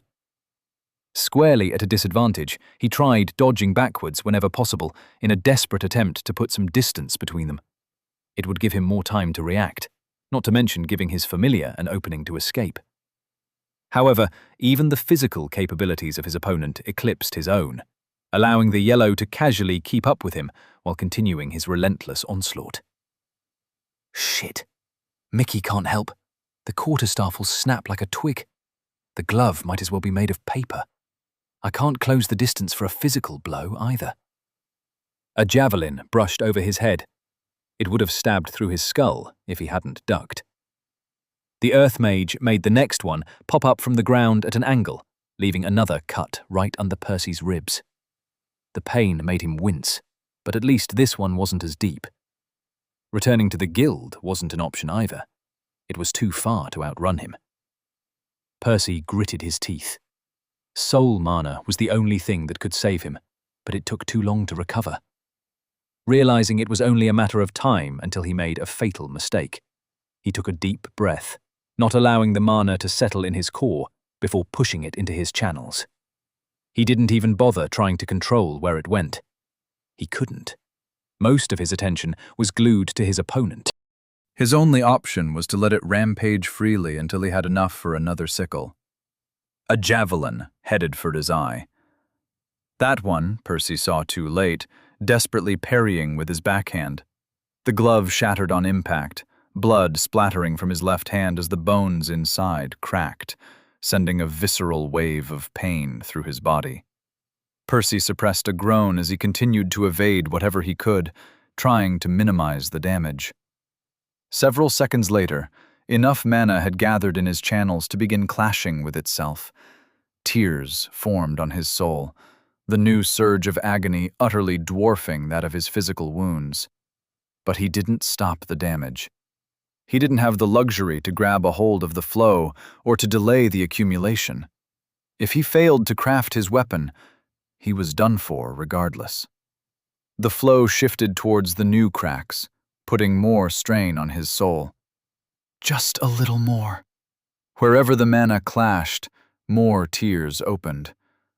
Each fresh wound created its own flow, surging in a vicious cycle that could only end in a horrific death. Percy was too absorbed to care. He dodged spear after spear, the cuts continuing to accumulate on his flesh every time he made a mistake. Some were shallow, others deeper, as both his body and soul were on the verge of collapse. At this point, he couldn't even keep track of how much mana he had gathered. Maybe it was enough for the sickle, maybe not. He lacked the mental capacity to form the spell anyway. He could only keep evading. Soon, his vision became a blur. He couldn't make out his surroundings, and his heartbeats dominated his hearing. The only thing he had left was mana sense, barely providing him enough information to keep dodging by the skin of his teeth. The mana still raged in his channels. By now, he couldn't stop the flow, even if he'd wanted to. It rampaged ceaselessly through his soul, tearing and repairing it with each violent gale. Percy wasn't sure he was even alive anymore. He hoped his muscles still responded to his input, but he couldn't feel them. He struggled to even remember the shape of his body. For a second, he forgot where he was, almost thinking he was another clone attempting to possess somebody else. The ethereal cord tightened, his consciousness nearly stripped out of his head. Luckily, he was still lucid enough to resist. If he let himself slip away now, his death would be guaranteed. No, I must stay in my own body. He succeeded, his opponent's yellow core coming into focus once again as he sidestepped another construct. Huh. It was a little slower. Is he finally tired? Something new appeared in his vision. Surrounding the yellow glow in the man's body, a silver silhouette gradually formed. Soul vision? I don't remember activating it. More spears. Some flew directly towards him. Others tried to block his escape. A few stabbed from the ground up in all sorts of insidious angles, trying to catch him unprepared. Percy dodged one after another. Fewer scraped him than before. To his surprise, he gradually noticed something interesting. Right before each attack, the silhouette changed. Silver flicker, yellow glow, dodge, javelin. Another flicker, another glow. Dodge again. Spear. I can begin dodging before the glow. Silver flicker. Dodge. A yellow glow. The spear changed trajectory at the last second, but evading it was still easier than before. The silver silhouette wavered in response. He was surprised. Percy didn't care. He just continued dodging as best as he could. The man's intent continually betrayed his actions before they were complete. The spells grew slower, too. At some point, dodging them was effortless. Another new sensation took root in Percy's mind. His hearing. But it wasn't regular sound. Howls of pain. It was his own soul screaming at him in agony. Only then did he remember what he was doing. He tossed a fleeting glance at his body. The sight shocked him. His soul thrummed in a bright silver, raging torrents rampant through his channels. New tiers kept forming, his pathways kept shifting. The flow randomly changed, never remaining constant for longer than a moment, like a maelstrom. Percy's eyes widened in horror. How am I still alive? He dodged another couple of spears before checking his soul again. More tiers formed each second, but they were tiny. Every time the potent mana washed over them, they disappeared. At some point, he'd begun to out-heal the damage, to the point that the injuries only managed to change the flow before fading. He grinned, shifting his full attention to his opponent. Another spear stabbed through the ground. Percy tilted his head slightly to avoid it. A torrent of mana gushed to his hand, forming the parting gift. The projectile grew twice as large as it normally did. The silver silhouette trembled. One more spear pierced underneath Percy, but he was ready for it. Falling forward, he let it stab the air behind him and kicked it with his right foot. Propelling himself off the protrusion, he dashed towards his opponent with 2 types of mana empowering his body. More javelins formed. Some stabbed at him directly, others tried to cut him off. They all missed. Percy stepped around them, weaving and pivoting and dancing. "Please don't," a shaky voice begged. However, the sickle sliced soundlessly through the air without stopping. And just like that, a soul was cleaved in half. As soon as the lifeless body hit the ground, Percy wanted to plop down himself, but there were things he needed to do first. "Mickey!" No reply. They had put some distance from the familiar during the fight, and he should have passed out from his injuries. Percy nearly collapsed with relief when he felt the crow's location through the cord, but he summoned all his remaining strength to toss the corpse onto his shoulder and run back towards his friend. While he sped through the trees, he threw his body another glance. Both his flesh and soul were covered in nasty wounds from head to toe. Fortunately, the adrenaline combined with 2 instances of circulation were giving him enough energy to stand.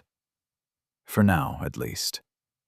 He reached for the healing potions in his pockets. Ouch!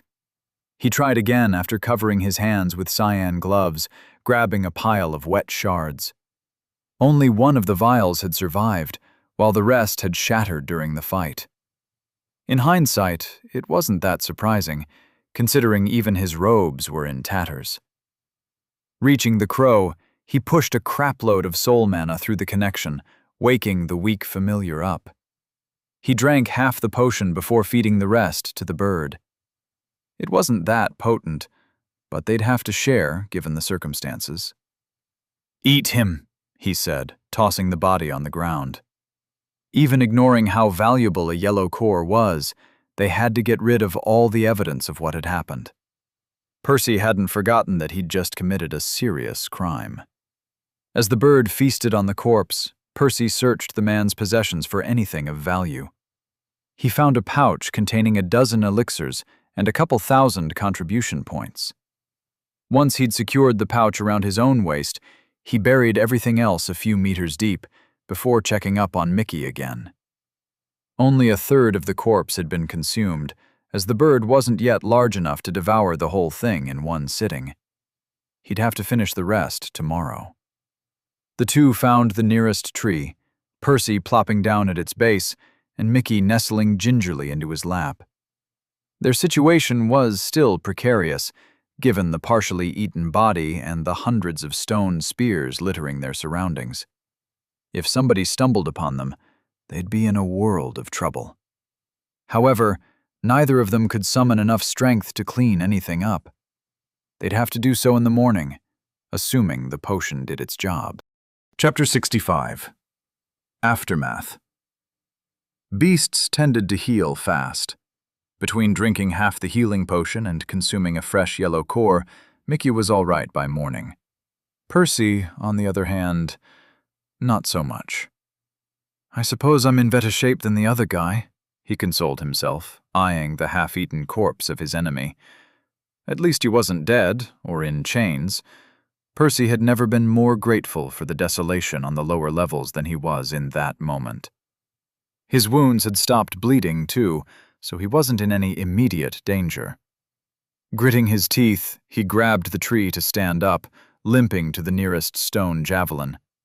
He only activated circulation with his weaker core, as he wasn't in the mood to start tearing his soul again. His channels still burned, but he needed the extra boost to crush the constructs to dust, and unfortunately, there were plenty of them. "Mickey, you need to eat the rest of the body. Do whatever you have to, but it has to be gone by the afternoon." The crow obviously wasn't pleased, as the remains were already devoid of mana, but it accepted the assignment without complaint. Percy stomped the first spear to powder before moving to the next one. There were hundreds in the area where they had fought, plus he'd have to retrace the guy's steps from his pursuit of Mickey.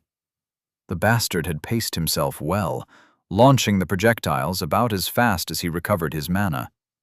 Even without circulation, he'd unleashed a lot of attacks without tapping out. It was already dark again by the time Percy was done. He'd destroyed most of the evidence of the battle, and Mickey had eaten the last traces of the corpse. They'd even searched for any lingering bloodstains, burying them underground. If somebody passed through the area in the next couple of days, the freshly dug dirt might look suspicious, but they couldn't do much about that, other than letting time take care of it. Another problem was the tree that the Earth Mage had pierced through at the beginning of the scuffle. Percy couldn't make the whole thing disappear, so his next best option had been to cut it in half and trim the trunk. At least that way, it wouldn't be so obvious what had damaged it. The extra effort was probably overkill, but he didn't know if somebody was familiar with the guy's magic. "I wonder what Orin is thinking." This was his first time missing an alchemy session in the past 5 months. He'd have to make up a story by tomorrow, but he doubted his mentor would suspect he'd spent the day covering up a murder. Then there was the issue with his current appearance. Between his battered body and tattered clothes, he needed a believable excuse before returning to the settlement. Fortunately, the bandage wrapped around his abdomen still seemed to work, despite a few holes here and there. At least, Mickey couldn't detect the second core through mana sense. Cawing, the bird led him to a pile of starry drones. He'd hunted them on his own while Percy was busy clearing the evidence. Not for the contribution points, of course. They'd already decided to take it easy for the next few days. No, they needed the dead wasps for something else. This is going to suck so fucking much. Ripping a strip of fabric from his robes, Percy rolled it up and placed it between his teeth. He bit down hard, holding the remains of a drone over a wound on his arm. Next, he squeezed its abdomen, causing a drop of purple liquid to drip down from the stinger and splash along the cut. A sharp pain instantly assaulted him as he watched his own flesh sizzle and blacken. Intentionally pouring acid into his injuries wasn't something he'd ever imagined doing, but he had to make them look like they'd been inflicted by the bugs. Percy's body had gone through a lot of torture over the past day, but his mind wasn't faring much better. Even now, he couldn't help but second-guess his decisions. Was this really the best course of action? The guy he'd killed wasn't a bandit like Rick, just a fellow member of the guild, hunting on the fungal spire. Percy had attacked without even trying to communicate first. He'd chosen to maintain the element of surprise, but the sneak attack had failed anyway. He didn't regret doing his best to save his familiar, but he couldn't help but wonder what would have happened had he given them a chance. Even if negotiations had led nowhere, the fight would have pretty much developed in the same way. But what if the man had agreed to let Mickey go? Sure, Percy would have still ended up in a difficult situation, with another person knowing at least one of his secrets. That said, it wasn't necessarily worse than worrying about his crime being discovered. I guess I'll never know. It was past midnight by the time he finished mutilating his wounds. Percy was glad he didn't have a mirror on him, as he was too scared to look at his body. At least there wouldn't be too many people awake in the settlement this late. Hopefully he wouldn't meet anybody besides the guards. "Gods, what happened to you?" one of the men asked. Percy scratched his head. "I was an idiot. I heard of a place with starry soldiers on the 2nd level, and I was dumb enough to try fighting them." The two gave him incredulous expressions. "Hunting yellow beasts with an orange core? What madness possessed you to do that? Kid, you're lucky to be alive." Percy chuckled bitterly. He tried walking through the gate, but one of them stepped in his way, blocking his path. Outwardly, Percy gave him a questioning look, but internally he was sweating buckets, afraid he'd overlooked something. The guy didn't seem to notice, however. Instead, he searched his pocket before handing Percy a vial. "Use this. I've had this for ages, but I doubt it will do me much good. It might work better on you. It's a healing potion." Percy was moved. He was already planning to buy a few tomorrow to fix his body, but the sooner he began recovering, the less unwanted attention he'd draw to himself. He scrounged for some change in his pouch when the guard stopped him. "It's on me, kid. Just try to be more careful out there." "Thanks." Percy nodded in appreciation and downed the green liquid on the spot. He felt his wounds itch for a few seconds, already looking a bit better by the time the effect wore off. Luckily, he encountered nobody else on the way home. All the stands had already closed for the night. Not that he didn't crave his daily honey roll. Percy was practically starving, but he'd rather not give Freddy a heart attack. Reaching his house, he first stopped by his preservation box to stuff his face with anything edible he found. Only when he had taken the edge off his hunger did he enter the shower, still chewing on a slice of cheese. Peeling off what remained of his robes was painful, as the fabric had stuck to his wounds in several spots. Many scabs tore, making him wince. Washing the acid off his injuries wasn't much better. The good news is, I have another set of robes. It had cost him 200 points, a hefty sum, most likely due to the self-cleaning enchantments inscribed on the garments. Given his secrets, he'd decided it was worth investing in some spare clothes in case of an emergency. Thank Phoebe, too. If I wake up at sunrise, I can get to the official shop as soon as it opens. He'd give the clerk the same excuse as the guards, if she asked, and patch his body up with another potion or two. By then, he'd look as good as new. That way nobody else would see his wounds. He'd only have to repeat his story twice more, to Oren and maybe Freddie, before returning to his routine. Overall, he was happy with his odds of getting away with it. Murder was a serious crime in the guild, but only if he got caught. Nobody ever bothered checking up on lower-level members. The chances that anyone would notice the yellow was missing were abysmal, not to mention somebody going out to look for him, let alone on the first floor of all places. Beyond that, it would all come down to Percy's luck. Chapter 66. Hemaraka. Having remained separate for nearly 2 weeks, Number 13 was Percy's longest-lived clone so far, at least in terms of time inside a body. Of course, he still fell a little short compared to his predecessor's trip on Huiwei, but most of that guy's days had been spent shopping for a host, so they hardly counted. Either way, Percy confirmed yet again that his clones were inherently unstable. No matter how peacefully he possessed their bodies, or how much soul mana he invested, they wouldn't last long before collapsing. Perhaps it also depended on the circumstances of their deaths. At least when it came to old age, there was only so much he could do to stretch their remaining lifespan. Consequently, his time observing the primitive village was also nearing its end. Not that there's much more to learn here. The crystallization technique was straightforward. Percy had only needed a couple days to understand how it was performed and what the effects of the cyan powder were.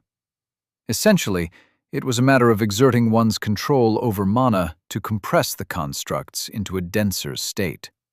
The locals used their physical strength to supplement their willpower, something he would have an easier time doing due to his second core and circulation.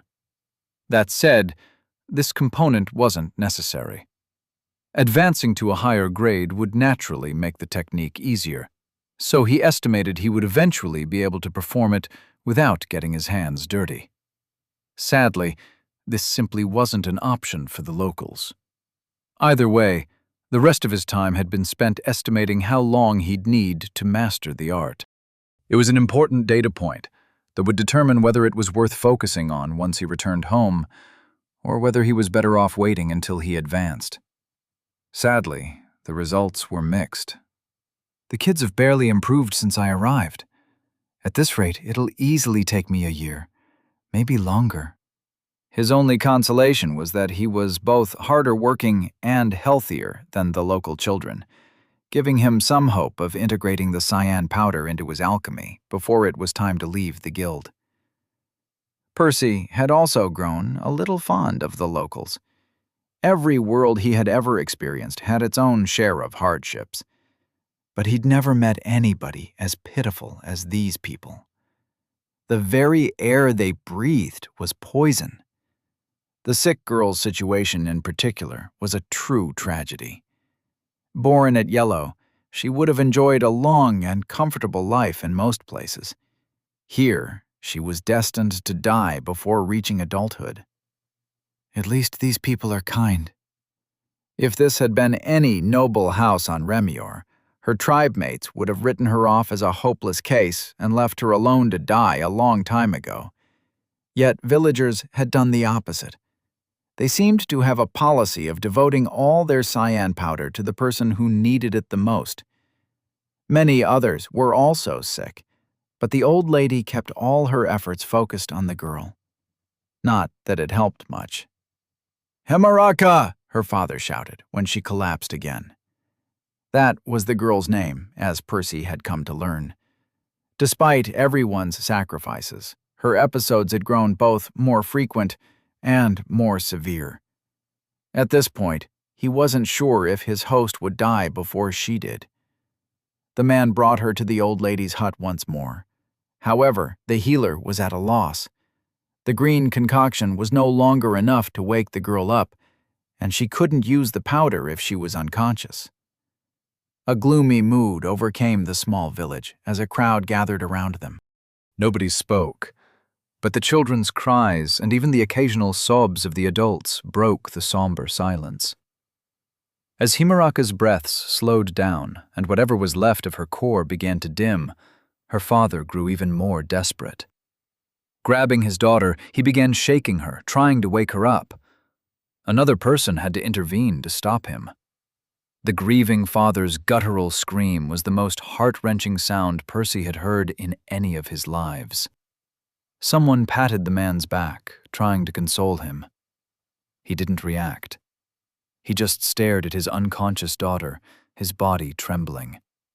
He was either unwilling to miss her final moments or unable to accept they were forthcoming. Suddenly, he stopped shaking. Raising his head, the man looked at Percy. His eyes were bloodshot, a crazy glint shining in his pupils. But something else lay in their depths as well. Hope. Leaping to his feet, the father sprinted towards him and fell to his knees right underneath the floating clone. "Sakar, el Dikin! Dikin!" he screamed, his voice cracking. Percy didn't understand the words, of course, but it wasn't that hard to infer their meaning. Is there anything I can do? Truth be told, he still didn't know the full extent of his species' abilities. Could they do more than just filter the air? The old lady soon approached the man, trying to pull him away. He resisted. "Dikin! Dikin!" he kept yelling. He knocked his head on the ground over and over, a trickle of blood flowing down his forehead to mix with the tears on his chin. The sight made Percy wince, especially considering these people had an eye on their foreheads. Exhaling, Percy floated down, gently stopping the distraught man with his paw. He made his way to the girl, though even he could see that her life was already hanging by a thread. Percy had no idea if he could help, but what was there to lose? Worst-case scenario, I fail. Both of us are dying anyway. Patting Himaraka's arm, he quickly noted it was cold. He already knew her sternum was filled with the brown mist. The question was how to get it out of her core. "Any insight you're willing to share?" Percy asked his host. The original owner of his body had remained silent over the past 2 weeks. He wasn't sure if the creature was still even there. Against all odds, a response came through.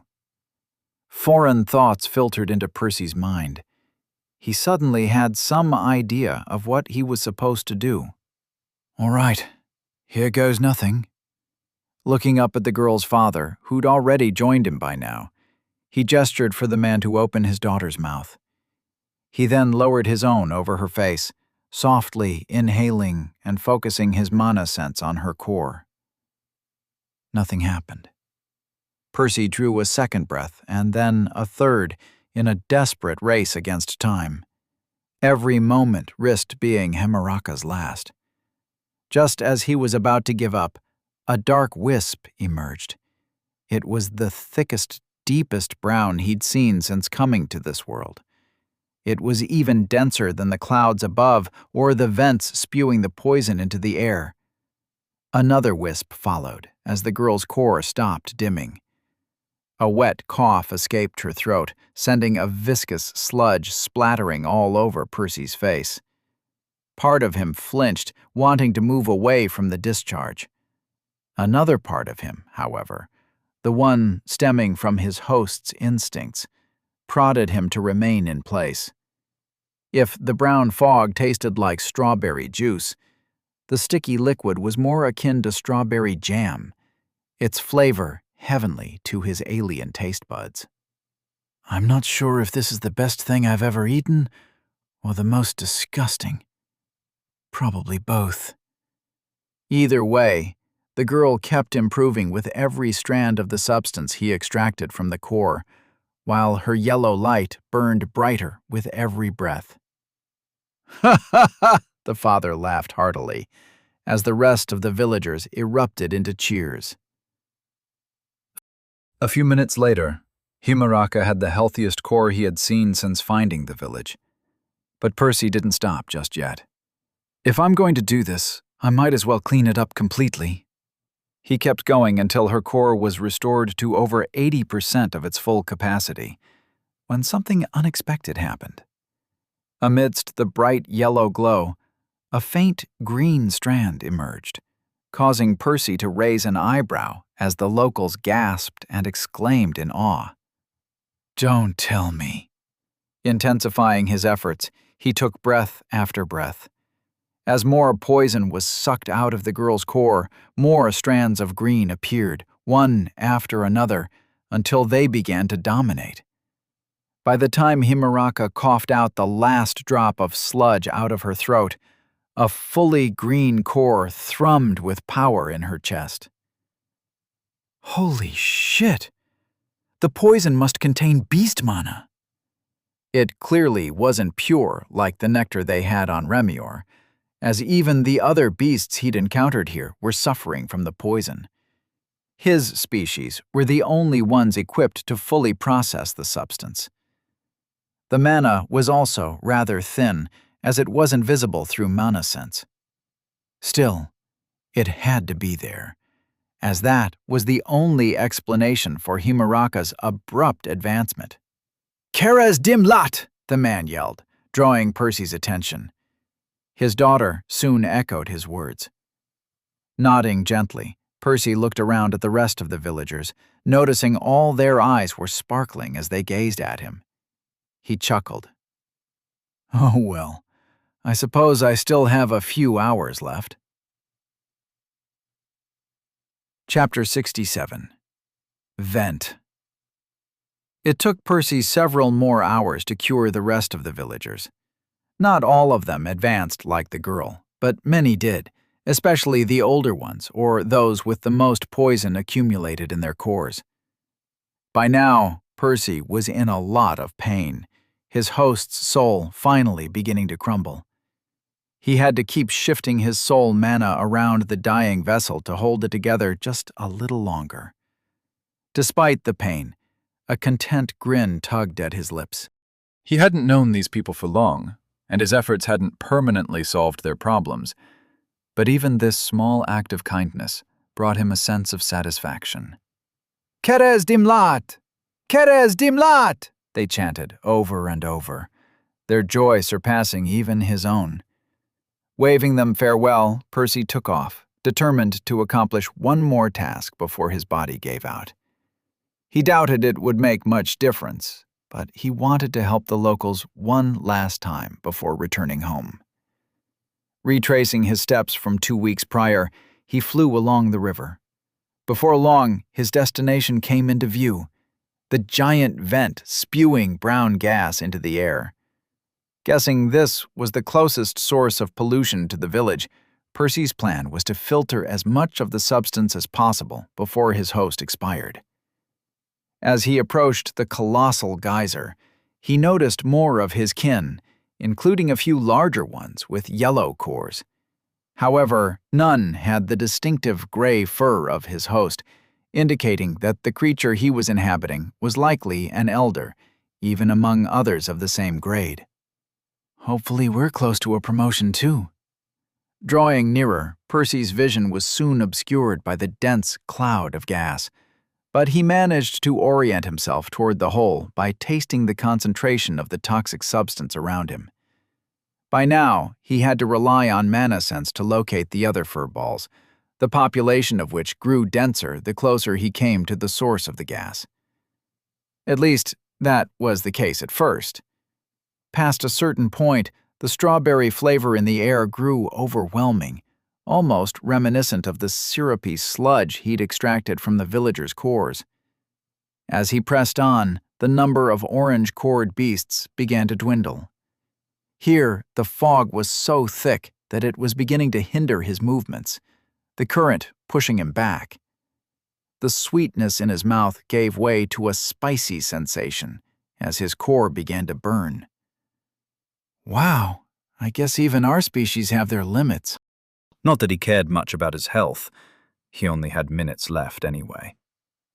Unlike his yellow-cored kin, who were unwilling to venture further, Percy pressed onward, diving deeper against the flow.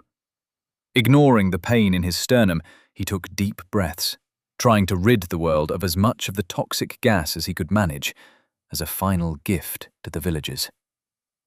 The remnants of his host's soul began to shatter, the knots of soul mana unraveling. Percy could already feel the ethereal cord linking him to his main body on Remior, pulling him back. He resisted for as long as he could, until it seemed he was about to lose the battle, when something changed. His body began to burn more intensely than before, internal pressure threatening to tear him apart. Percy grinned, recognizing the sensation, one his familiar had experienced in the past.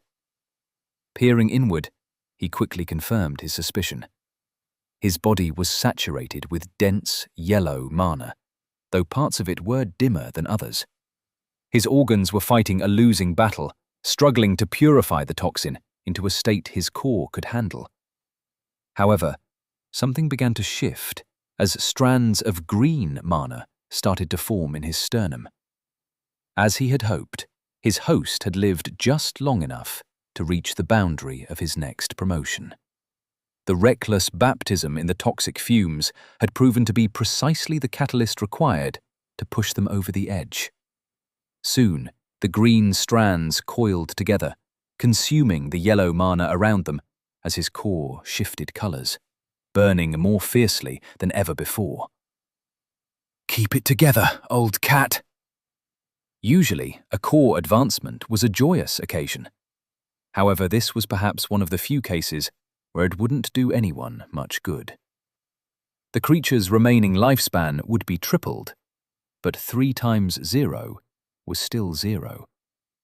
No matter what, it was going to die within the next minute. As for Percy, his host's advancement only complicated matters, hastening the unraveling of the fragile bonds joining their souls. Even so, he hoped to last long enough to harness this opportunity to do some real good.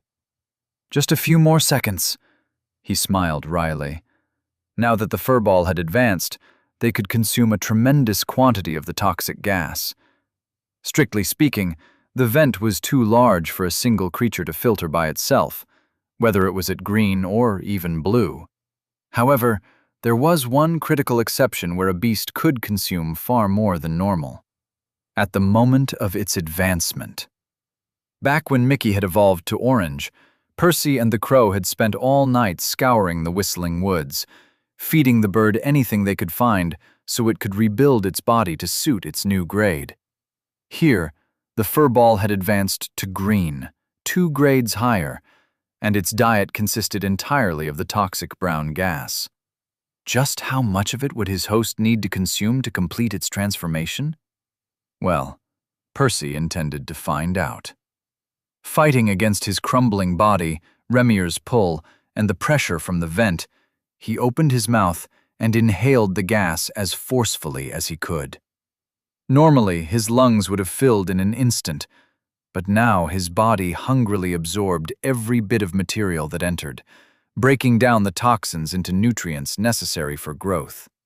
Soon, the clone transformed into a ravenous vortex, greedily sucking in the brown fog like a drain at the bottom of a tub. He could feel his body swelling at an alarming rate, doubling in size within half a minute as the remaining shards of the dying soul grew just as quickly as they crumbled. This pace wouldn't last long. His vessel was already nearing its new limits, but the massive intake of mist triggered another change. The pressure from the vent was no longer enough to push him back. his expanding body beginning to accelerate toward it.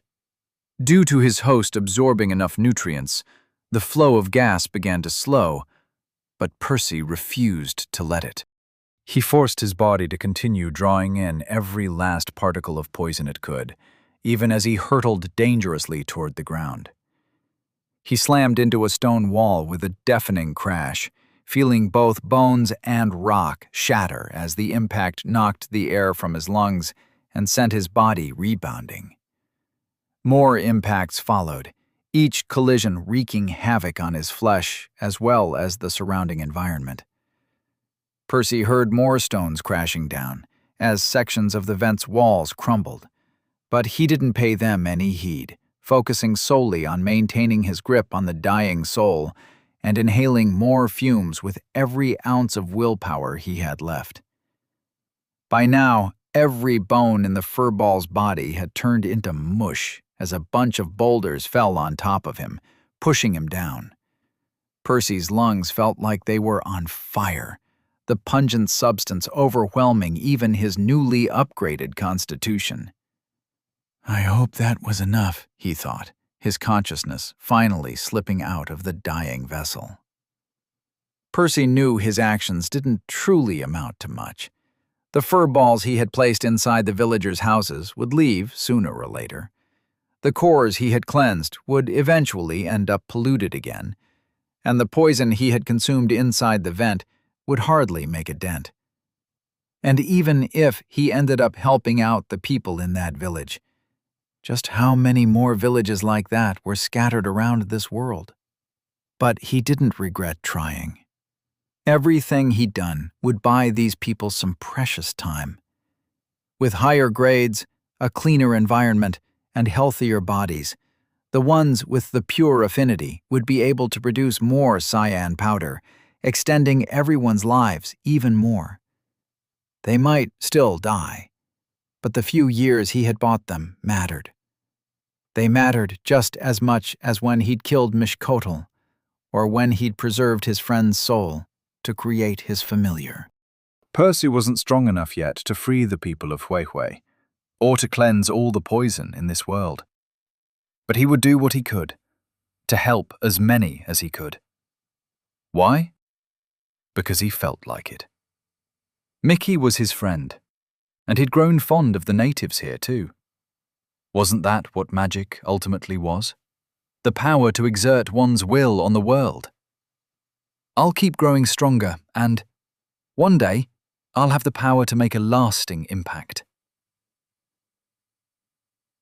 Chapter 68. Alchemist Percy stirred the concoction at a modest yet steady pace. A few bubbles began to form, but not too many. Instead of panicking, he continued going as he had, carefully adjusting the temperature slightly with his free hand. A few seconds later, the foam died down, the mixture settling into a transparent gel at the bottom of the cauldron. Carefully pouring the substance onto a membrane over a vial's mouth, he watched as it distilled into a clear liquid. The droplets made crisp sounds, splashing inside the sapphire bottle, one after another. 65 drops! Congratulations, Percy! That's over 16%! You've improved again! Orin said with pride. Shakily releasing the breath he'd been holding, Percy also felt a sense of triumph rising over his achievement. It had already been 2 weeks since his clone had returned, and he'd been able to brew some elixir every day since. His yield had started off at a modest 15%, but it was already slightly higher. There was still some way to go before he could be considered a fully fledged alchemist, but at least the losses were small enough that he could stomach them on his own now. A good thing, too, as today was his final session sponsored by his mentor. "Thank you, sir. I owe everything to your kindness," he said to the older man. "How many times do I need to tell you to just call me Orin? And no, you don't. Given how hard you've been working, I'm sure you would have reached this point sooner or later.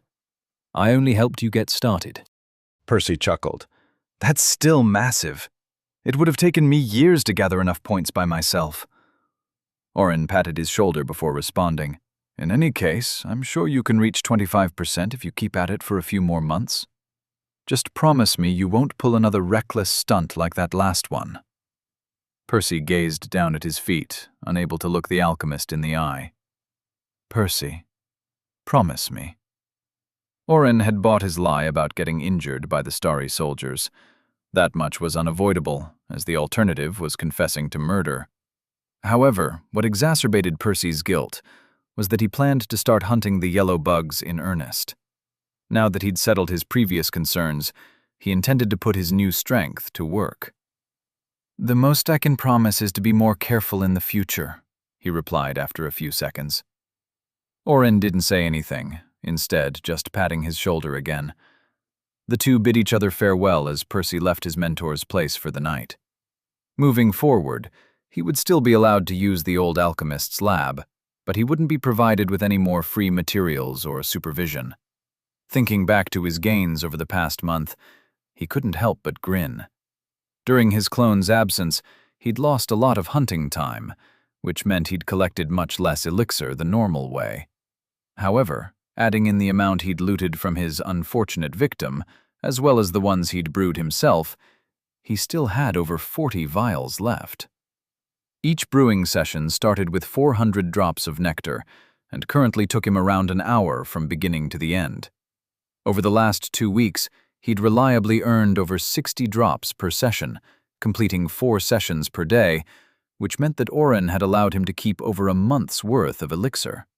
However, his income would take a massive drop now that he had to pay for his own materials. After all, he was still brewing at a loss. He sure hoped his new targets would be profitable enough to cover the difference. Percy was breathing heavily as he reached the Starry worker. At least dispatching it wouldn't be that hard. It only took a single swipe of his sickle. He owed his exhaustion to something else.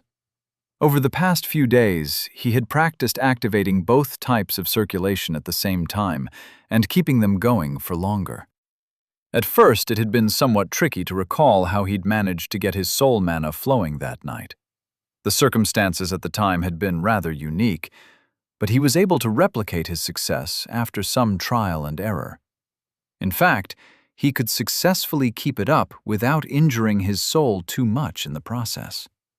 Unlike the cyan lines of pure mana forming static patterns on his skin, their silver counterparts constantly moved around in a chaotic vortex, resembling a maelstrom centered around his sternum. In any case, the new version of the art further enhanced his physical capabilities, allowing him to run even faster atop the giant mushrooms. That alone would have increased the number of glands he harvested, but he figured he'd get the most benefit by taking down the stronger variants. Sadly, the Starry soldiers were located on the other side of the spire, so he'd had to spend a few hours running back and forth every day. At least he and Mickey could minimize the wasted time by killing the orange variants en route to their cousins. "I should start learning the crystallization technique too," Percy groaned. Killing the workers was no longer very difficult, so there was no better time to practice new spells than while traveling. The only issue was that this particular technique required him to compress his mana over longer sessions. The frequent interruptions every time he had to kill a bug were annoying. Still, even if it wasn't very efficient, he could work on it over time. Overall, Percy doubted he'd collect enough nectar necessary for any more than 2 hours of alchemy per day, which meant he would have about 16 hours to hunt on the second level. Of those, 1 hour was needed for the round trip from the settlement, while 6 more would be spent traveling to and from the location Nisha had warned him about. He estimated that he and Mickey could take down around 12 workers in that time. That left him about 9 hours to hunt the yellow-cored bugs, and he'd need to kill at least 7 of those per day to make as much nectar as he normally would. And I should try teaching Mickey circulation when I'm at it. The crow still couldn't speak, but Percy guessed it was likely because it didn't need to. The bird was already more intelligent than a human child, not something a 2-year-old beast should be capable of. Even more importantly, due to beasts constantly fighting with their bodies, Mickey didn't need any physical training. He only needed to clear his remaining pathways, to temper them, and then find the correct pattern for the mana to flow in. Given his intelligence and Percy's guidance, he should be able to get it down within a few months. In fact, Percy harbored some hope that the process would jog his friend's memories, enabling him to learn faster, or possibly even helping him remember who he was. If all else fails, it's still worth it for the power-up. So once again, Percy had ended up with quite a few projects to work on in parallel. The increased profits from his lucrative prey would hopefully offset the losses from his subpar brewing, allowing him to continue funding one of his cores. He'd keep at it until he surpassed a 25% yield, at which point he'd switch to full-time alchemy. That should eventually earn him enough points to cover for both of his cores. In the meantime, he'd keep feeding his familiar with wasps, working on both Mickey's advancement and his own recovery, so that he could resume sending out clones once a month. The bird would also focus on learning circulation, which would allow it to hunt the workers on its own when mastered. That would give them the opportunity to split up and focus on different tasks. At the same time, Percy would work on crystallization, eventually incorporating the cyan powder into his alchemy. This is him then staged that his left in the foment as well. He's still what the exact result would be, but he had a hunch he could use it to improve the elixirs in some way. No time to waste. There are only 4.5 years left until the lotus blooms. Percy understood that he still had a long way to go until he was strong enough to have a real voice in his family. Well, if he wanted to accomplish that without spilling his secrets, or relying on his grandpa's benevolence at least.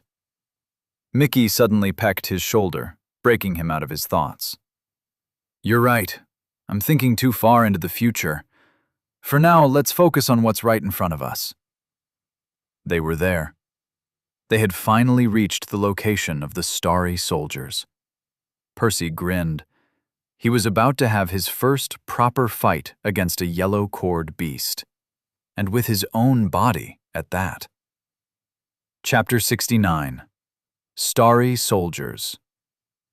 As soon as Percy overcame the shock of encountering a wasp as large as he was, he thought he'd have an easy time slaying the overgrown bug. Its slick black carapace glittered with the same colors as its smaller cousins, but the soldier was large enough that its camouflage was essentially useless. After all, the motes of light slowly falling from the mushrooms above couldn't possibly conceal the man-sized creature, nor could they obscure the dense, yellow shape thrumming within Percy's mana sense. So, with nowhere to hide and with such a bulky frame, how hard could it be to hit the thing with his sickle? Well, near impossible, it turned out. I really need to stop jinxing everything. The soldier's stinger was about the shape and length of a rapier, delivering a barrage of lunges as it tried to turn his head into a kebab. Strictly speaking, Percy didn't have much difficulty dodging the blows. They were more forgiving than the mage's stone javelins, especially with the bug's soul betraying its intentions ahead of time. It was landing his own attacks that proved challenging. Unlike his human opponent, who had stood in place like a sitting duck, Percy couldn't pin the wasp down. Despite its larger frame, the soldier was even more agile than the orange variants, so hitting it from a distance was a tall order. Worst of all, the strategy Percy had used against the workers was all but useless. Back when he was weaker, he'd resorted to well-timed counterattacks to dispatch the bugs. Sadly, that was no longer applicable. His only means of defending himself had grown obsolete once more, and there wasn't much he could do about that. There's no way to block a yellow beast's attacks with pure mana from a red core. Until it advanced to orange, he'd have to retire his second core entirely. Its only use at the moment was the passive boost to his physique. Then again, he did have one other advantage. Sidestepping a stab, Percy tried to bisect the wasp's soul with his left hand. It moved horizontally to dodge, but that gave him a chance to throw the second parting gift held by his right. Thanks to circulation, He could summon and maintain 2 of the weapons now. Regardless, the wasp flew up to avoid the second attack. It only stared at him for a moment before diving back to unleash another barrage of lunges, trying to take advantage of his missing weapon. Not that he had much trouble evading the strikes, but a similar scene repeated once he finished replacing his second sickle. Half an hour later, the 2 were still at an impasse. The bug attacked whenever Percy was 1 weapon down, putting him on the back foot until he recovered. Whenever he did, it was his turn to go on the offense, but the soldier was just as good at evading. If necessary, Percy could keep circulation up with both cores for a couple more hours. Still, how do I create an opening? Having Mickey distract the creature was out of the question. Percy had already asked his familiar to remain at a safe distance, and he had no intention of letting the bird come anywhere close to the monster. As Percy was evaluating his options, the soldier suddenly changed tactics. It swiftly flew a few meters above his head, pointing its stinger down. "Oh, fuck me!" A purple blob emerged from the stinger's point, soon expanding to a blanket shrouding his view. Leaping to the side, Percy barely managed to roll out of the way as the sludge rained down on the mushroom. The surface of the giant fungus sizzled as a wall of brown gas rose to the sky. The small amount that reached Percy's nose burned his nostrils and coated the back of his throat with an acrid aftertaste. However, that was just the start, as the wasp fired 2 more liquid projectiles. It was even harder evading them, some of the acid landing on his leg. Percy couldn't help but let out a stifled scream. He hadn't expected to experience this again so soon. Luckily, it didn't corrode much deeper than his skin. The substance had spread rather thin during its flight. Otherwise, he wouldn't have been surprised to see his entire limb melted into a puddle, bones and everything. Not that it made his situation much less precarious. He barely got the chance to roll out of the way of the stinger as it stabbed down just inches from his face. Lodged into the mushroom, the barb appeared stuck, but the wasp still tried to crush his throat with its limbs, forcing him to keep crawling away. Only when he was a couple meters from the bug did he get the chance to stand up. He immediately threw himself back into the fray, dashing towards the soldier and taking advantage of its immobility to finally kill it. That was a close one. Percy had thought his latest improvements would make this fight a walk in the park, but he couldn't have been more wrong. The acid rain attack was something he'd never witnessed the orange variants use. It could have easily spelled his doom if the bug wasn't limited to 3 consecutive shots. In fact, if the soldier hadn't stupidly trapped itself, the fight most likely would have not ended in his favor. "You live, you learn," he shrugged, wincing slightly as the movement tugged the edges of his acid burns. At least this skirmish had given him an idea for using his pure mana against these creatures. Although the construct likely wouldn't be strong enough to block their blows or pierce their carapace, he thought it likely that he could protect himself from the acid rain with it. "Mickey, come eat the core!" The familiar didn't need to be told twice. Tearing into the hard exoskeleton took the bird a bit longer than usual, but it still managed to claw open a hole soon enough. It carefully dug the gland out of the torso, throwing it to Percy with its talon. Cawing with delight, it dove back into the bug's sternum to seek out the tasty snack. Percy grabbed the gland with a grin. Ignoring his feasting friend, he took a vial out of his pouch, slicing the organ open with a knife and squeezing the nectar into the gemstone. 45, he counted with glee. He'd already known how much nectar the soldiers produced, of course. Still, actually seeing half the vial filled with amber fluid after a single kill was truly satisfying. And to think the commanders on the top level have over 400 drops each. That's enough for a dose of the elixir. Not that anybody hunted there, of course. Most guild members were already alchemists by the time they reached green, let alone blue. By then, they could earn a lot more points brewing than hunting. Oh well, I'll get there too. Soon. Here it comes again. The wasp fired a blob of acid like the last one had. This time, Percy was prepared. Through the passive soul vision granted by his circulation, he dodged the spray before it was even unleashed. He could have just as easily evaded the next 2 shots, but he intentionally remained within the splash zone to test his new idea out. Pure mana gushed out of his pores as he swiped his arm through the venom, brushing the droplets aside with a wave of cyan. The purple liquid rapidly dissolved the flimsy defense, some making it through to Percy's skin. Still, most of it had been blocked. Success. Kinda. He made a weird expression halfway between a grin and a wince. He'd rather dodge the attacks entirely than rely on this feeble shield. But it was nice knowing he had one last layer of protection. He grunted in surprise, rolling clumsily out of the way as the soldier dove down in an attempt to poke his eye out. Apparently this one wasn't dumb enough to get itself trapped, like the last bug. Dodging, Percy tried to land a melee blow, cursing when he hit nothing but empty air.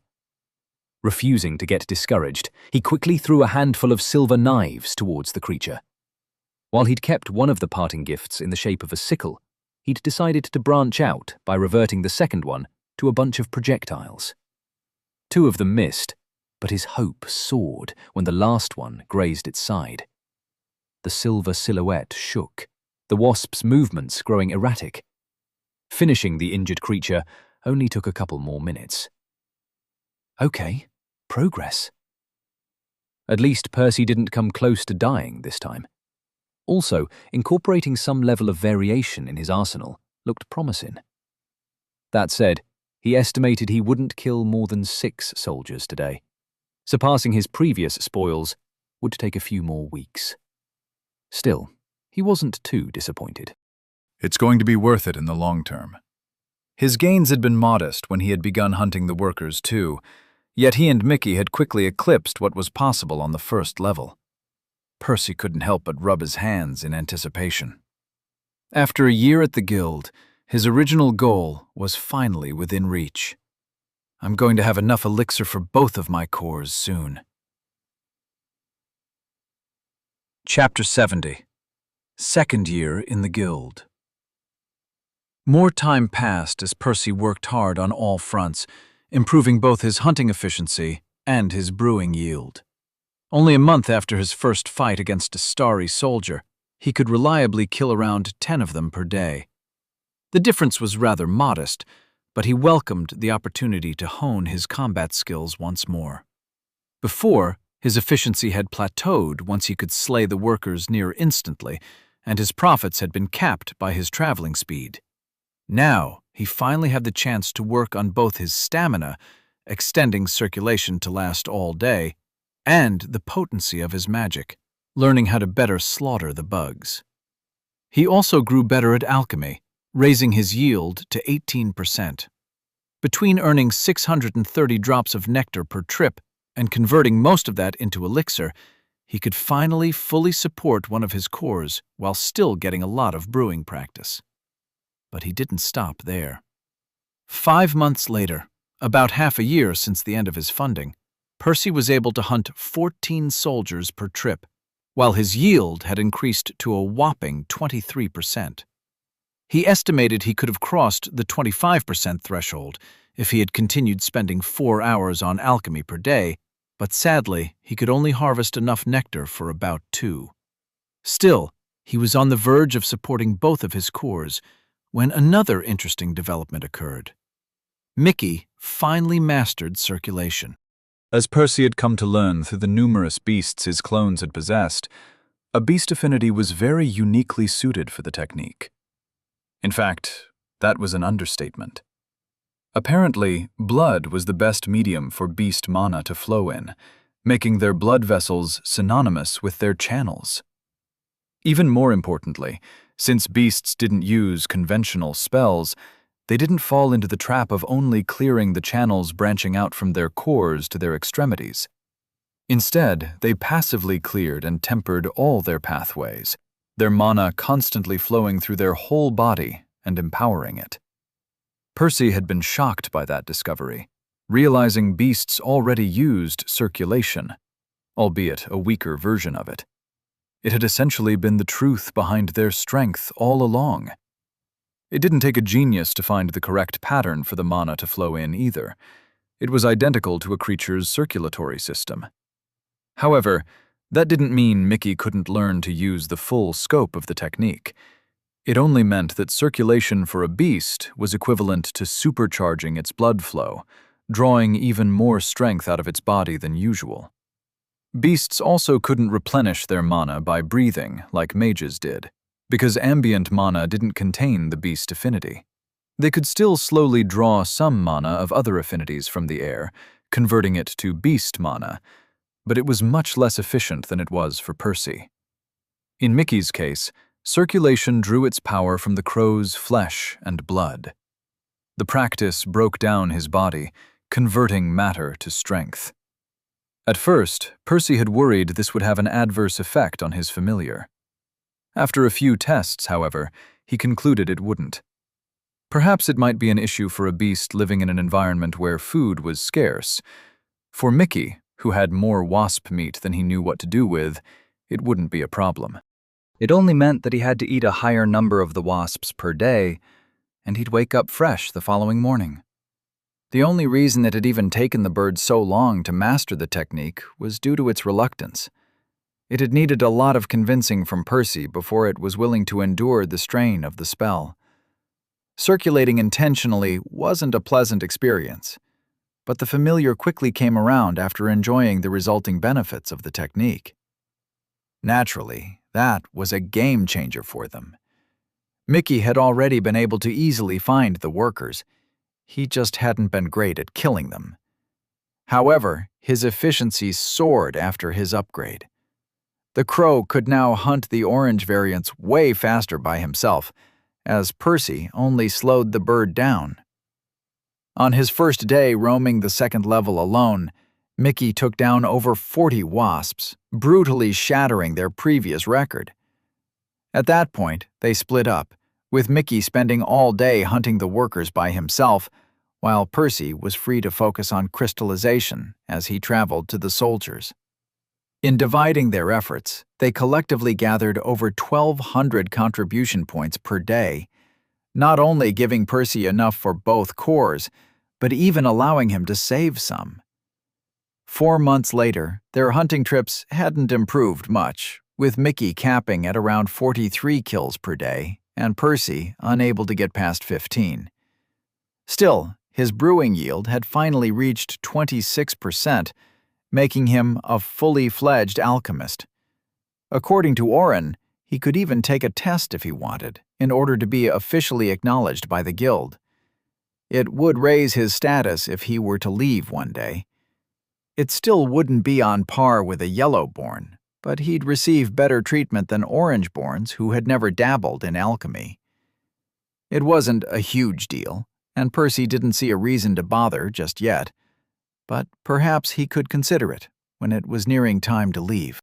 More importantly, he could finally brew elixirs at a profit, and he kept a sizable amount stashed in his house for personal use. He had stored up enough to last as a buffer for 2 months once he stopped hunting. It was finally time to make the transition to full-time alchemy. At first, it would be less profitable than his current hunting trips, but that would be temporary. By brewing 18 hours per day, he would improve his alchemy skills rapidly, allowing him to continue increasing his yield several times faster. And, sure enough, another 2 months later, 1 full year after Oren's funding had stopped, Percy reached a 30% yield. That benchmark was when his improvements truly slowed down, but it was enough. Each brewing session only took him about 40 minutes now, and with such a yield, he could earn 2,160 points per day. That was without even including the 645 points Mickey got from hunting solo. Finally. His two original goals in coming to the guild had already been met. He could comfortably fund both of his cores, and Mickey had a perfect environment to keep hunting orange beasts to his heart's content. Even better, Percy was making over 3 times as much money as he needed, so, in theory, he could fall back and relax for a while. He chuckled. As if. Percy might have met his initial targets, but there were still many projects he had to worry about. He had continued sending his clones out about once a month, although they'd all returned empty-handed. A couple of them had ended up possessing sapient creatures again, but neither of them had gained access to anything that couldn't be found on Remior. It wasn't that bad, though, as he had yet to fully process his gains from the primitive village. By now, he could compress the cyan constructs by about 40%. It was still a little shy of what he needed, and his improvements had slowed down, as he hadn't taken much time outside alchemy to invest in the technique over the past several months. Now that he was free, he decided to only brew as much elixir as he needed for the next few weeks, spending the rest of his time on crystallization. He had a hunch it would help him take an important step forward once mastered. His other long-term projects included the creation of a starry wasp familiar and repairing Mickey's second core. The former still stumped him, as there were way too many impossible problems he had to overcome. Having 2 ethereal chords at once was already difficult, so he couldn't even consider creating another familiar unless he was willing to lose the ability to continue sending out clones. Not to mention the issue with stealing a wasp egg from the depths of the fungal spire, much less from under the noses of blue and violet beasts.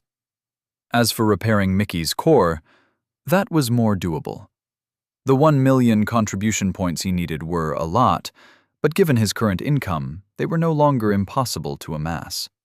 Even without any further improvements, he'd get there in less than 2 years if he saved up all his excess money, though he still hoped his gamble with crystallization would pay off before long. Let's do it then. I need to compress the damn crystal by the end of the month. Chapter 71. Crystallization. A vein throbbed on Percy's forehead, his skin a deep crimson color. His eyes were clenched shut to shield them from the annoying streams of sweat pouring down his face. His body shook, his muscles having been locked in their current position for over an hour. One palm was cupped over the other, both squeezing hard around a glowing sphere with all their strength. 2 sets of bright lines pulsed underneath his flesh like heartbeats in response to the sustained pressure. The cyan ones were static, drawing orderly curves on his body, while the silver ones constantly shuffled, outlining a violent maelstrom swirling around his sternum. Just a little more! Percy gritted his teeth. He couldn't estimate how close he was exactly, but he felt he'd been on the verge of compressing the pure mana into a crystal for the past few days. Today, he'd resolved himself to doing whatever it took to finally cross the threshold. And just like that, he felt something snap into place, and the cyan marble stopped fighting back a few seconds later. Even so, Percy wasn't in a hurry to quit, unwilling to risk wasting his efforts. Luckily, he received some additional confirmation of his success. Congratulations! You have mastered a new spell, Crystallization. Crude. Wow, it's been a long time since my status registered something new. Finally free to deactivate circulation, Percy let go of the orb and plopped back on the cold stone weakly. His chest heaved up and down as he watched the crystal roll away across his floor. Perhaps it would have been more comfortable to attempt on his bed, but he didn't want to get his mattress all sweaty. In any case, he was done. His lips curled upwards as the last motes of mana seeped out of his pores. It had taken him over a year, but the new spell was finally ready. Opening his status, he spent the next couple of minutes gawking at it in silent appreciation. Percival Avalon Mana Cores. Mana Core 1, Orange, Soul. Mana Core 2, Red, Pure. Bloodline, Clone. Create a copy of yourself. Effect varies by affinity. Spells. Parting gift. Crude. Secret art. Familiar. Crude. Quarterstaff. Crude. Glove. Crude. Crystallization. Crude. Circulation. Refined. Grants access to your status. Grants a bloodline. Grants a second mana core. 6 spells! Percy was pretty sure nobody else on Remior had this many at his age. If it hadn't been for the various opportunities granted by his bloodline, he knew he would have only mastered a single one by now. The status never bothered registering variants of the same spell if they weren't sufficiently different from one another, which was why there was only a single mention of circulation. Likewise, his parting gift was only listed once, despite all the permutations he could cast. In fact, the 2 most similar spells listed separately were his quarterstaff and his glove. Strictly speaking, both were just regular constructs of pure mana, although their purpose was very different to one another, as were the principles of their design. He still wasn't sure what the status was for. He guessed it was meant to encourage mages to branch out, eventually developing distinct lines of magic. As for the spell's classification, it was probably there to push people to delve deeper into each one. So, whoever created it wants us to develop multiple powerful spells. But what for? In the end, he shrugged. That wasn't something he could figure out right now. Nor did it matter too much to him at the moment. Pushing himself up, he scrambled to pick up the marble. It was warm to the touch, but he guessed that was just an artifact of his lingering body heat from holding it for so long. It was a little sticky, too, drenched in sweat, prompting him to wipe it on his robes a few times. Only then did he lift it in front of his eyes, examining it more closely. It was about the size of a cherry, its smooth surface shimmering with a pale cyan light. Percy was tempted to keep the first one as a memento, but his anticipation won out in the end. He'd already looked forward to testing its effects for so long. Making his way to the kitchen table, he sifted through his alchemy equipment for a mortar and pestle. Tossing the marble inside, he gave it one final admiring glance before sealing its fate. Without his willpower and his hands compressing the sphere uniformly, it shattered rather easily, the brittle material quickly giving way under the weight of the bronze tool. Less than a minute later, Percy was left with a small pile of glistening powder, reminding him of his short time in the primitive village. I wonder how those people are doing. Had their cores succumbed to the poison once more? They must have. The brown fog was both abundant and fast-acting. Shaking the distracting thoughts out of his mind, Percy walked to the tap, opening it slightly to drip a few drops of water into the pestle. Recalling Hemaraka's actions, he mixed the contents with his fingers before gulping down the cyan paste. As he swallowed the last of it, he pulled some soul mana from his sternum, sending it to swirl inside his stomach for a couple minutes before moving it back through his channels. Initially, his core still burned a little. It had only been a few hours since he had consumed the day's elixirs. However, as soon as he pushed the enriched mana inside it, the ethereal organ itched, the discomfort easing slightly. Holy shit! It works! Percy hadn't been certain it would, as his circumstances were somewhat different from the natives of that world. Still, he had persisted in his madness, recognizing that the underlying principles behind the two situations were similar. The villagers Percy had encountered had relied on the cyan paste to mend their cores, buying themselves the chance to survive the poison longer, despite lacking the means of purging it entirely. Strictly speaking, the damage caused by the brown mist wasn't that different from what the elixirs of Remior accomplished. Of course, the effect of the elixirs was more surgical, designed to target the impurities.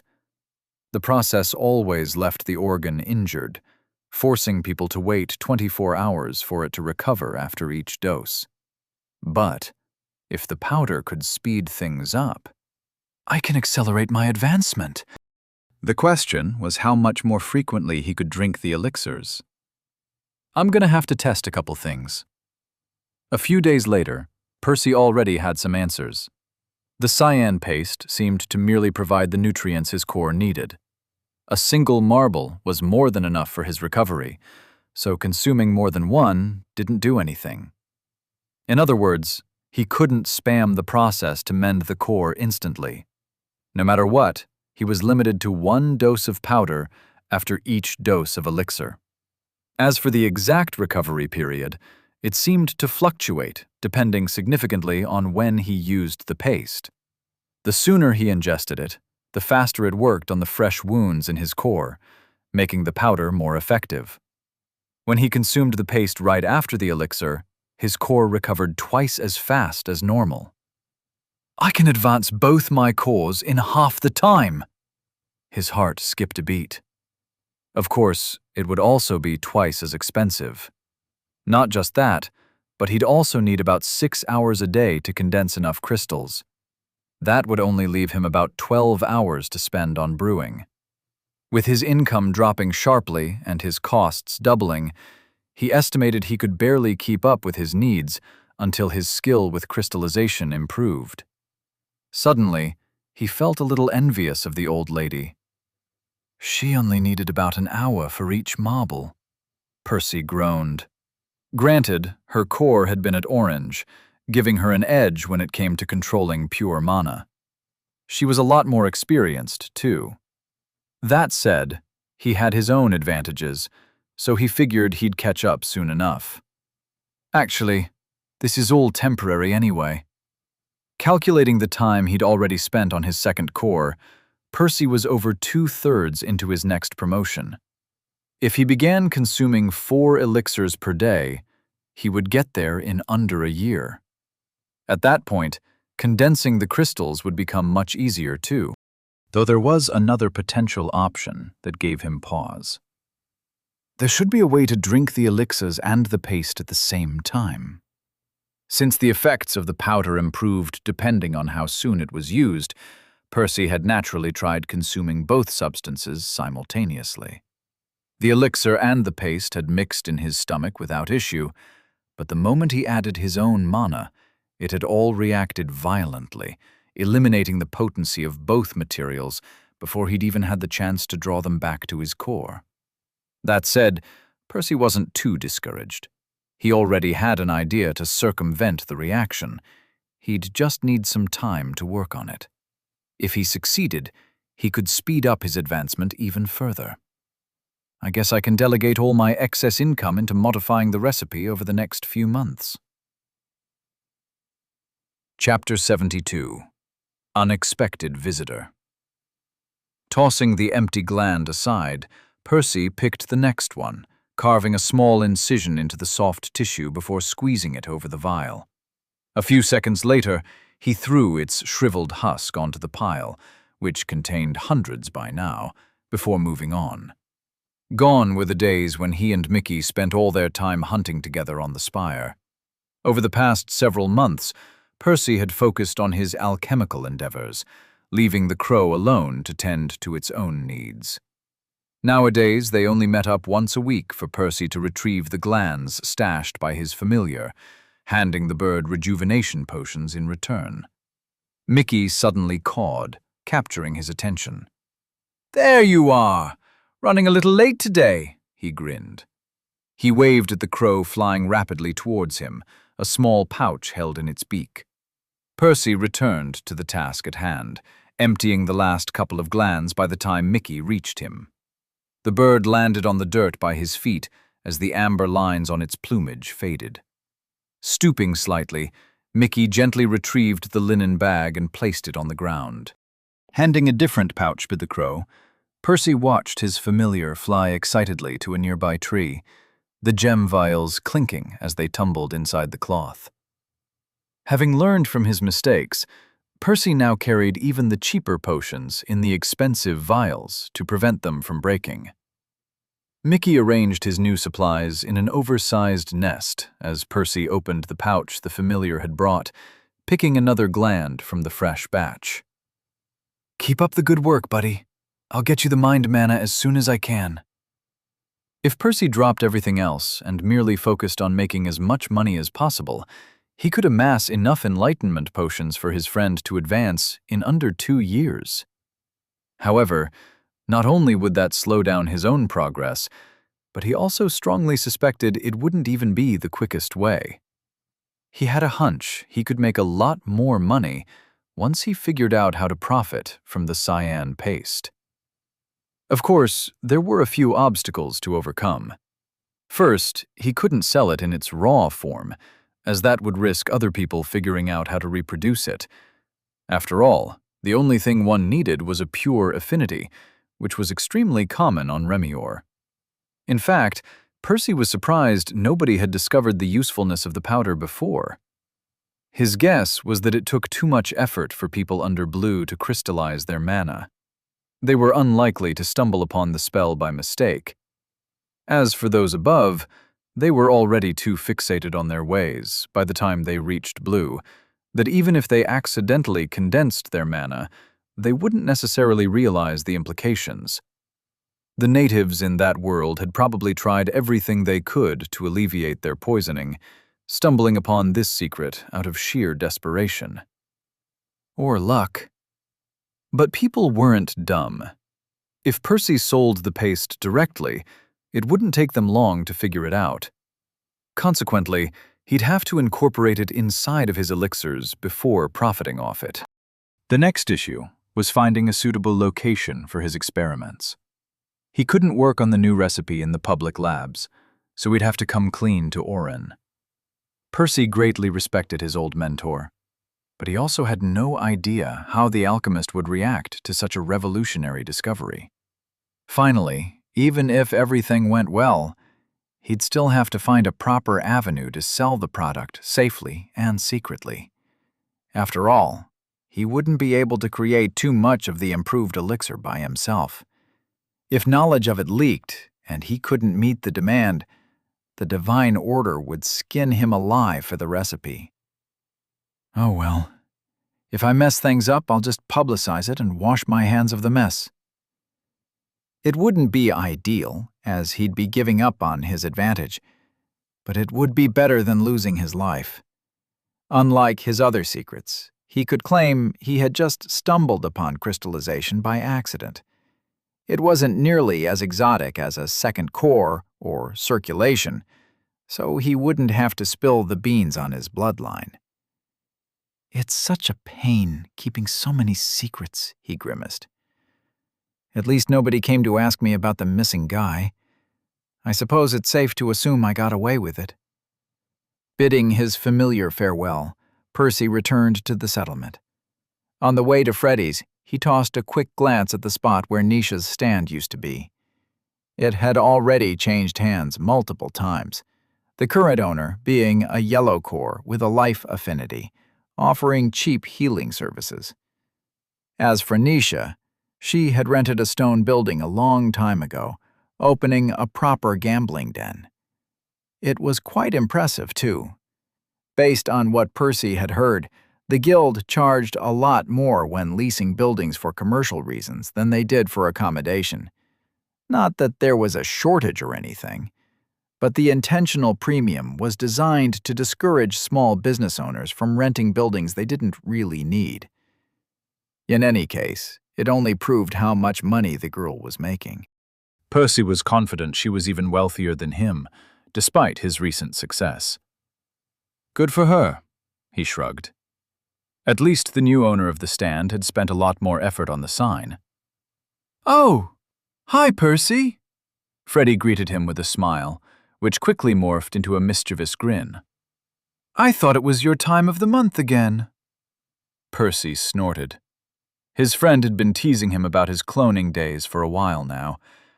In hindsight, he should have realized that altering his schedule for a few days per month would lead to misunderstandings. Not that he could do much about it now.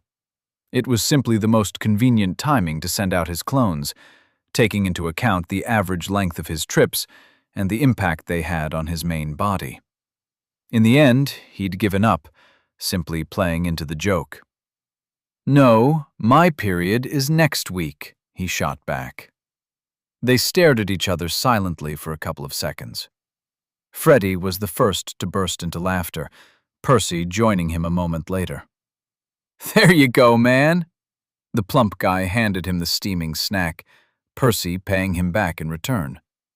He held the honey roll with both hands, as if it was the most precious treasure, biting a huge chunk out of it. He closed his eyes to savor it, sighing happily as the crispy dough blended with the warm honey in his mouth. "If I hadn't watched you eat them every night for the past 2 years, I'd have thought it was your first one," Freddie said. "Haven't you grown sick of them yet?" "Never," Percy protested in shock a few seconds later, but only after swallowing. The two chatted for a while longer. It was mostly Freddie gossiping, really, as Percy didn't have too much to talk about, since he tended to spend most of his days holed up in a lab. In the end, he waved his friend goodbye, but not before buying a second honey roll to take home. Part of it was to make a statement, while the rest was just because the things were that damn good. It was late by the time he reached his place. Shockingly, he saw a woman in green standing outside his door as he drew near. "The hell?" Percy paled. He never got visitors, so his mind instantly went to the worst-case scenario. "Don't tell me I've jinxed myself again." Part of him wanted to run, but it would only make things worse.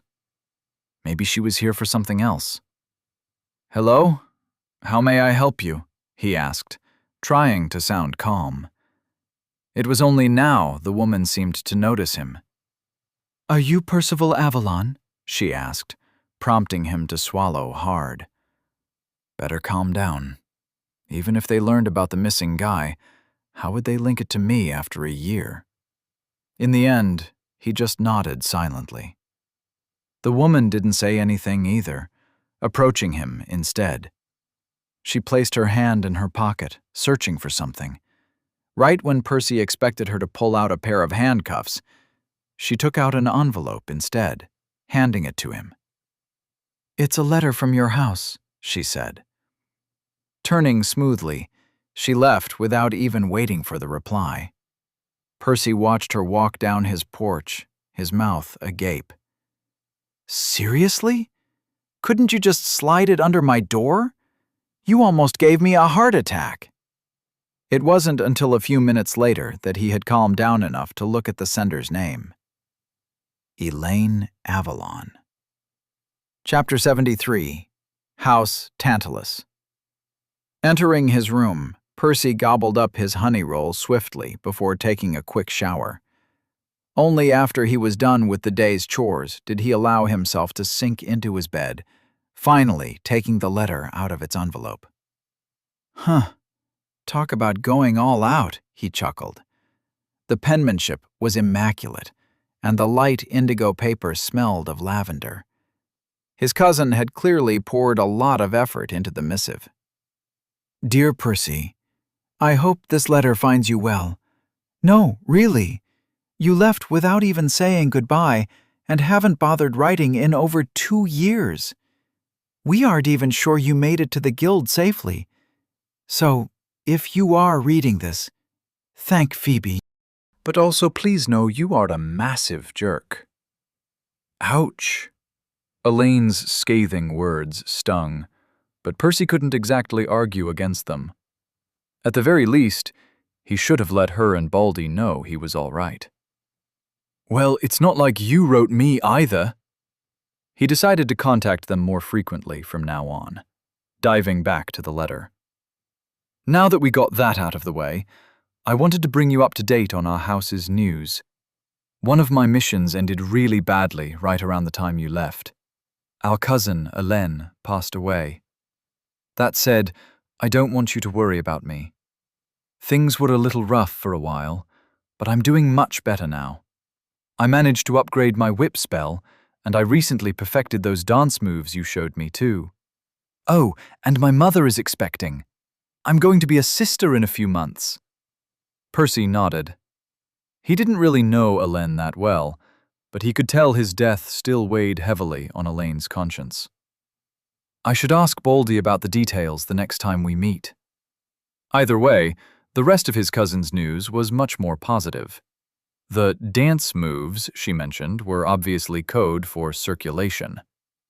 Percy wasn't sure how secure these letters were, but Elaine clearly wasn't willing to take any chances, which suited him just fine. That meant she had at least 2 refined spells listed in her status now. That ought to have made her a force to be reckoned with. Even without a bloodline, he doubted any noble their age would be a match for her. However, the letter wasn't over yet.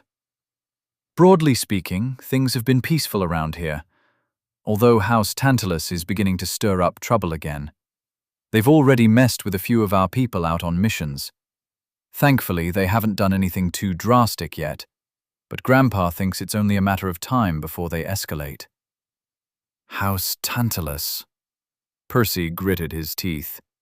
Those were the same people who'd attacked them when he was young, the ones who'd killed his parents. He didn't know what exactly the deal was between the 2 houses. It seemed to be a complicated mix of an old grudge, territorial disputes, and also some drama around their bloodlines. But yeah, it didn't take a genius to figure out why Elaine had decided to contact him all of a sudden. So, I just wanted to warn you against traveling by yourself anytime soon. Definitely not to our house, but also in general. Ever since that god's announcement, all the noble families have gone crazy. Commoners too, actually. From what I hear, a lot of people are turning into bandits, hoping to kidnap somebody important to trade for one of the petals. This was in line with Oren's speculations. Well, it's not like I was planning to leave soon. There should still be over 3 years left until the lotus blooms. Besides, I can get an escort back if I need it. Elaine's next words corroborated his suspicions. That's not to say you shouldn't visit. According to Grandpa, you'll be safe if you travel with the guild's envoys. Nobody in their right mind would attack them. Due to the widespread need for elixirs, most noble houses had frequent dealings with the alchemists. Percy knew his own family needed thousands of doses per month, so a group of blue cores was given the job of delivering them 3 times a year. No bandit group had the power to mess with such a force. In theory, a rival house could, but none of them were dumb enough to try. Attacking the guild's people was tantamount to declaring war on all of Remier. Sadly, the next delivery had been months away back when Mickey had advanced, so Percy had chosen to take the risk rather than waiting. Returning to the letter, Percy quickly noted it contained some more coded messages. Finally, we'd like to know how you're doing. Have you been able to dive into alchemy yet? Grandpa has been feeling guilty we couldn't give you the elixirs you wanted back home. He says he'll figure out a way to convince the rest of the family if you still need them. Also, he said he'll take some time off his schedule to brew your favorite tea if you want. In any case, make sure to keep in touch this time. Lots of love, Elaine. My favorite tea, huh? Percy grinned. Naturally, he had nothing of the sort. Baldy was clearly talking about the petals. He should have realized Percy would want one, and he was subtly telling him that he'd try to make it happen. Still, it won't be easy for him. If it was that simple, Percy wouldn't have needed to travel all the way to the Alchemists' Guild for elixirs, not to mention something as miraculous as the petals. But Archibald obviously understood this was a once-in-a-lifetime opportunity, so he didn't want his grandson to miss it. Percy felt a fuzzy sensation in his chest. Having people who genuinely cared for him was a novel feeling, though it did exacerbate his guilt over not contacting them sooner. That said, I'm not as helpless as I used to be. His relatives' intentions were good, but they had no idea how much he had progressed over the past 2 years. He wasn't powerful enough to travel around the world freely, but he could still handle the average bandit group in a direct confrontation. If he ran into someone like Rick and his goons again, he was confident he could beat them without relying on his familiar or resorting to a sneak attack this time. Percy could brew his own elixirs too, although he had yet to find a way to do it away from the guild. The nectar wasn't exported outside the fungal spire, so he'd lose his main source of income once he left. Still, if he succeeded in creating a wasp familiar, he could fix that too.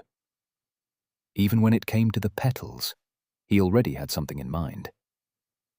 I can trade circulation for it. It wasn't perfect, but offering the technique would be easier than exchanging it for elixirs. While a petal was more valuable, it was also a single-use consumable. He just had to convince one of the 3 recipients to part with it. It was better than handing the spell to everyone in his house's management and getting them to keep giving him elixir forever. In the latter case, he'd also have to reveal his second core, and his secrets were more likely to leak the more people he told. Galahad will probably get one. The man had a lightning affinity, which could be elevated to acid with the petal. His status in the family was the highest, too. Still, as much of a prick as he was, he'd probably recognize that circulation would help him more, especially if Percy managed to figure the final step of the technique. If not him, one of the other 2 will agree for sure. There was also the matter of the cyan powder. Getting another violet core sooner would be massive for his family, though Percy would rather not spend the next 70 years of his life feeding his uncle the cyan paste twice a day. At least I have options now. He also had plenty of time to decide. Shrugging, he quickly searched through his cupboards for something to write with, eager to get back to his cousin. He did manage to find a quill and a half-empty bottle of ink. Remnants from the previous owner of the house, obviously, as he'd never bought any. Percy confirmed the ink was still usable when he realized he didn't have anything to write on. I mean, I could write on the back of Elaine's letter. He smiled wryly, shooting the idea down. There was definitely enough space, but it would be crass of him. Don't do it, Percy. Don't be a Nisha. Let's just buy some paper tomorrow. Chapter 74. Gabe. The state of his latest host shocked Percy. On one hand, he'd spent way too long searching for a body, so he'd had no choice but to compromise. This person's condition was much worse than he'd like. However, as broken as it was still one of the strongest souls any of his clones had come across. Probably a sapient, also a higher grade than usual. Knowing that a good first impression was half the battle, he wasn't in a hurry to reach out. Instead, he took a moment, deliberating how to best introduce himself, unwilling to spook an otherwise promising host. Though he never got the chance. The stranger spoke first. Wow, sending ghosts now. You guys are getting really creative. This wasn't among the reactions Percy was expecting, but he didn't sense any hostility, which was a good sign. I'm not a ghost, just a soul clone, he explained. What's the difference? His host asked. Percy would have creased his brow if he had one. While he'd never thought of his clones like that, they were invisible, incorporeal, and could possess bodies. Functionally, they did fit with what he imagined a ghost to be. Okay, I can see why you'd call me that. Still, I should clarify that I wasn't sent by whoever you think sent me. Oh, really? The spirit sounded amused. Are you not here to uncover the magical secrets of this world?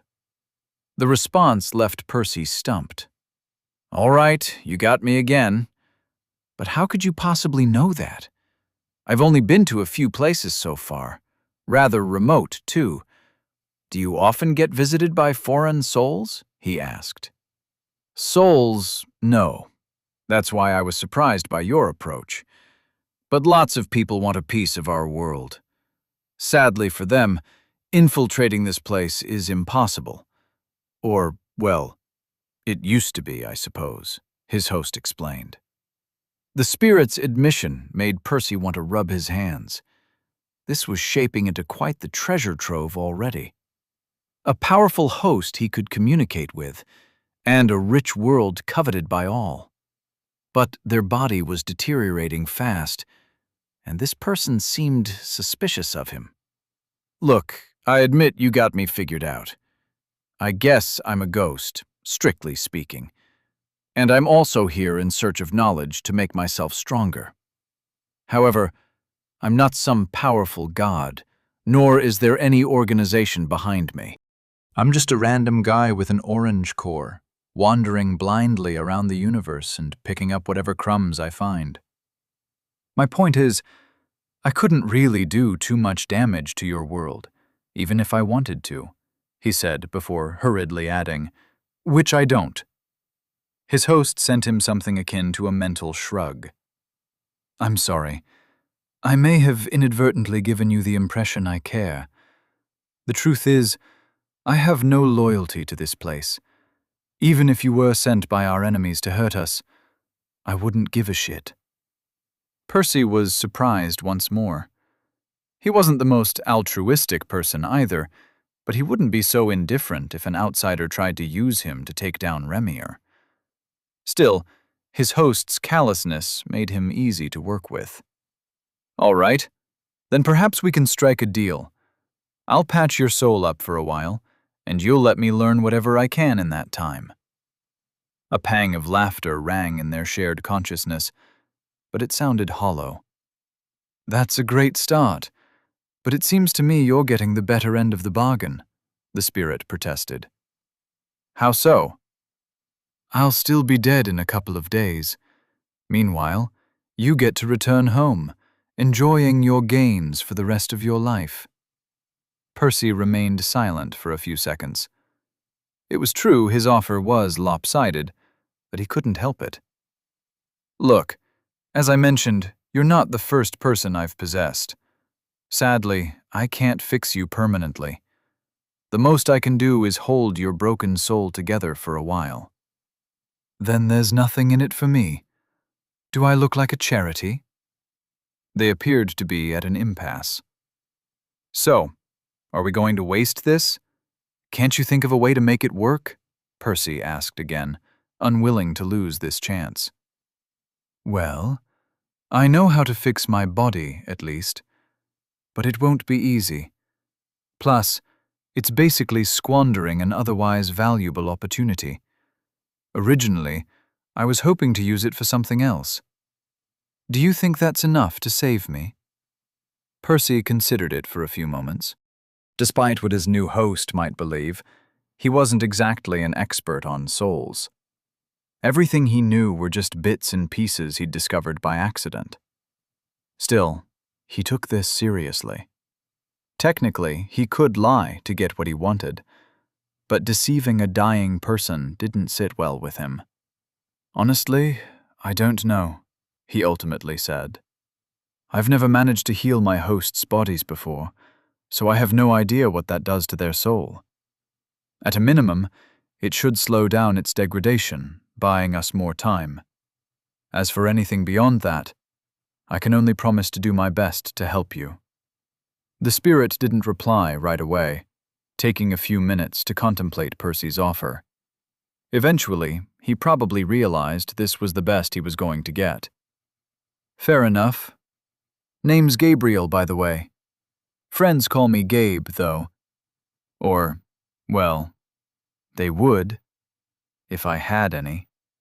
Percy felt the natural resistance of his host disappear, allowing him to move more freely in the damaged vessel.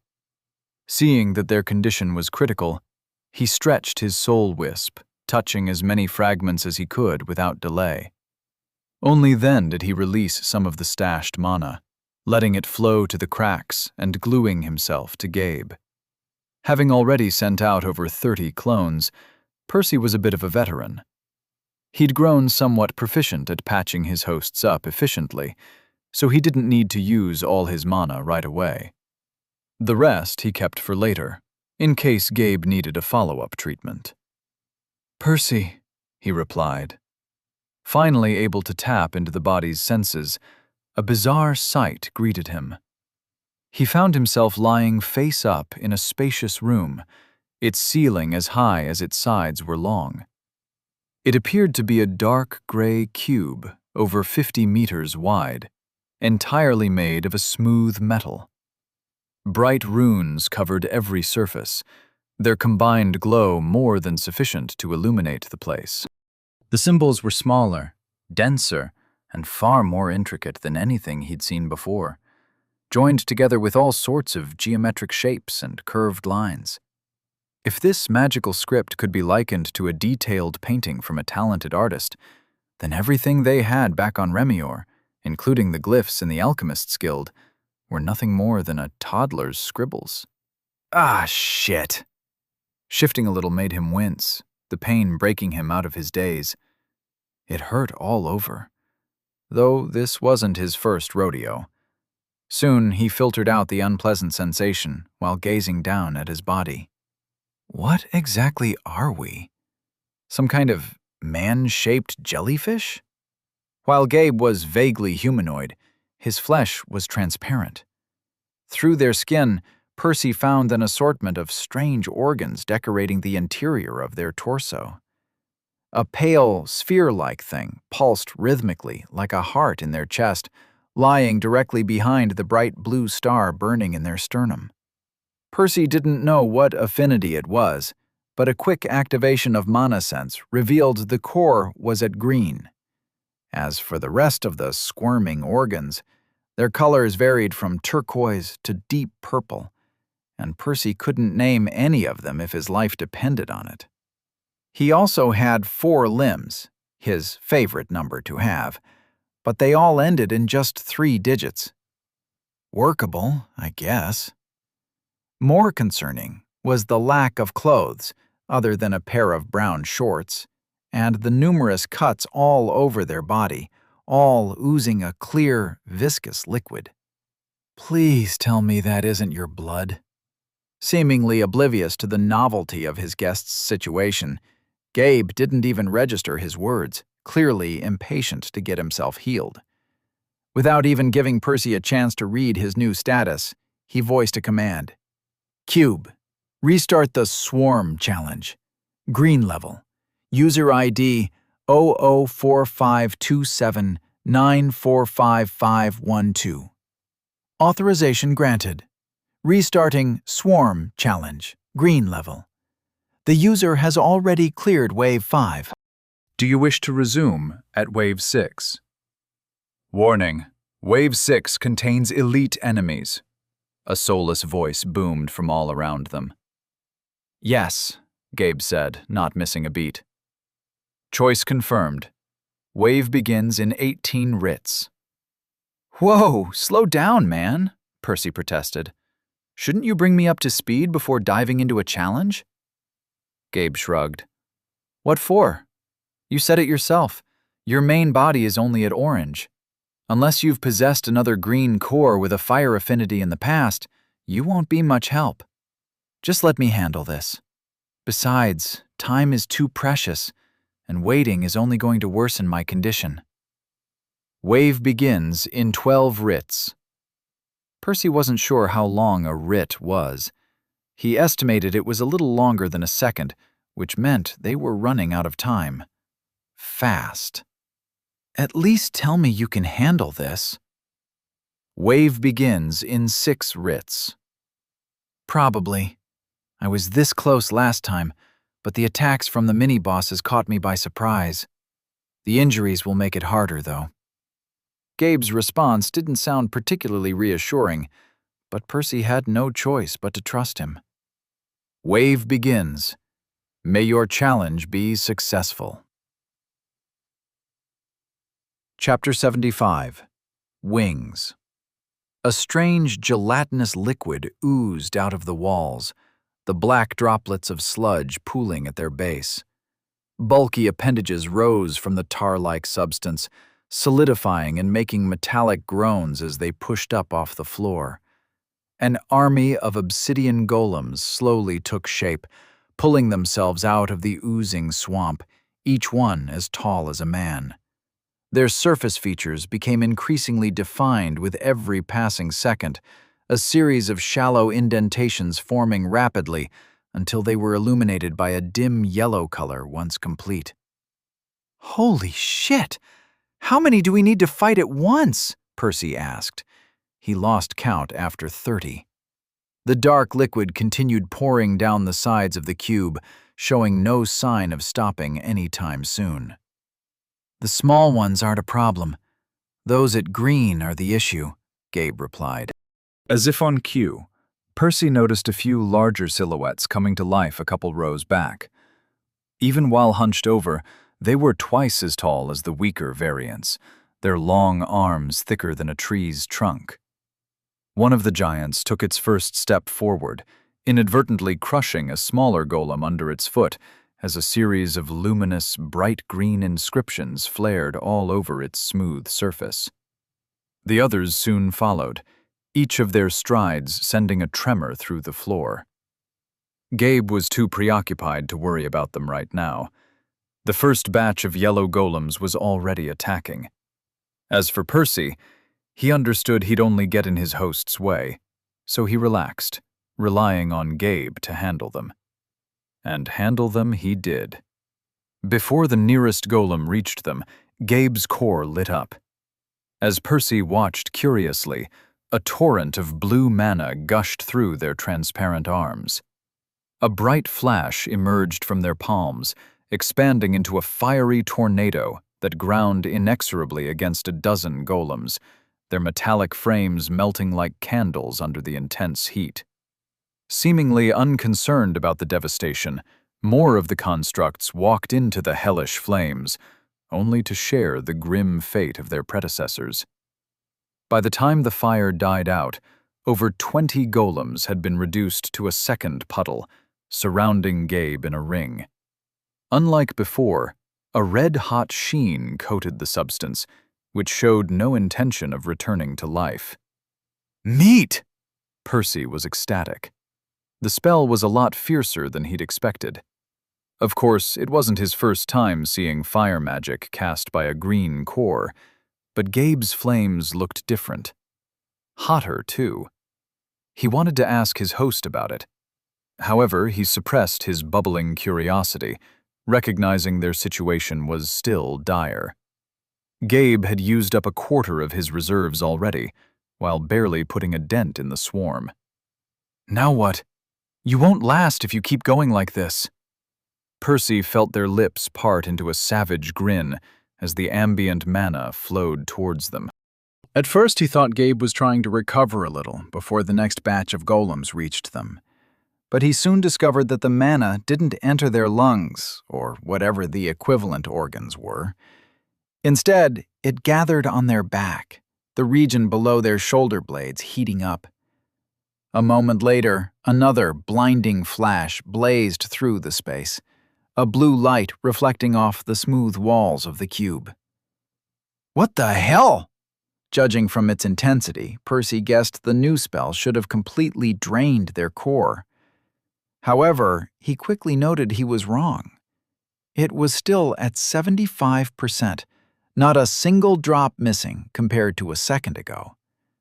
By the time the light died down, he realized they were hovering a few meters off the ground, a pair of wings flapping rhythmically behind them and holding them aloft. Are they fueled entirely out of ambient mana? How is that possible? Oblivious to Percy's questions, Gabe remained hovering overhead a little longer, arrogantly staring down the golems below. Without warning, he tilted his body, flapping his wings violently and diving with great ferocity towards his enemies. He rolled in the air once, forming another fiery tornado, narrower but denser than the previous one. The blazing wings slammed down on the metallic floor, crushing and melting more of the golems, while leaving a shallow dent on the ground. Percy felt one of their ethereal appendages crumble under the rough landing, but more ambient mana rushed to repair it. Not that Gabe gave it the chance, as he leapt towards the nearest golem. Pivoting on his foot to spin, the half-formed wing sliced through the encroaching constructs like butter. Suddenly, a tall silhouette loomed over them, its shadow blanketing their vision. The first green golem. It was here. Its massive fist descended, and Gabe barely managed to fold his one remaining wing at the last second, attempting to shield their torso from the impact. Half of it was torn off as Gabe was sent sliding back.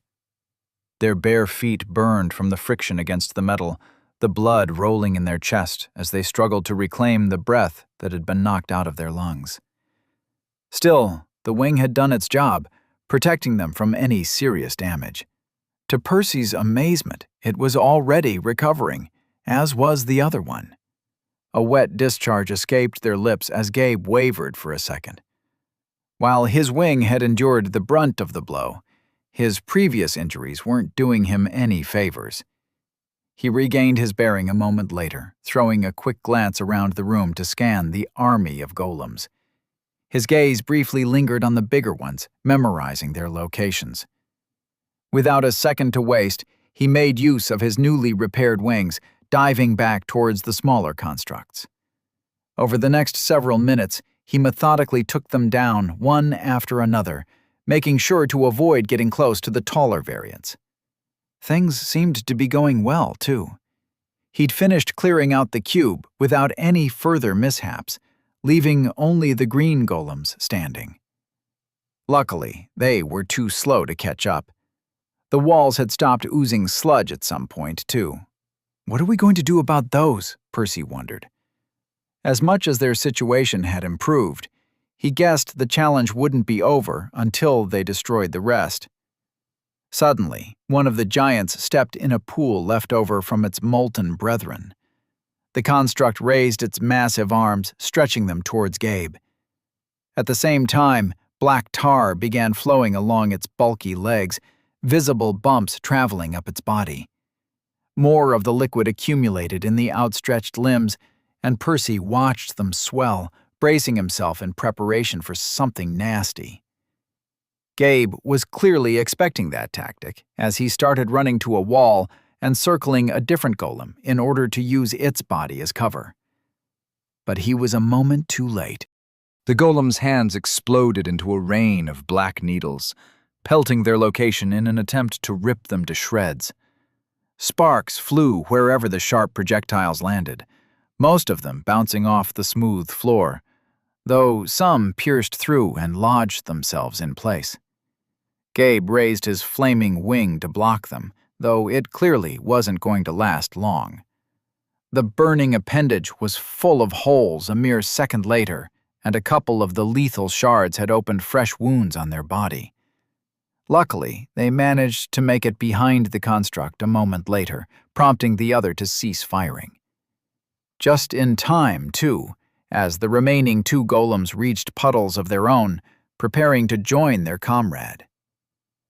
"This was how they got me last time," Gabe explained between pants. "I didn't know they could do this, so I tried to stay airborne to buy time. I was forced to terminate the challenge as soon as they started firing. But the damage was already done." Percy shuddered mentally, picturing 4 of the golems shooting at once. In any case, it was good that they were better prepared, but that still didn't solve their immediate problem. Their cover was nothing more than another enemy. It was already slowly rotating towards them, forcing them to step back, dangerously close to the wall. They couldn't escape in any other direction, as the other 3 were waiting for an opening to shoot. And to make matters worse, another puddle lay directly in the nearest golem's path. As soon as it reached the inky spill, it would be able to unleash a barrage of its own. Inspiration struck, and Percy moved a trickle of soul mana to their eyes. Gabe raised an eyebrow, but didn't say anything, allowing his guest to try whatever this was. Sadly, soul vision showed nothing. The constructs didn't have a soul he could target. In fact, they didn't have a mana core either. Apparently, they were powered entirely through their inscriptions, drawing mana from the cube. Any other brilliant ideas? Gabe asked. Nope. You're the one who said to leave it to you, Percy shot back. Whatever. I guess I'll have to hit them with everything I've got, and hope it's enough. Percy was concerned that there were more issues to solve than just offensive power. There was also the matter of endurance. Would their mana last for all 4 of the golems? Also, how would they reach the other 3 amidst the barrage of needles after losing their cover? Despite his deepening concern, he remained quiet, reluctant to discourage his host before they even got through the first hurdle. Shrugging, Gabe ran towards the approaching golem, in a rush to intercept it before it stepped into the pool. A huge chunk of mana flowed out of his core, supplementing the ambient mana in his wings and causing them to burn even more fiercely than before. Gabe winced, and Percy felt the skin on their back blister from the heat. A moment later, Gabe stepped in front of the construct, pivoting on his foot as a white-hot wing cleaved towards the golem like a giant axe. Chapter 76. Complications. The blazing spell made a grating sound as it clashed with the golem's fist, encountering far more resistance from the green construct than from its lesser brethren. Percy felt a sharp ache in their back, the torque threatening to rip the ethereal wing to shreds. But it held somehow, digging into the golem inch by inch and slowly parting the dark metal under the burning edge. More ambient mana surged to repair the improvised axe. Sadly, the same couldn't be said about Gabe's internal mana. His core wrung completely dry. The wing gradually reverted to blue, much of its power gone. Gritting his teeth, Gabe refused to give up. With a final push, he sent the upper chunk of the golem's arm flying while delivering a diagonal slash to its torso. The axe-like wing had lost a lot of its heat and momentum, but it still managed to dig halfway through the construct's chest before crumbling into wisps of blue. Exposed, and at the golem's mercy, Percy braced for impact, fully expecting to get pounded to a pulp the very next second. Gabe must have thought the same as he closed his eyes, preparing for the worst. But nothing happened. They cautiously opened their eyes to see the golem's colossal frame still looming over them, unmoving. The green lines on its surface were already dark. "Holy shit! I thought we were done for," Percy said.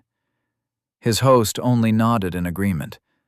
While they'd failed to bisect the golem as intended, the final slash had still been deep enough to put it out of commission. Yet, not giving them a chance to celebrate, the other 3 golems launched a joint round of fire, no longer concerned with the integrity of their fallen comrade.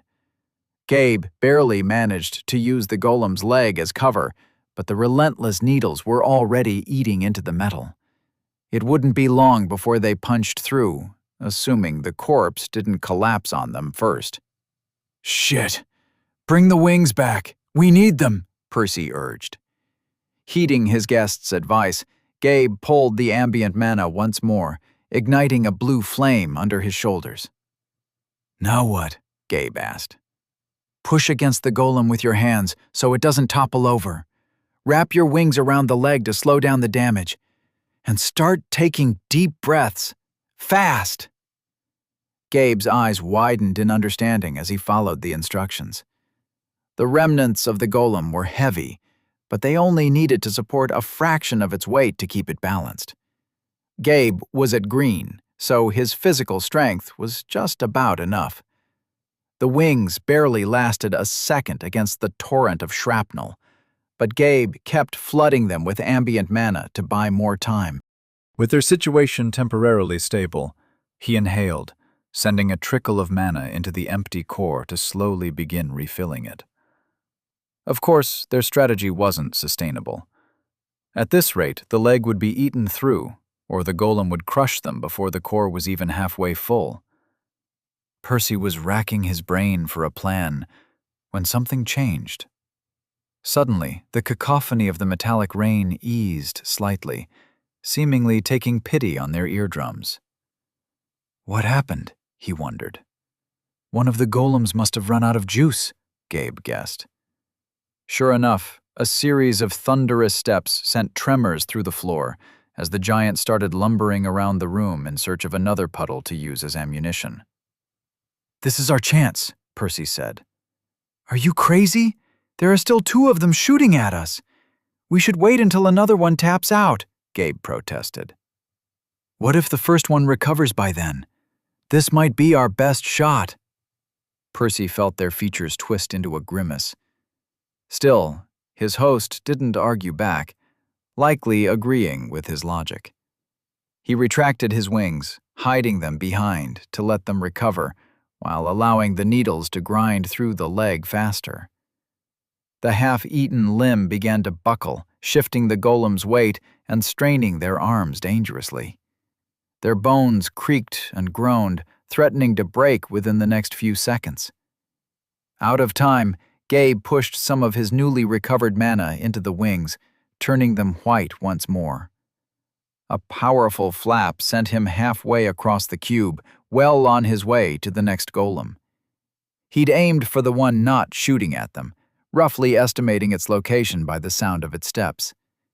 The other 2 quickly turned to target him, just as Gabe split his mana between the wings, using one to shield himself from the projectiles, while aiming the other downward.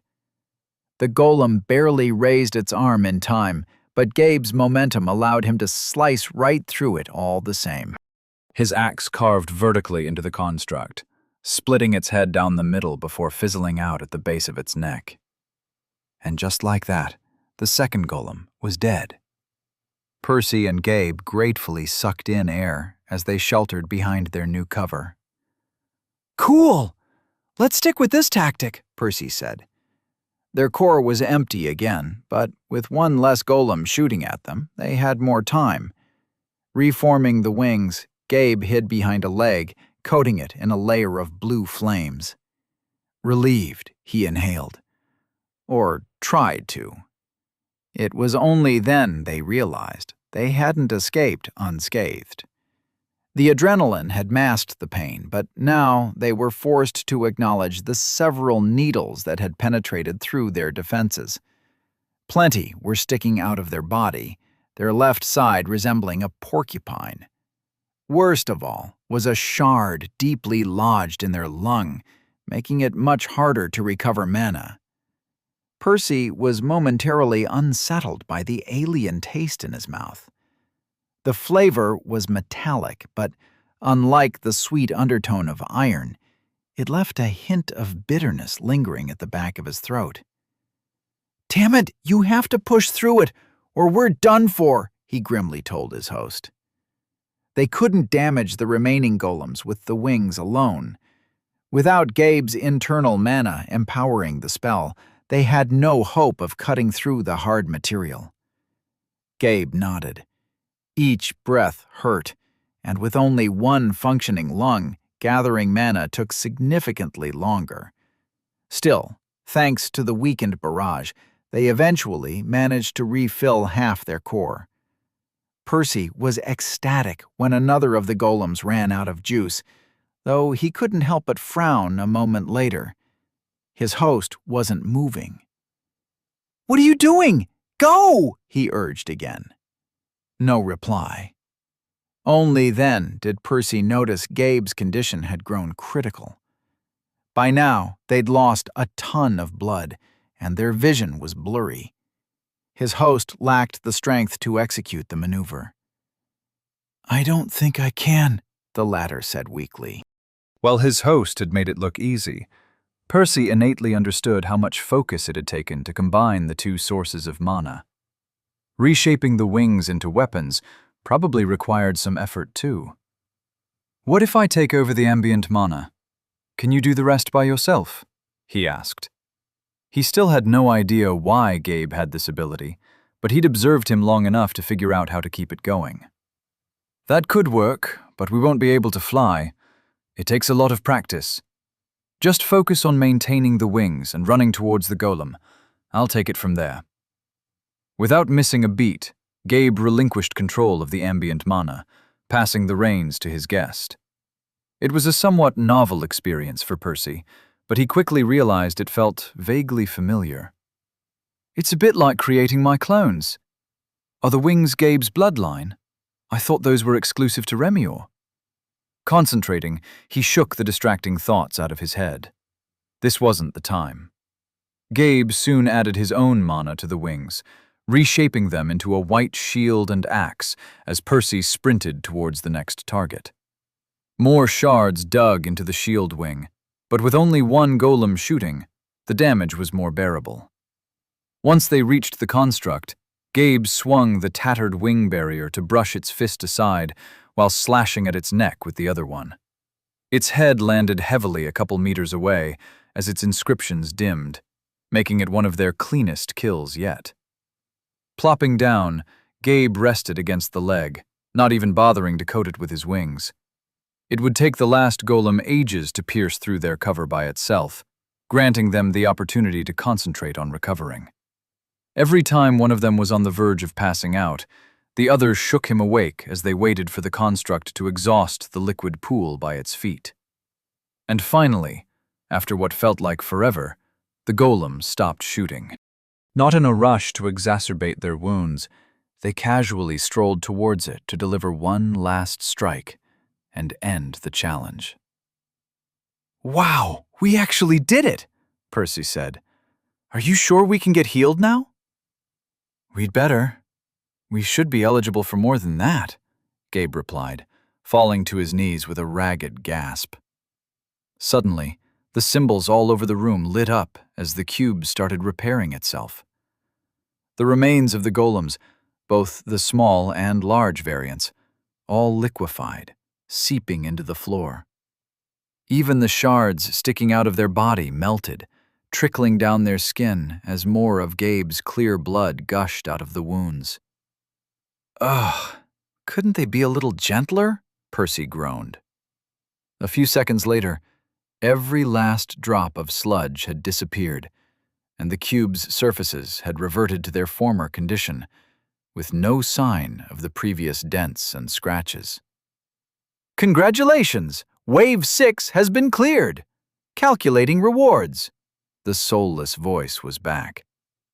"Awarded credits 6,000. Current balance 28,563. Wave 6 is a special milestone. Bonus reward is available. Please voice your request. Note: bonus reward is limited to the green grade." "I want my body healed up completely," Gabe strained himself to speak. "Evaluating request." "My goal was to ask for a tome on fire magic. I'm working on improving my spell. It's such a pity to waste it on healing. Oh well. I suppose the tome won't do me much good if I'm dead," Gabe explained. However, Percy didn't pay him any attention. His mind was busy with the realization that their recovery might be riddled with complications. "Evaluation complete. The request falls well within the parameters of your reward. The excess value will be converted to credits. Accumulating life mana. Healing begins in 6 writs." Unfortunately, that announcement confirmed Percy's fears. Shit. Chapter 77. Decree. Multiple green symbols lit up underneath their feet. Together, the designs formed an intricate circle, woven out of the same script decorating the rest of the cube. Gazing up, Percy noticed a similar shape forming on the ceiling right above them, as a beautiful gem-like substance glistened in its center. The gleaming orb fell, plummeting through the air like a verdant droplet to land on their forehead. The liquid was cool to the touch, swiftly seeping into their skin. Percy felt an itch snaking down through their body as cuts and scrapes closed in its wake, the pain fading a moment later. By the time its effect was exhausted, All the injuries above their chest had healed entirely, replacing the discomfort with a gentle chill. Only then did they look up again, witnessing a second droplet about to coalesce. However, things didn't go so smoothly this time. As the soothing sensation lingered in their torso, latching itself to some of the many wounds marring their translucent form, something else stirred inside their body. Ah, there it is. Percy steeled himself for what was to come. An all-too-familiar vortex awakened right around their abdomen, exerting an attractive force on the mana. At first it was weak, unable to sway the substance off its path, but it was nothing if not persistent. The pull kept intensifying, until a trickle of green mana was finally pried from the wounds. The very moment the life mana reached its new home, all hell broke loose. While the minuscule snack wasn't remotely sufficient to satiate the vortex's hunger, it was more than enough to fully whet its appetite. The force instantly quadrupled in strength, as the rest of the mana was violently snatched from its original purpose. "What's going on?" Gabe asked, only now registering that something was wrong. "Well, now we pray this cube of yours isn't cheap enough to skimp on your reward," Percy hedged, knowing there was no stopping what was about to occur. The third droplet barely landed on their head before getting sucked right into their abdomen. To Percy's relief, the inscriptions appeared too proud to accept their loss, tossing more life mana at their patient in an attempt to outmatch their new competitor. Little did they know that it was only getting started. The new droplets were gone as soon as they landed. The inscriptions were enraged. They blinked furiously for several seconds before rapidly expanding. They didn't stop until their diameter had doubled. More mana accumulated inside the circle on the ceiling, but it didn't fall just yet. This time, it swelled, gathering more and more of the syrupy liquid into a viscous blob that expanded to fill the entire boundary of encircling runes. "Oh boy. I suggest you take a deep breath," Percy advised his host.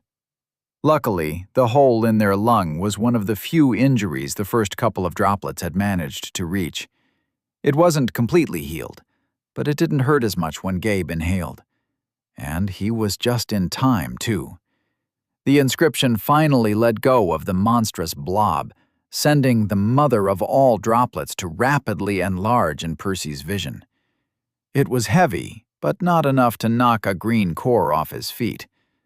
The sound was strangely muted, too, as the liquid instantly wrapped around their body, hugging it tightly. It seeped through every orifice and pore, desperate to do its job before it got consumed. But the vortex never gave it the chance. Almost as if it knew its tasty feast would end the moment the healing was complete, it stubbornly devoured every single hint of mana, much to Gabe's growing frustration. Worse still, the liquid blocked his airway, making it impossible to breathe. Gabe didn't seem to appreciate the minty taste in his mouth either, frantically clawing the bubble out of his face. Sadly for him, more flowed to replace it. "Give up. It won't stop until it's done," Percy explained. Much like the crimson fluid back in Phoebe's temple, it was far denser than anything a mortal could produce. This was clearly a god's mana. And just like before, the liquid had been in storage for who knew how long. The will of its original owner had long since dissipated, rendering it powerless to resist the gluttonous vortex. "It's a good thing. Well, assuming it leaves enough mana for you to heal afterwards," Percy said. Gabe didn't seem convinced. He kept squirming, desperate to shake the substance off. At some point, he even tried summoning his wings, but the bubble blocked the flow of ambient mana. "Conserve your breath. It's going to be over soon." It was Percy's third attempt at placating his host. Out of options, the latter finally paid attention. "How soon?" Gabe asked, panic lacing his thoughts. "Hopefully before we suffocate," Percy sighed.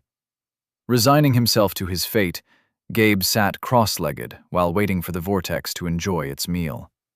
And indeed, the flow died down about a minute later. Freed at last, what remained of the liquid returned to its original job, though only a fraction was necessary to complete their recovery. The rest, they had to expel the old-fashioned way, as the circle on the floor drained whatever mana reached it. Before they were even done spitting out the leftovers, the cube spoke once more. Healing complete. Calculating excess value. Excess value, minus 2,432. Deducting credits. New balance, 26,131. The hell? Care to explain what the actual fuck just happened? Why did it take credits instead of adding them? What have you done? Gabe snapped. Calm down. It's because you used up way more life mana than you were meant to. I promise you, you got your money's worth. Percy felt their brow crease. How so?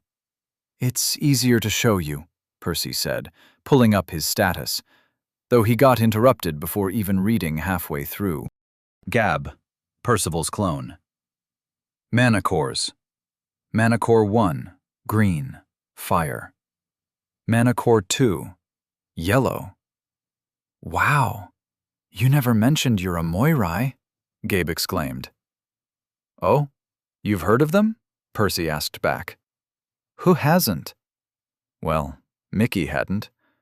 Then again, the gladiator hadn't been privy to much gossip from inside his damp cell. The rest of the places Percy had visited hadn't been much better. However, this world seemed even more developed than Remior, so it wasn't too surprising that Gabe was better informed. I'm not a Moirai. I just snatched their whatever it is that gives them their second core. Similar to the way I passed it over to you, he admitted eventually. You're kidding, right? His host asked. Why is it so hard to believe? Percy was starting to feel out of his depth. What was he supposed to say? You're telling me you managed to steal the Moirai's decree from right under their noses? Percy finally had a name, but no additional understanding. Decree? What's that? A wave of shock reached him through their connection. You don't even know that? It's only the highest tier of spells in the entire universe, the holy grail of magic, Gabe explained enthusiastically.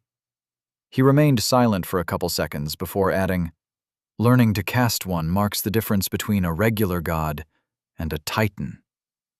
Percy's eyes widened. He'd never come across this tidbit of information in his studies. It seemed the Divine Order didn't publicize everything. Yet if that were true, then was that the secret behind the mysterious section in his status? Did it list all the decrees affecting him? One of them was what granted him the ability to view his status in the first place. Was that a decree in and of itself? Plus, Phoebe was a Titaness, and she clearly had a connection to the status and the affinity tests. Was it her decree? What about the one granting him a bloodline? Who did that come from? All those were things he'd have to investigate when he returned to Remior. For now, his best course of action was to learn as much as possible from his host.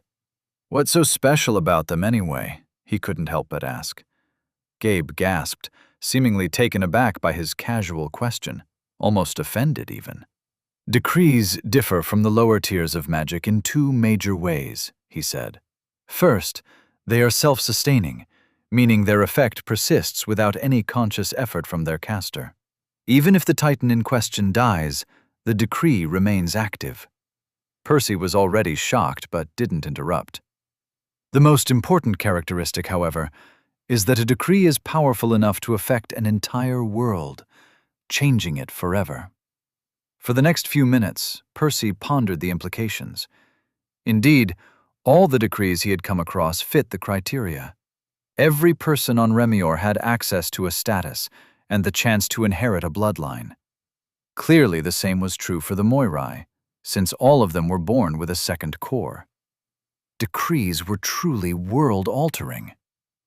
"I understand," he eventually replied. But his host shook his head.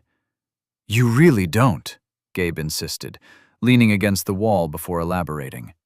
"Every time a new titan emerges, they grant their world a permanent advantage. Naturally, all decrees are impressive. That said, not all of them are created equal." "What do you mean?" Percy frowned. "Some aren't as rare or powerful as others. For example, we have one granting us a bloodline in this world. It basically causes us to inherit some unique ability from our parents. That's a common type. Many worlds have something similar, though the exact details may vary slightly." Percy nodded. He had already suspected Gabe's wings to be a bloodline. Unaware of his thoughts, the latter continued. The one which lets you view information about yourself is relatively widespread too, though we don't have that here. Then I take it the Morai's decree is on the more valuable end of the spectrum? Percy asked. That's quite the understatement. You can't even fathom how many different gods have tried to recreate it. Unfortunately, the circumstances under which it came to be are almost impossible to replicate.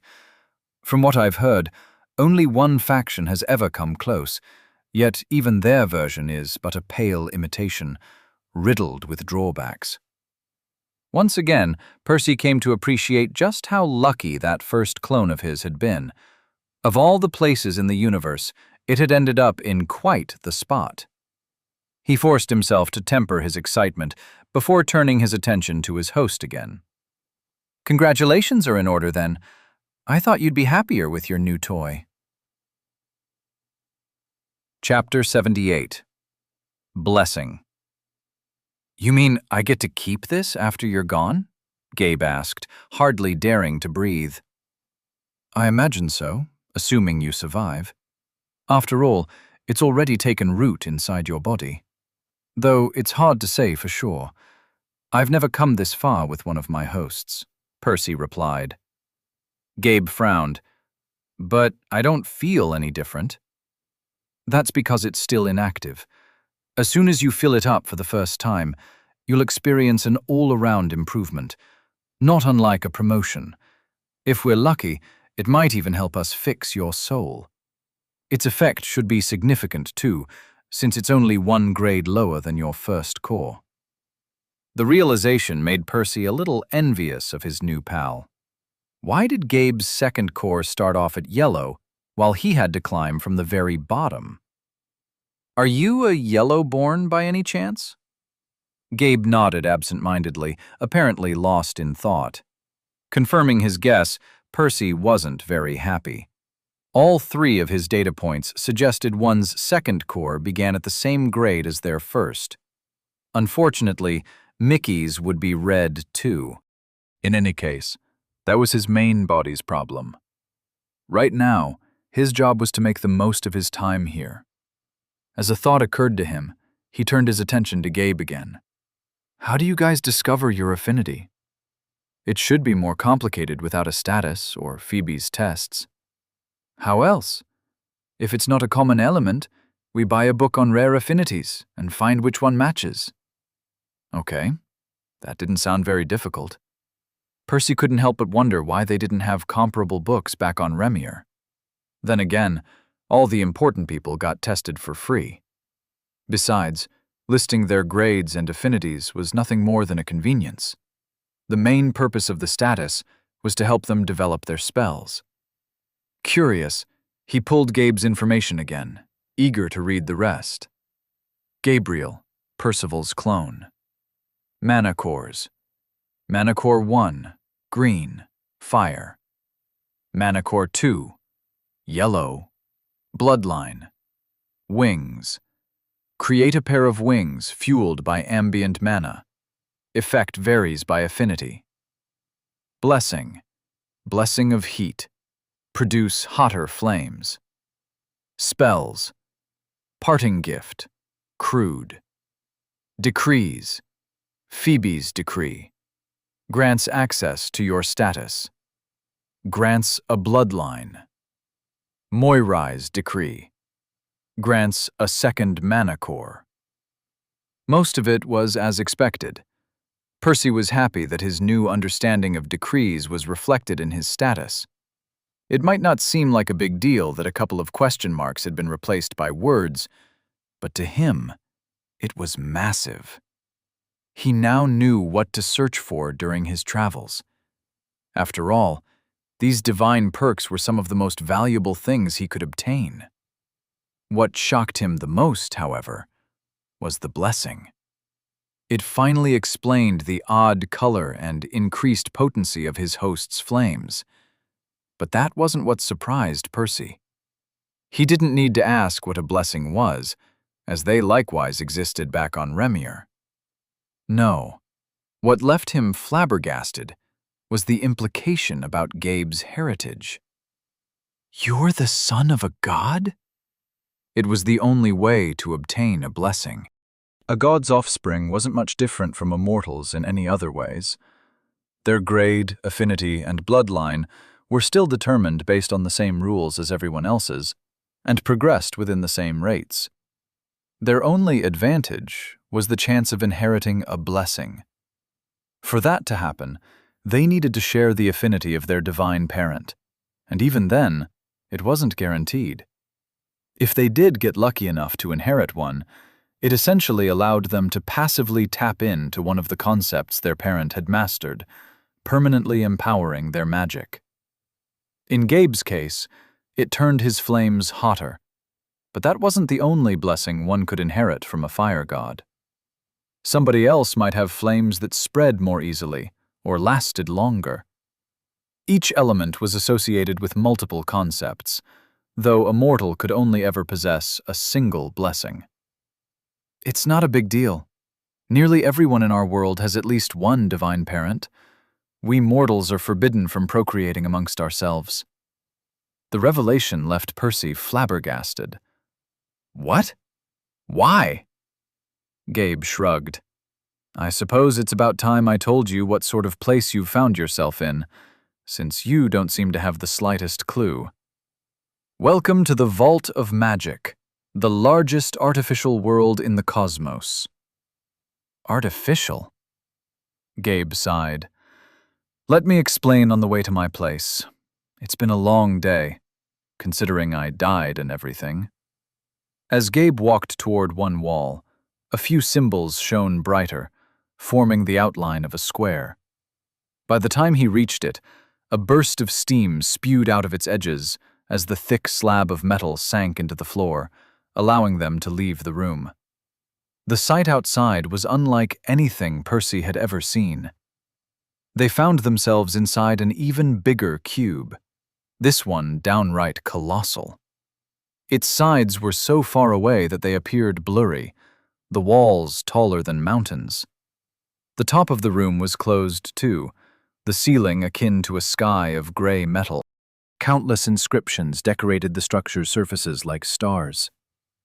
Percy spotted many of the smaller cubes around him, similar to the one they'd just exited. A few people queued up in front of each, probably waiting for their turn to start a challenge. Gabe ignored them as he began walking through row after row of nondescript cubes. This place started off as a small research facility. Our founder, Metatron, was a god who abandoned his original world, having grown tired of the wars and politics. His only wish was to uncover the secrets of magic. Anything else he viewed as a distraction. Over the next few minutes, Gabe explained the vault's history to Percy. Apparently, this Metatron possessed a space affinity and was pretty good with it too. He originally hid the vault in some remote corner of the universe. Finding it was no easy task, and of the few times it was spotted, it hadn't been too difficult for him to move it elsewhere. Away from everyone, the god was free to continue his research in peace, spending countless millennia holed up in his humble abode. Eventually, something changed. At some point, Metatron grew powerful enough to finally cast a decree, making him the vault's first titan. It allowed him to grant others access to the vault, letting them open a portal to the artificial world from anywhere across the universe. That moment marked the beginning of the vault's rapid expansion. Through the decree, it was possible to recruit more gods without compromising the world's safety. After all, they could enter it even while it was hidden or on the move. The portals were one way, too, so it was much easier to join than leave. Not that it was impossible for a god to exit if they truly desired to depart, but that was beside the point. Even then, they wouldn't necessarily know the true location of the vault, and by the time they had the chance to betray Metatron, he would have long since moved it elsewhere and revoked their access. "It's ingenious," Percy said. Yes, Gabe nodded. Giving people the ability to open a portal isn't as direct a boon as a bloodline or a second core. Not exactly what comes to mind when you think of a decree. Still, its impact is undeniable. It functioned as an extra layer of security, allowing the vault to become what it is today. Of course, that was not to say that Metatron hadn't also vetted his peers the good old way. He had to use all the means at his disposal, both mundane and magical, since many of them came from shady backgrounds. Some were criminals, exiled from their own worlds. Many were refugees with nowhere to go after their homes were destroyed or conquered.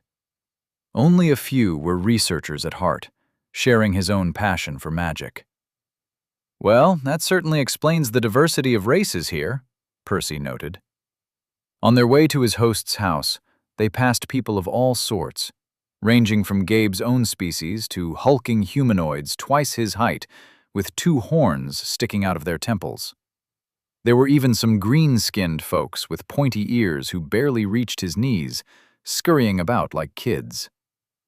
The gods didn't start having children until much later, though, Gabe explained.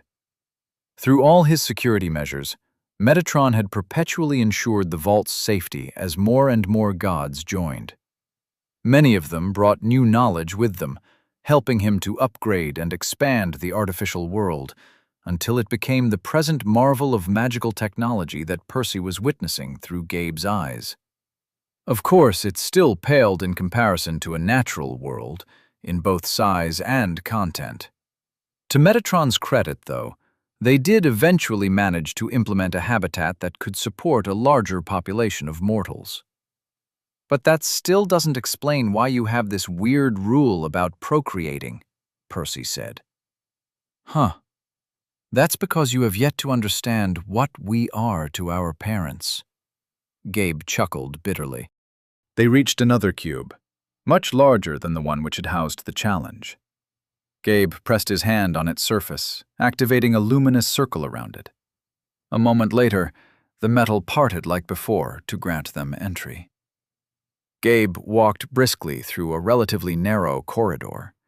It was wide enough for them, but Percy guessed the horned creatures would probably have to crouch to fit.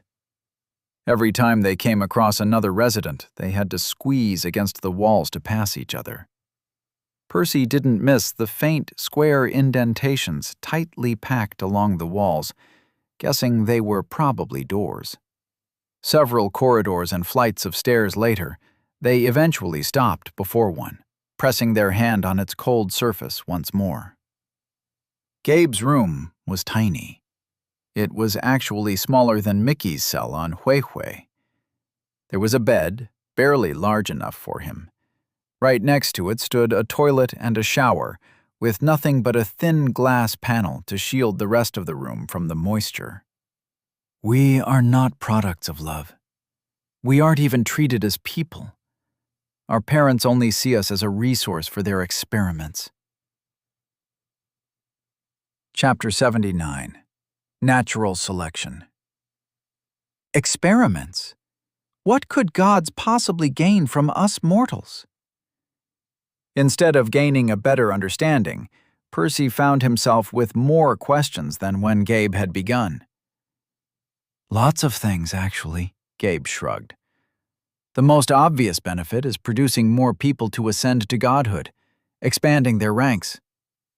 While the chances of any one child reaching divinity were laughably minuscule, it was ultimately a numbers game. especially for immortal beings who could keep pumping out descendants for millennia on end. But that's just a matter of luck, isn't it? Percy asked. Gabe shook his head. It's true that a child's grade is random, which means it's not possible to control the emergence of new gods directly. However, an indirect solution is to simply have children more often. Having more kids means you need more space to house them and more food to feed them. How is that sustainable? It's not. At least, not if you care about what happens to the failures. Percy's soul froze. Resource management was an inherent problem which all worlds had to deal with. That said, it was clearly even more pronounced in the Vault of Magic, due to its smaller size and barren environment. Consequently, only a small number of mortals could be supported, which meant the gods had to be a lot more deliberate when choosing which of their offspring to keep around. Cube. I wish to purchase 1 portion of Scythian meat. User ID 0045279455512. Gabe suddenly said, breaking the flow of their conversation. Authorization granted. 1 portion of Scythian meat is valued at 1 credit. Current balance, 26,131. Proceed with purchase? The soulless voice answered as the colorful symbols blinked along the room's walls. Yes, Gabe said. Confirmed. Deducting credits. New balance, 26,130. Delivery in 6 writs. Percy couldn't help but wonder what happened if one tried using somebody else's ID, though he seriously doubted the gods in charge had been dumb enough to overlook such a glaring loophole. A small circular hole opened in the ceiling a few seconds later, dropping an amber object onto the bed. "What's that?" Percy asked. "Lunch," Gabe said, picking it up and settling on the edge of the thin mattress. The alien snack was irregularly shaped and about as large as Gabe's fist. As his host took a bite, Percy quickly noticed its texture was rough, its taste bitter. Between this and the spoiled rodent meat he'd eaten back on Huehue, he couldn't help but reevaluate the food they had on Remior. His world might be far from perfect, but if there was one thing he couldn't complain about, it was their cuisine. Specifically, he'd yet to stumble upon anything on par with Freddy's honey rolls during his travels. As soon as Gabe finished eating, he began circulating his mana between his sternum and stomach, in a manner very familiar to Percy. And about half an hour later, the meal's efficacy was exhausted, leaving a burning sensation lingering inside the core. "Now I'm confused. Is this your food, or is it how you cleanse your cores?" Percy asked. "Both," Gabe replied, leaning back against the wall and closing his eyes. "As you can imagine, the vault can't exactly support a diverse ecosystem, so the gods in charge had to carefully choose what flora and fauna to cultivate. They ended up importing Scythians, which are a bunch of reptiles that store beast mana in their flesh. It makes their meat both nutritious and, after some processing, suitable for core purification, killing 2 birds with 1 stone." "But isn't it expensive? What about those who can't afford the advancement?" Percy asked in protest. "They starve, making space for more people," Gabe said. Percy would have grimaced in disgust if he'd had a face. What sort of monsters would treat their children like that? "It's even worse than you think. They make us fight for our food. The challenges are the only way to earn credits, but Redborns and Orangeborns can't keep up with their needs." "Why? Do those bastards get off from watching you struggle?" "It's not for entertainment. You see, they don't just want to increase the quantity of new gods. They want to improve their quality, too." "The bloodlines?" Gabe nodded. In the context of the vault, and even Remior, one of the most important factors influencing the quality of a god was whether they had a powerful bloodline or not. After all, bloodline abilities had all sorts of weird effects, often empowering one to do things that even other gods couldn't replicate. Percy himself was a prime example of this. So, while a bloodline wasn't a requirement for divinity, a god who had one was generally stronger than one who didn't. Yes, we are thrown into challenges to test our bloodlines, though most people under yellow end up starving. The ones who make it the farthest are granted the honor of mating with our own parents to create the next generation of children. That way, they maximize the odds of breeding additional people with both a blessing and a powerful bloodline. On one hand, the challenges are there to motivate us, since we'd die or fail to advance without credits. On the other, there are opportunity to develop unique spells, revealing which bloodlines are worth keeping in the process and weeding out the weaklings. Percy remained silent for a while, contemplating the implications. Strictly speaking, Remior's gods weren't much better. True, they didn't treat lowborns nearly as badly, and they also didn't go around sleeping with their own children. Even so, their approach to bloodlines was more or less the same. The constant war running rampant between the noble houses was clearly something that suited the divine order. After all, it would only take Phoebe a word to stop it, since nobody would dare oppose her.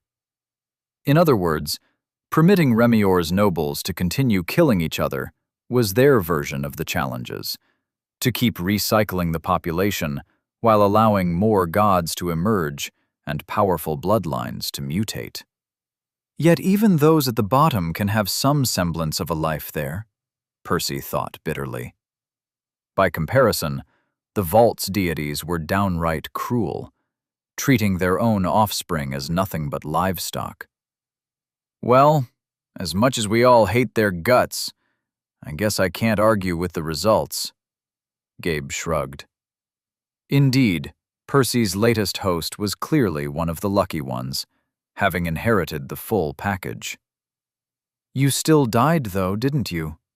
He couldn't help but point out. I suppose, Gabe sighed, and his voice took on a bit of an edge. Now that you bring that up, what are we going to do about it? You did promise to help. Right. Like I said, this is a long shot. Though I guess it's been going well for us so far, Percy replied. Meaning? Meaning that healing your body did greatly slow your soul's deterioration. It's still a mess, but between your second core and my stashed mana, we have a lot more time than I previously thought. Percy felt a wave of hope inadvertently seeping through their connection, but Gabe quickly quashed it. I sense a but coming, the latter said. But it's not a permanent solution. You'll need a lot more soul mana than I have left if you're aiming for a decent shot at a complete and rapid recovery. And I suspect only a god's mana is dense enough to be stored for a long period of time, he explained. Naturally, Percy wasn't certain about that last part, but all his experiences seemed to corroborate that deduction. Seriously? Gabe was flustered, irritation and fear bleeding through their connection. And rightfully so. While life and soul affinities were both categorized as rare, the former were much more common than the latter. The Vault of Magic clearly possessed at least one god with a life affinity who was willing to donate some of his mana. However, there was no guarantee that they would have what Gabe needed. Is it impossible to get any? Percy asked. I don't know. Even if we have it, and that's a big if, it's definitely in the restricted lists. You can't buy a god's mana with credits alone. Otherwise, we wouldn't have had to go through that challenge to fix my body in the first place. The only way is to get another bonus reward. So? Percy didn't understand what the problem was. It should be easier to complete another challenge now that you're healed. Gabe shook his head and groaned. You don't understand. You only earn a bonus reward every 6 waves. The swarm challenge is the one I'm best at, because my wings essentially